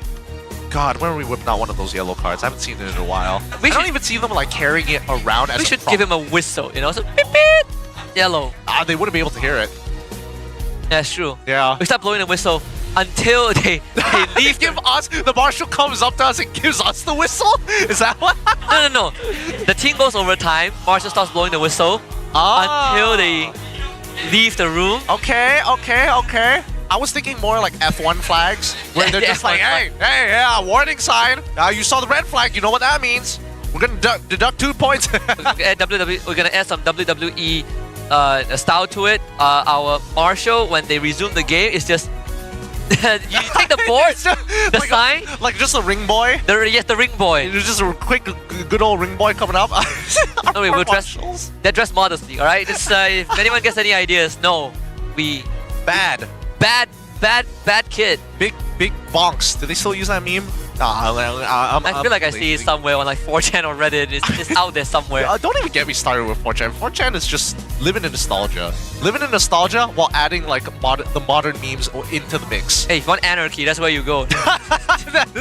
Alright, it's time to jump right back into the game. Thank you to our Marshals. Let's jump and officiate this match. What? They're already level 2. Okay, this is happening. Making sure that things work. Go balance right in the face. Revitalize Gary. He's gonna go down first blood. And the game plan not really going according to plan. What are they doing? Gary has 0 stacks. He's like the least. He's the least strong. Balance should have been tanking the damage the entire time. And this game's done, right? Wait, I mean, that's 3 lanes already shafted within the first minute. I'm gonna be generous. A minute 30. Okay, well, to be fair to them, even if the game is already done and you call it, it would never beat the record set by Untitled last week, where the game was called at 30 seconds. Oh, man. Oh, okay, that's fair. That's fair. This may be an early call, but they can pull back from it, right? But this is such a whopping lead for AERO. It's nearly a 1k lead before they hit level 4, which is rather surprising. Again, a lot of the damage just coming in from Hazel alongside with Kim. They did have the magic worship on top of the war cry, so keep in mind that war cry does a surprising amount of damage in the early stages of the game. Not to mention that Gary doesn't get raw stats; he just gets health regeneration. Pressure applied to bottom 2, and that's gonna help both Kim and Smooth hit level 4. Let's see if it sets AERO up for this turtle contest. We have Hazel around the corner. There's no revitalize for ZK. Well, he just came back up. He's gonna press it now, so no way for CG to take him down for the time being. No, they are not contesting this. They are okay. Ooh, committing a Brave Spider as well. Probably a little unnecessary, but better than dying. At this stage, again, AERO more than happy to be like, we don't actually want to be here. We just want Hazel to continue up with his lead. He's already found something. Same goes for Kim as well. If we just get these guys in position, we win majority of fights with the economic lead that we generate. Yeah. Brave played timeout slightly early because I felt like Smooth would have swung on the wave if it didn't.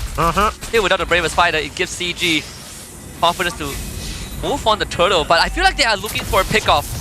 That's gonna be unbalanced. This time, no revitalize. AOD cancel! Very good traction pulse. Better airstrike and a shallow kill out from AERO. Can they find anything? The SOD does miss. Shallow kill held on by Hazel. CG now have the advantage. Yeah, they got to back up here. They got to back up. Hazel was thinking about trying to go for the snipe onto Valence. He did land the Shadow. Unfortunately, doesn't want to commit the Yogi Shadow kill. Oh no, Chiku walked up, but he doesn't die. And there we go, finds him with the help of the Quad Shadow. Nicely played by Hazel. Very good disengage too. They will lose a turtle at the cost of that kill, but getting Hazel ahead is what you want as AERO. It's in their favor. Oh, Trap having to flicker out of there. Could they set up for a potential dive off of this next? No, they don't have ults to work with. Will Haya get his ult back in time and when he clears top side? I don't think so, or he shouldn't. With Balance already there, I think you call it off. Yeah. Right? Call it off, just play normal. In fact, the 1v1, the interaction between the XP laners is the interesting one. Ye3 is winning out on initial trace, but in long drawn out fights, Smooth just easily heals back up. Kusei pull back, but attraction pulse, but no follow-up from CG. Yep, regardless, Kusei is still on the winning end of this, right? He's generating more money, picking up double waves, the SOD nearly stealing away that purple buff, and he finds it! Gary gets it! If Chico can get this kill, it's gonna be fine. A worthy trade. And Ye3 late to the party, misses this combo. Complete whiff there. Luckily, Ye3 didn't commit to his Petrify. Losing the ult, the Electro Final Blow, not so bad compared to losing the Petrify. There's just too many things that you can do with the Petrify rather than the Electro Final Blow. The 2 more seconds until the next turtle actually spawns, and this lead that Hazel is generating is actually looking kind of good. Chiku needs to stop walking up.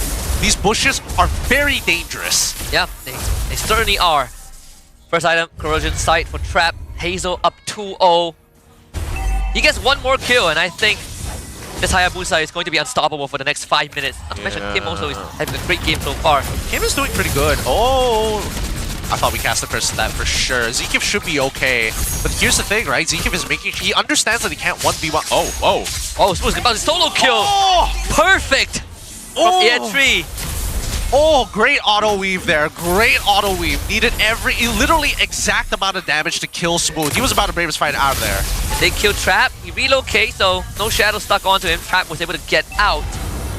If he died there, it would have been sad because his flicker was almost coming up off cooldown. Yeah. Balance gets jumped on. Chico is going to be there to supplement the damage, but no follow-up yet. CG, priority over the turtle again. Oh, dangerous. Dangerous spectacle here. Gary's going to try. He is keeping up the levels with Hazel. Actually overlaps him by just a little bit, but resets it at the final second, allowing Balance to try and go for something here. Action pulse is no one. Kim takes the turtle. Hazel goes into shadow kill. Balance gonna eat it all up. Hazel disengaged, but Kim plus Kusei will find a kill onto Balance. Gary hops away just in time. Zekiv able to zone out Chiku, and Ye3 AERO gets out with a lot more than they would have. That CG would have wanted. Yeah, Gary, early on that Retribution. Hazel, a couple of seconds later before he uses his own Retribution. Therefore, luckily, Kim has plenty of damage from the early scenario of the game. The early first blood gets him just enough to secure it. Now, this is going great for AERO. Like, everything that AERO could have wanted is going perfectly fine. The only difference is that Gary has the help of Balance to kind of power farm and to keep levels with Hazel, which is why we're seeing that Gary is actually developing a lead despite the early first blood. Even then, I think for the goal lead that AERO has, if you can even call it a lead, it's not much, right? I think CG has been able to keep up very nicely, and that's going to benefit them. I feel like AERO wants to push it a lot more, and CG is doing a very good job off of the back of Ye3 to stop that. Yeah, I think Ye3 has done a phenomenal job here. Okay, they jump onto Gary. That's the full commitment. They catch him again. The flank angles from AERO is so hard to predict. It was a huge pinch, but look at this conceal happening to the top side, right? Ye3 might just get another turret just before they reach there, and he can get out with no problems whatsoever. A free T1 for Gary's life. They might even get a tier 2 here. Zero repercussions for what they did. Side lanes in favor of CG. The macro play is showing. It's looking good. It's looking real good. Ye3 still hiding. No way. Is he gonna outplay 3 people? Full combo denied by the Purify. Ye3 surely goes down, and Kusei collects him. But why make the attempt? I don't understand that. Why make the attempt here, especially when you know Valence could come at any point in time? Zekiv should be okay. Kim's about to get here. But looking at the items, right, it looks like he is eventually going to build up to a Heptases. And when he does, he will have that burst damage. But Kusei, he played it perfect, right? As soon as the Petrify came up, less than 0.1 seconds, straight away with Purify. So CG will always have side lane advantage because of Benedetta and Moskov. That's something that I feel like they could always lean into. That's assuming the fact that AERO doesn't get more lead from this, which they haven't so far. So that's good on CG for making sure that AERO always has to deal with the side waves, and Trap even takes the buff away. Now, a 1k lead in the early game, especially if we're talking about less than 1 or 2 minutes, is pretty substantial, right? But now, we've come into the mid-game, that 1.2k lead is minimal, and CG are up on the rise. Kim, you might have to feather airstrike here. They are going to turn on the Gary again. Can they blow him up? Yes, they can with the help of Kim. He's not invisible. He may be Uranus, but he needs items and he needs to deny farm, which is his main goal. Affect the side waves through jungle pressure. Zkeef now finally getting his blade armor just to make sure that Chiku regrets shooting him in the first place, because he is an open target for kind of everybody. Yeah. And AERO finally finds their first major goal lead. 2,000. I think these pickouts have been great. There's a full combo on the Hazel in the bottom lane as we turn our attention to top first. Battle between the gold laners. AOG comes in. Trap, he's not getting out of this. The side lane push quelled by AERO. But Hazel should go down. He has no cooldowns to work with. The shallow kill easily dispersed. And Ye3 punishes him. Yep, Ye3. Good thing that he was there. Good thing that he was able to tank a couple of those shots. Now AERO, I think, wow, what is the issue here, right? I guess they were expecting to have a little bit more breathing room, but with the protocols that CG have put into place and the way that they've been trading, it feels like they've made little to no progress at this point. It's surprising considering that this is a Uranus jungle, right? In comparison to the Hayabusa, you would imagine that the Hayabusa would get free ganks off wherever he pleases, but CG has done a very good job with the help of balance, kind of not only monitor the positions, but also, Chiku guys, he died pushing waves, making sure mid can move. Sadly, Smooth missed his ability too, so Chiku gets out for free and finally gets the mid-tier 1. But again, a lot of it is on Ye3, right? He's been able to stabilize the state of the game. Traction pulse, dodge, Zkeef should disengage. So not a problem there for AERO, but the Lord is now up in the bottom side of the map. They're going to be making their way over. And Ye3, I think he's thinking about setting up that top wave too. He sees Hayabusa. I'm pretty sure he also saw Harith in the process as well. He's got all the information. They're looking to rush this. It's not going to be an easy task, but with the top wave stacking up, AERO forced to make another choice. CG, they're sending Trap to the top lane again, but AERO, they're going to pounce immediately! Right onto Valence! He soaks it up with his ult and revitalize. Hazel now to the back line, looks for Chiku. Valence goes down, Chiku executed. Hazel gets over the shadows, Ye3 on top of him. The shadow kill comes out on time. Hazel able to trade his life. And AERO has convincingly won the fight. That was a sick play, but this entire time Moskov has been pushing on the top side with that T2, and here it comes Lapu to save the day. Breaks the wave, but it's a little too late. Trap secures it no matter what. 3-for-1 trade, and Hazel doing, wow, this fight's going on for a while. And they pick up Trap too. Did not want to back off there? That's fine. Regardless, nobody gets the Lord, and that's the most important thing. CG, despite losing 4 of their members, hasn't allowed AERO to get into the 2K markers, right? It's still stuck to 1.8. It's close, but no cigar just yet. Yeah. Ye3 really threw everything at AERO. Hazel survived that. That would have been Lord for sure for AERO. But luckily, the trade ended up being a net neutral. Right? AERO didn't get any goal lead.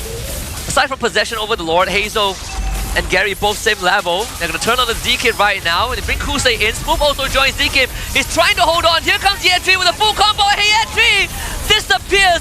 Trap joins the fight as the Gatot goes down. Hazel solo!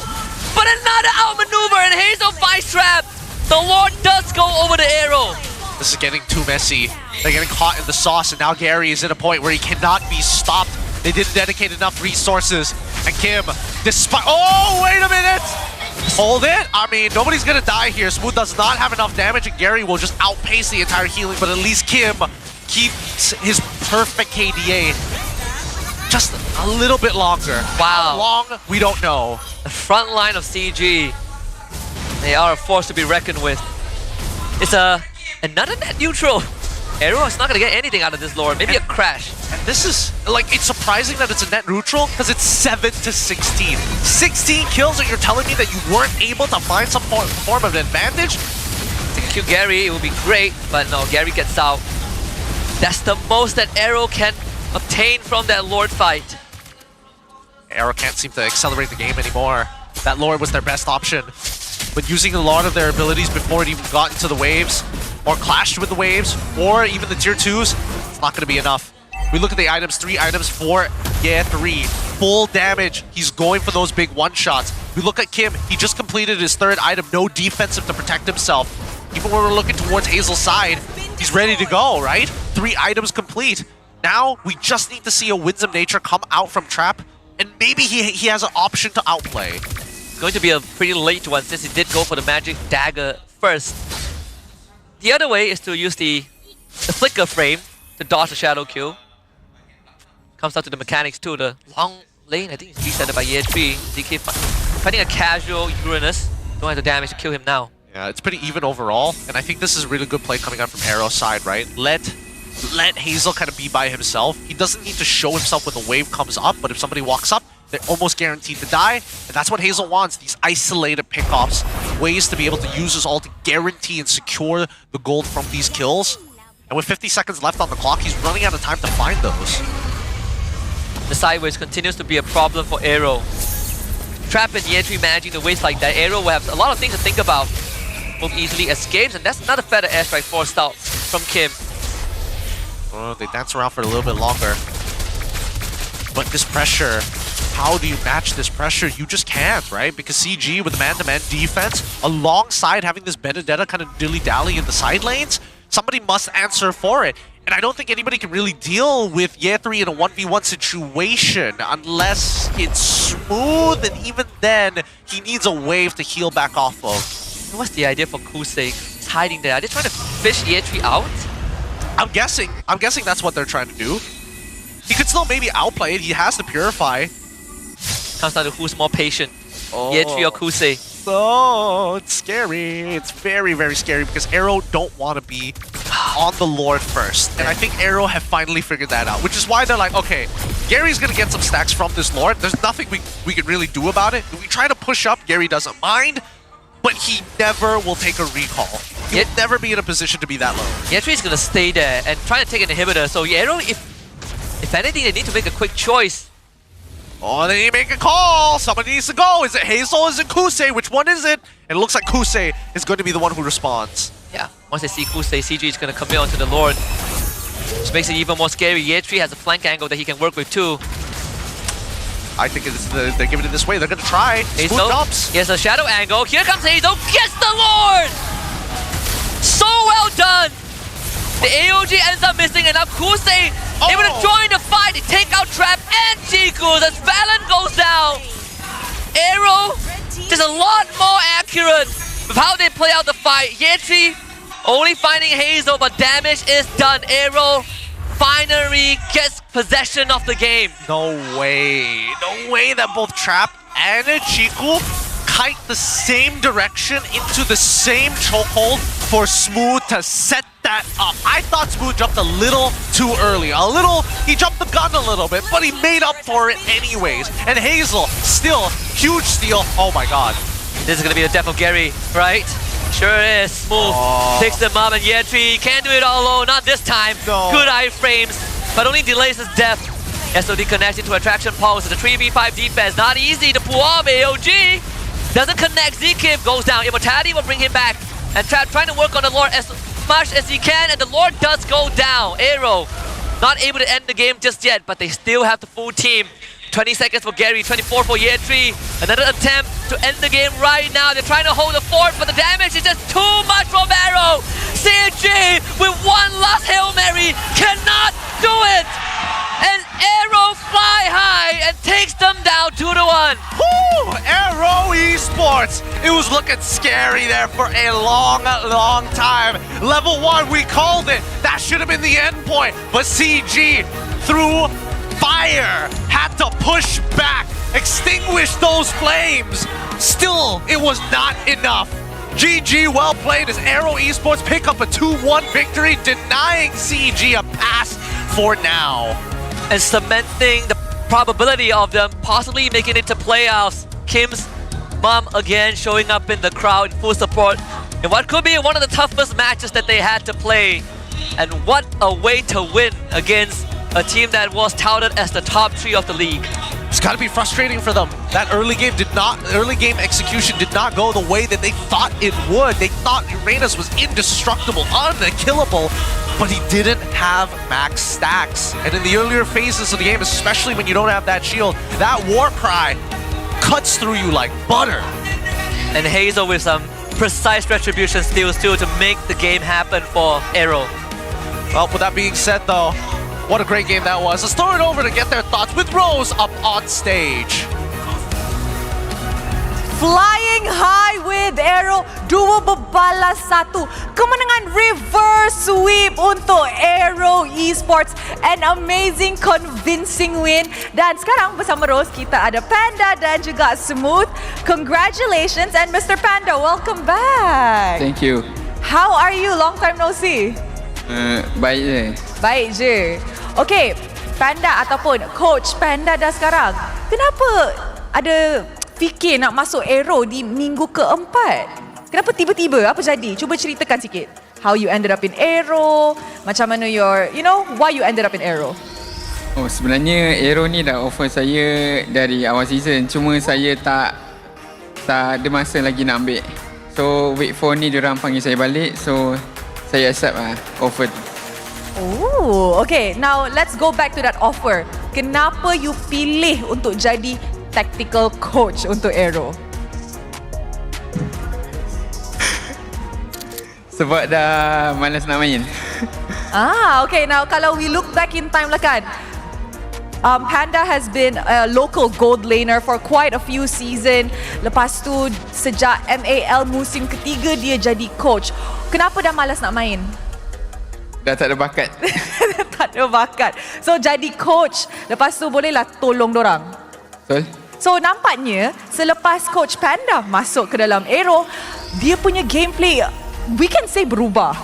So, in your opinion, apa yang you contribute kepada AERO? What did you bring to the table? Tak berubah mana pun, tapi CG yang tak kuat. Dalam tu ada ex-teammate awak ya? Ada carry? Tak apa. So, you rasa diorang je tak kuat? Diorang tak kuat. Kalau you rasa diorang tak kuat, kenapa diorang boleh menang banyak game untuk early few weeks ni? Sebab luck kot. Okay, that is definitely a statement daripada Panda. Walaupun ini adalah debut game dia sebagai coach untuk pasukan AERO. Okay guys, kita nampak 3-3 game yang menarik, which is actually amazing dan sengit. Tapi hanya seorang yang boleh menjadi MVP of the game. So, let's go see the MVP of the game in 3, 2, 1. MVP jatuh kepada... Wait, busy. Semua busy. Kim! Alright, Kim. Jom. Join us up on stage. Okay. Hi, Kim. Hello. Okay, jom. Hype lah sikit. Mana hype-nya? Very good. Kim, congratulations menjadi MVP of the game. Lawan CG Esports yang kita boleh cakap actually one of our best contenders untuk musim ini. Apa perasaan Kim selepas menjadi MVP and menang lawan dorang? Expect ke menang hari ni? Expect tu menang, expect. Cuma kita orang ada mistake lah dekat second game. Okay, so kita started off the season agak shaky lah untuk AERO, tapi sekarang bit by bit korang dah dapat momentum balik. Betapa yakinnya AERO boleh layak ke playoffs with your 2 remaining matches, iaitu Monster Vicious dan juga Team Ray? Kita orang memang overconfident kita boleh playoff lah. Overconfident? Bahaya tu. Bahaya. Biasanya overconfident terciduk. 50% lah. 50%. So 50% je? Bolehlah cakap 100, jangan 110. 110. Tak apalah, jadilah overconfident lah. So 110% confident korang boleh layak ke playoffs? InsyaAllah. Okay, I like that. Thank you very much, Kim. Now, Smooth, terus ada soalan pasal game tadi. Okay. Tadi, first of all, kenapa you fikir untuk pick Alice? Sebab ini adalah debut Alice kan untuk MPL musim ni. Kenapa? Sebab nak entertainkan penonton. Kalau nak cakap pasal entertain, Memang entertain. Kenapa tadi you rusuh purple buff lepas tu marah, lepas tu mati? Tak takut ke kena get EXP dengan year 3 tadi? Tak, sebab tahu hero power. Oh, so what was going through your mind when you decided to make that rush? Sebab biasanya kalau early game, biasalah diorang cakap jangan rusuh terlalu inside sebab kalau kalah nanti susah nak comeback ataupun nanti diorang dapat hero spike. So what was going through your mind? Adakah itu team comp ke atau you sendiri the guild lah masuk? Benda tu, gameplay tu kita orang dah set up nak main macam mana. So kalau kita orang tak buat benda tu, kita orang yang rugi lah. So itu memang dah awal-awal dah di-discuss lah macam tu? Yes. Okay, and of course, minggu lepas I borak dengan Smooth sebelum long list nominee untuk Legenda keluar kan. And Smooth kata go with the flow je. Lepas tu 2 hari lepas tu long list pula keluar and Smooth pun nominated untuk long list Legenda. Apa perasaan Smooth bila Ciku sebut nama Smooth hari tu? Dia macam melawak je. Tipu tu dia. Kelakar ke Smooth? Ya. Kenapa kelakar? Sebab sebenarnya dah 3 kali dah tercalon. Tapi tak dapat lagi. Tak berharap lah. Oh, so tak berharap lah. Kali ni tercalon biasa-biasa je. Biasa je. Tak penting pun. Tak penting kot. So untuk you Legenda tu satu title je tapi tak betapa penting lah untuk you. Sebab saya tak layak. Saya sedar diri. Kalau saya rasa saya layak, baru saya rasa benda tu penting lah. Oh, you rasa tak layak? Layak. Maybe you can tell me why? Because saya rasa saya tak macam orang-orang lain lah. Dia orang punya achievement, dia orang punya sumbang kat Malaysia macam mana. Saya rasa macam tu je lah. I see. You know what? I think ada sebab kenapa Smooth tercalon 3 season dah ataupun 3 tahun dah straight. Mungkin season ni kita boleh nampak Smooth shortlisted untuk Legenda nominee. Is there anything Smooth nak cakap? Maybe siapa kata Smooth suruh orang vote untuk Smooth? Mana tahu tiba-tiba shortlisted pula season ni. Tak nak. Okay, tu je. Thank you very much Smooth.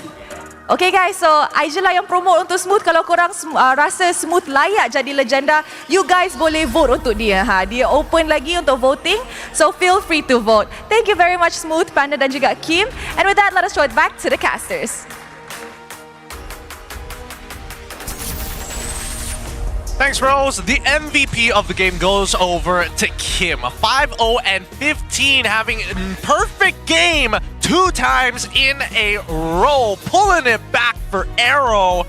Really great stuff. Yeah, just overall, Kim, 3 games in a row played phenomenal on the far side. Even in game 1 where they lost, Kim had some pretty quick reactions, good position, and was really pushing Farsa to her absolute limit. Yeah, he's got some smooth moves, man. He's learned from the best, and now he continues to prove it every single time he hits the Land of Dawn. And I think right now, on this Farsa, they found some level of consistency. I was surprised that CG didn't effectively eliminate the problem every single time. I mean, to be fair, I gotta give it to Year 3 in game number 1. He did that. Game number 3, ooh, that was a bit of a struggle. I felt like he did his best in game 3, right? But there's a certain point where you can only play the side lane so much, and you have to give props to AERO. They managed that side wave better and better every single time, and I'm pleasantly surprised that they're able to defend the base, make it back to the fight, get the lore, and win it. I think that is just very, very decisive from AERO. It is decisive. It really just came back to like that one singular fight that kind of turned it around, and that's just the name of MLBB, right?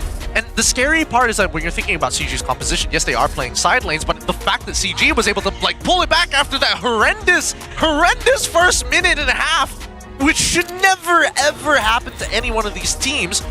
The fact that they lost it in just one fight felt kind of bad. Yeah, and that's sort of the case in game 1 too, right? Even for the Untitled series, which brings me to my point. The difference in the 2 series we've seen today comes down to one specific phenomenon, and that's knowing when to cut your losses. Speaking about cutting your losses, this is a topic that gets me very riled up. So cameraman, need to bring the camera in. I want to talk about cutting your losses. What happens when you cross the road without looking left and right? You get run over by a car. What happens when you get run over by a car? You get injured and you have to go through physiotherapy and rehab and maybe see a therapist. But you don't cross the road without looking again, right? Same as MLBB. Know when to cut your losses. Don't keep running onto the highway without checking left and right. If your team isn't ready to take the turtle, don't take the turtle. If your team is behind, don't take those fights. If your team is not ready to go for objectives and invade, don't go for the invades. The last thing you want is to lose a fight, lose another fight, and keep doing the same thing over and over again. And then when you lose the game, you look back and you're like, we shouldn't have taken that turtle fight. We shouldn't have invaded at level 1. Do something like what CG and AERO showed us. The adaptation. CG lost an early fight in the jungle, but they came back because they cut their losses. So next time, if you cross the road and get hit by a car, remember, never cross the road in that manner again. Cut your losses, win games, save stars. Sage wisdom coming out of you, Husky, this time around. Sage wisdom. If you don't get hit by cars, you might not die. Think about that. Facts. Think about that, all right? With that being said, let's look at the post-game stats here. I'm curious about the item builds especially, because again, it felt like there were definitely moments in this game where I was thinking Weather Trap needed a situational item, something to kind of get him out of some pretty tough spots, but unfortunately the Winds of Nature was not on his mind. He actually went for the Rose Gold because of how bad Kim was as a problem. He was just nuking him every single time. He's like, hell no, please, I'm 0-5-3. I guess I could also understand him not going the Winds of Nature because you're expected to split push and then you show up in the fight, and hopefully by then there's no shadow kill, or the shadow kill gets eaten up by everyone else. But it's so tough because the main problem is still you risk getting hit by a Gatot or Feather Airstrike, or Kusei shows up and 2-taps you. We saw that happen to Year 3, right? He played the IFM perfectly, but in the split second before the invulnerability, he lost 80% of his health. Yeah, and that's the hard part, right? That's the hard part. You just don't expect them to do this much damage this quickly into the game. And it also doesn't help the fact that Hazel is like going for an ultra nasty build. Like, look how greedy this build is, right? Hunter Strike, Endless Battle, even has a BOD as well. He is looking to finish these targets off fast, or let Kim do it after he's done playing with his food. And we saw him play with his food a number of times in these fights. To be fair, at least CG got a little bit of revenge each and every time, but losing 3 members just for one guy does not feel great. Him and Zkif, I think, has been doing a lot of the work, right? Even Zkif, he was coming in weird angles.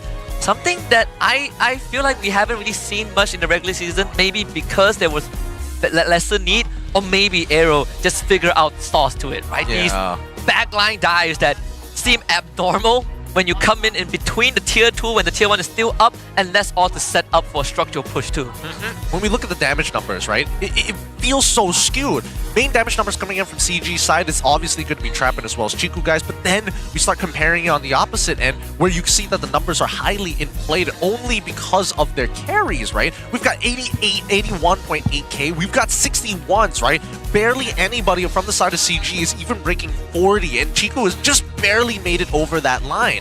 I think that if the early game went a little bit better, then they could have tried to even out and just take 5v5 fights and coin flip it that way, because it's more consistent to do it that way. We did say that AERO wants to get ahead as fast as possible, but I feel like the same would apply for CG, right? If they got ahead, you can just send the Uranus and the Baxia into the enemy side of the map, and there's really nothing they could do. But AERO, despite having like a constant 1k goal advantage for majority of the game, they were still blowing up Gary, and I think that's the scary part. Yeah, and worse yet, I think that maybe this Uranus jungle probably wasn't their best bet. They could have gone instead just for traditional Uranus EXP and maybe play back into the Baxia jungle. It's tough to say what would have been the right choice, because a lot of it came down to, oh, no matter what comp, if they were going to go for that invade like the way that they did, they were going to die no matter what. Yeah, I think it's started with the triple flex, right? I think when you have too many flexes on your end, sometimes these scenarios they do happen. You just got Spider-Man pointing at each other like, ah, I mean, plane! They did sell the Baxia jungle very early. Did, yeah. They sold it really well. I believed it 100% through that it was Baxia jungle until that. I feel like if they were on red side, it would have been way better, right? Oh, to sell it. Yeah. Yeah. But they're on blue side. But I mean, it's impressive because they did it on blue side, right? As we look at the highlights, this is where it all went wrong, right? Revitalize upon revitalize. Hazel takes a decent amount of damage, but people tend to forget the base damages of Gatot is ridiculously high. You stand in that Inferno for too long, you start melting away, and it sucks to deal with. And I get CG's composition, right?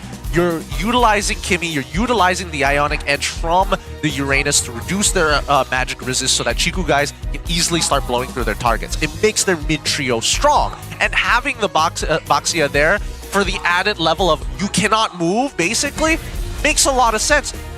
But then Kim outranges your entire team. You don't care about that front line because people like Chiku, people like Trap are dying on a whim. Hazel, the fact that he not only outplayed, but has snuck in some really important shadows on top of Chiku guys just to slow down the potential early mid-game spike was great. Not only that, we also saw both teams really push to the mechanical limit, right? The lore fight where only the front line of CG was left alive, it came down to the wire. Hazel and Kim with 1 HP taking Trap out, and then Kusei clipping Chiku with the synchro fissure at the end. These kind of moments, they make all the difference. It does make all the difference, but look here, CG, 14 points in the bag. So close to almost guaranteeing a slot in the playoffs. Not sure whether upper bracket or lower bracket, depends on the other teams, but getting that free pass relieves a lot of that stress. Vamos is just behind them, 3 points down at 11, but they played 5 games. SRG have yet to catch up in terms of their games, but they've won all of them, leading them to 10 points. MV moves up today into the 4th spot at 9 points. Homeboys drop down. Still plenty of games to go at 7. AERO shoots up to 6. TR still at 5. Untitled drop down to 8th. JMXK and Todak do not move. Yeah, and Untitled, they are facing off against Team Ray tomorrow. So that is going to again shake up the standings. Whereas for CG, the whole calculations that we talked about, that they could max out and tie with SRG at the end if they win all the series, that possibility has temporarily gone out the window. We'll see if SRG continues to win all their series, and then they will guarantee themselves first place. But for now, I think some cracks are showing in CG, and it's not a bad thing, right? I think teams are reading into them, and that makes the league consistently competitive, which is what we want, even coming into the second half of the regular season. I mean, let's not forget they're also having to like split up scrim times as well to kind of figure out where exactly Chiku is going to be. If not, why have AJ Amzik alongside with Traps in the squadron in the first place, right? They could be switching out gold laners. Maybe today we see Traps, tomorrow we see Amzik back again. Who knows? Maybe Chiku comes back in again and they throw in AJ. There's too many variations to deal with, so I'm not even going to bother. Yeah, it can be quite a gamble. You just let us know, right? When the feedback form comes up, you can scan that QR code and quickly let everybody else know that we need double round robins. We need 8 weeks of worth of play because these players deserve that amount of time to prepare for an international. Now, speaking of which, I mean, based on the talent that we've seen here in MPL MY, we are struggling at closing out these games, man. Yeah, we definitely are. Like some games, well,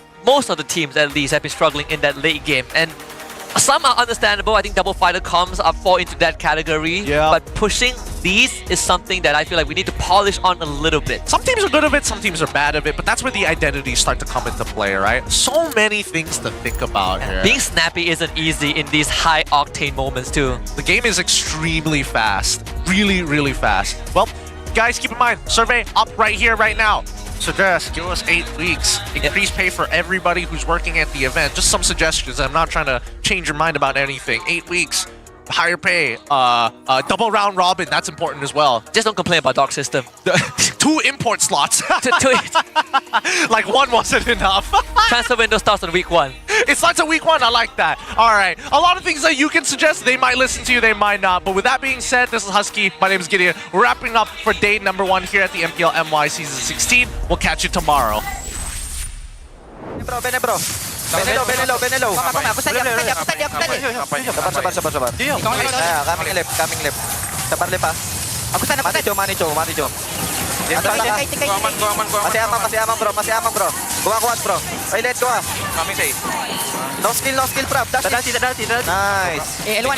Ya, L1 Bene bro. Gak ada Petri. Mati. Lambat. Ni terus lah guys. Mati gak gue sih guys.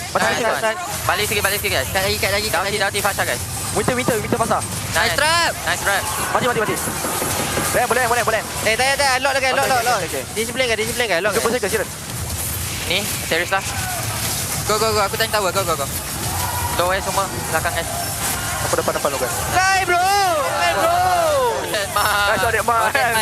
Wah bro. Nice one guys. Mantap. Good start. Gak ada ulti Gimme guys. Pobe. Aman Kim. Bisain guys asa para. Orang Lapor dulu guys. Lapor dulu guys. Aku tang. Tadi ton. Mati. Bisa. Hidup guys. Tahan lah bro. Boleh tahu lah. Boleh, aman. Nice one. Alhamdulillah. Alhamdulillah. Ger. Aku ada Ger. Masuk guys. Ada kau tak retry ke tadi? Aku tak nampak ada first kill tu. Pernah boleh fokus aku. Tengok. Bos pun boleh jangan oleh. Balik kau, aku tak latih kau. Tengok. Boleh. Likod. Minus one back bro. Careful. Bene. Aku. Bene low ah. Bene mati. Satu HP. Go trade. Miss. Nanti mau miss. Boleh lagi doa itu lupa. Aku nanti. Mid lagi. Tepat bro. Tapi santai ya. Iya. Tengok Ali. Orang. Target belakang. Oke, orang lagi bisa atas. Oke. Boleh tahu lo sih? Ya, tahu. Oke, nice game. Nice